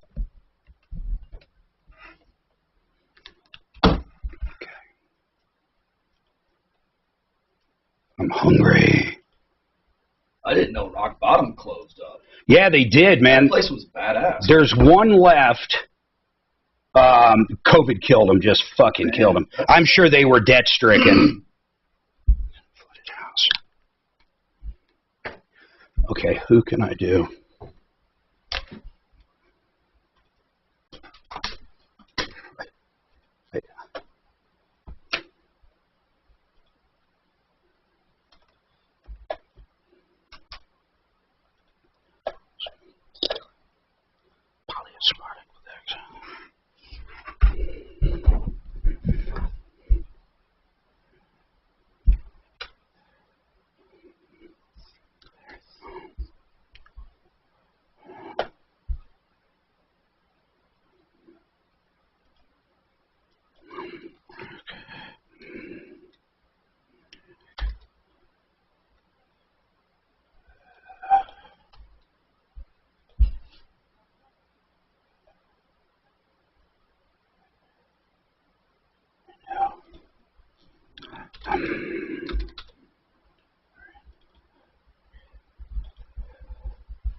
Mark, can you hear me?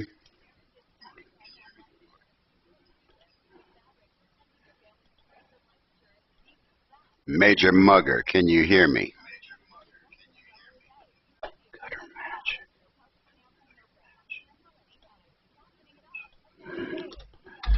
Hey, Talib, you got me?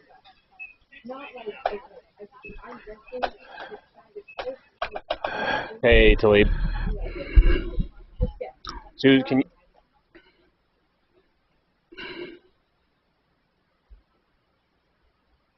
Yeah. How come every other phone call these days are all bullshit? Do you guys have that same issue? I don't get a whole lot of crap spam calls, really. Every now and then. God, I get so many. It's just crazy. Normally it's like a, car warranty call. I got you now, A-Rod. I still have a 303 phone number. And out there, anytime I get a 303 call, I know it's a Space. Yeah. Or 720. Hey, babe, can she hear me? Hey, I'm going to do that twisted view. He's bugging me. I'm going to do it. I feel bad for missing it last time, even though I was bleeding out and almost dying.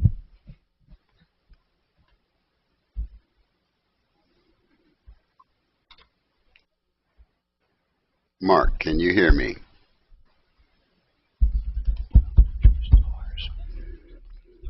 Mark Mason. Heart Radio, Denver's talk station, is available everywhere. Just download our free iHeartRadio app. 630 KHOW, an iHeart radio station.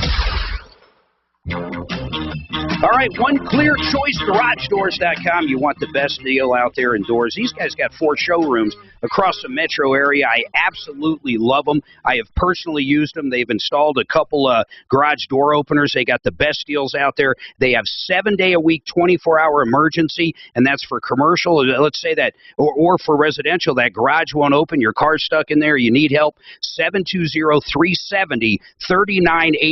OneClearChoiceDoors.com. Now, I also want to tell you this. I just talked to Nick Fox. He's the owner of Renew Home Innovation. Listen to this, 50% off installation right now. And this is for these new, beautiful bathrooms, solid surface walls. There's no maintenance. They've got the inventory right now while everybody else is raising prices. These guys are trying to get customers on the books. You get a free shower door if you get the bathroom done. 12 months, no payments, no interest. 303-904-2000, Renew Home Innovations. Now, real quick, I already know what this call's about. Bill brought his bill. Let me get you up here. You brought, actually, I think I read the email wrong. It was your daughter that brought her camper or trailer down to Century RV, right? That is correct. And she left it there on consignment. They were going to sell it on consignment. Nothing happened, and about 6 weeks go by. She called over there going, what's going on? Have I had any bites or whatever reason? And they told her like this. They said, our consignment guy left and come pick it up. Well, yes and no. She had it there for 6 weeks. She called every week and asked them, would they please put it on the internet and advertise it for sale like they said they would? Yeah. They would never return her call. They would never advertise it. Yeah, I got it. I got it. No communication. Yeah. Right. But you've gotten involved since Monday and yesterday, supposedly, and they still won't return anybody's calls or even talk to me about the situation. Didn't she already pick it up? Kind of a joke.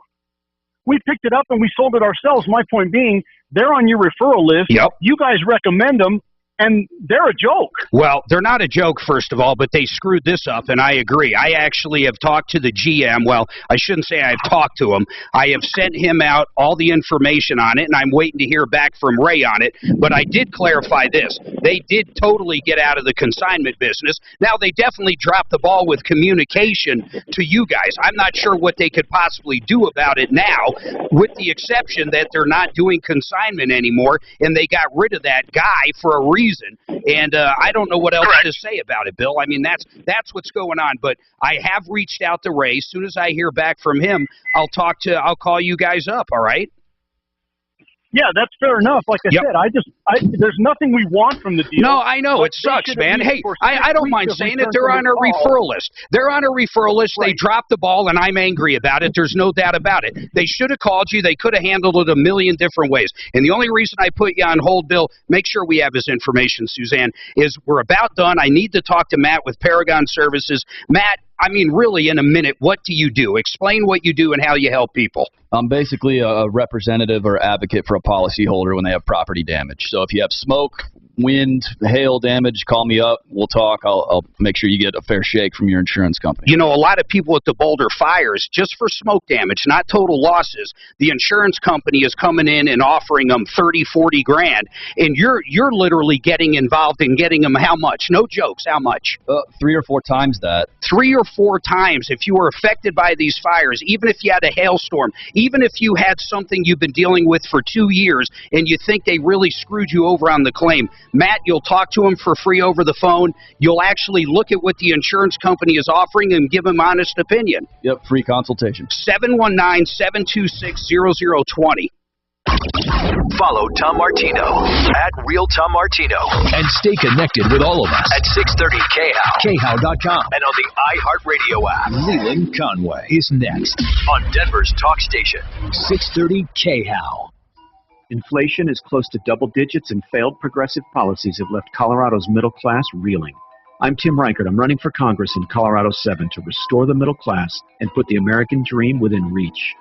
I'm an economist with solutions to rebuild our economy, secure the border, and stop the flow of fentanyl into our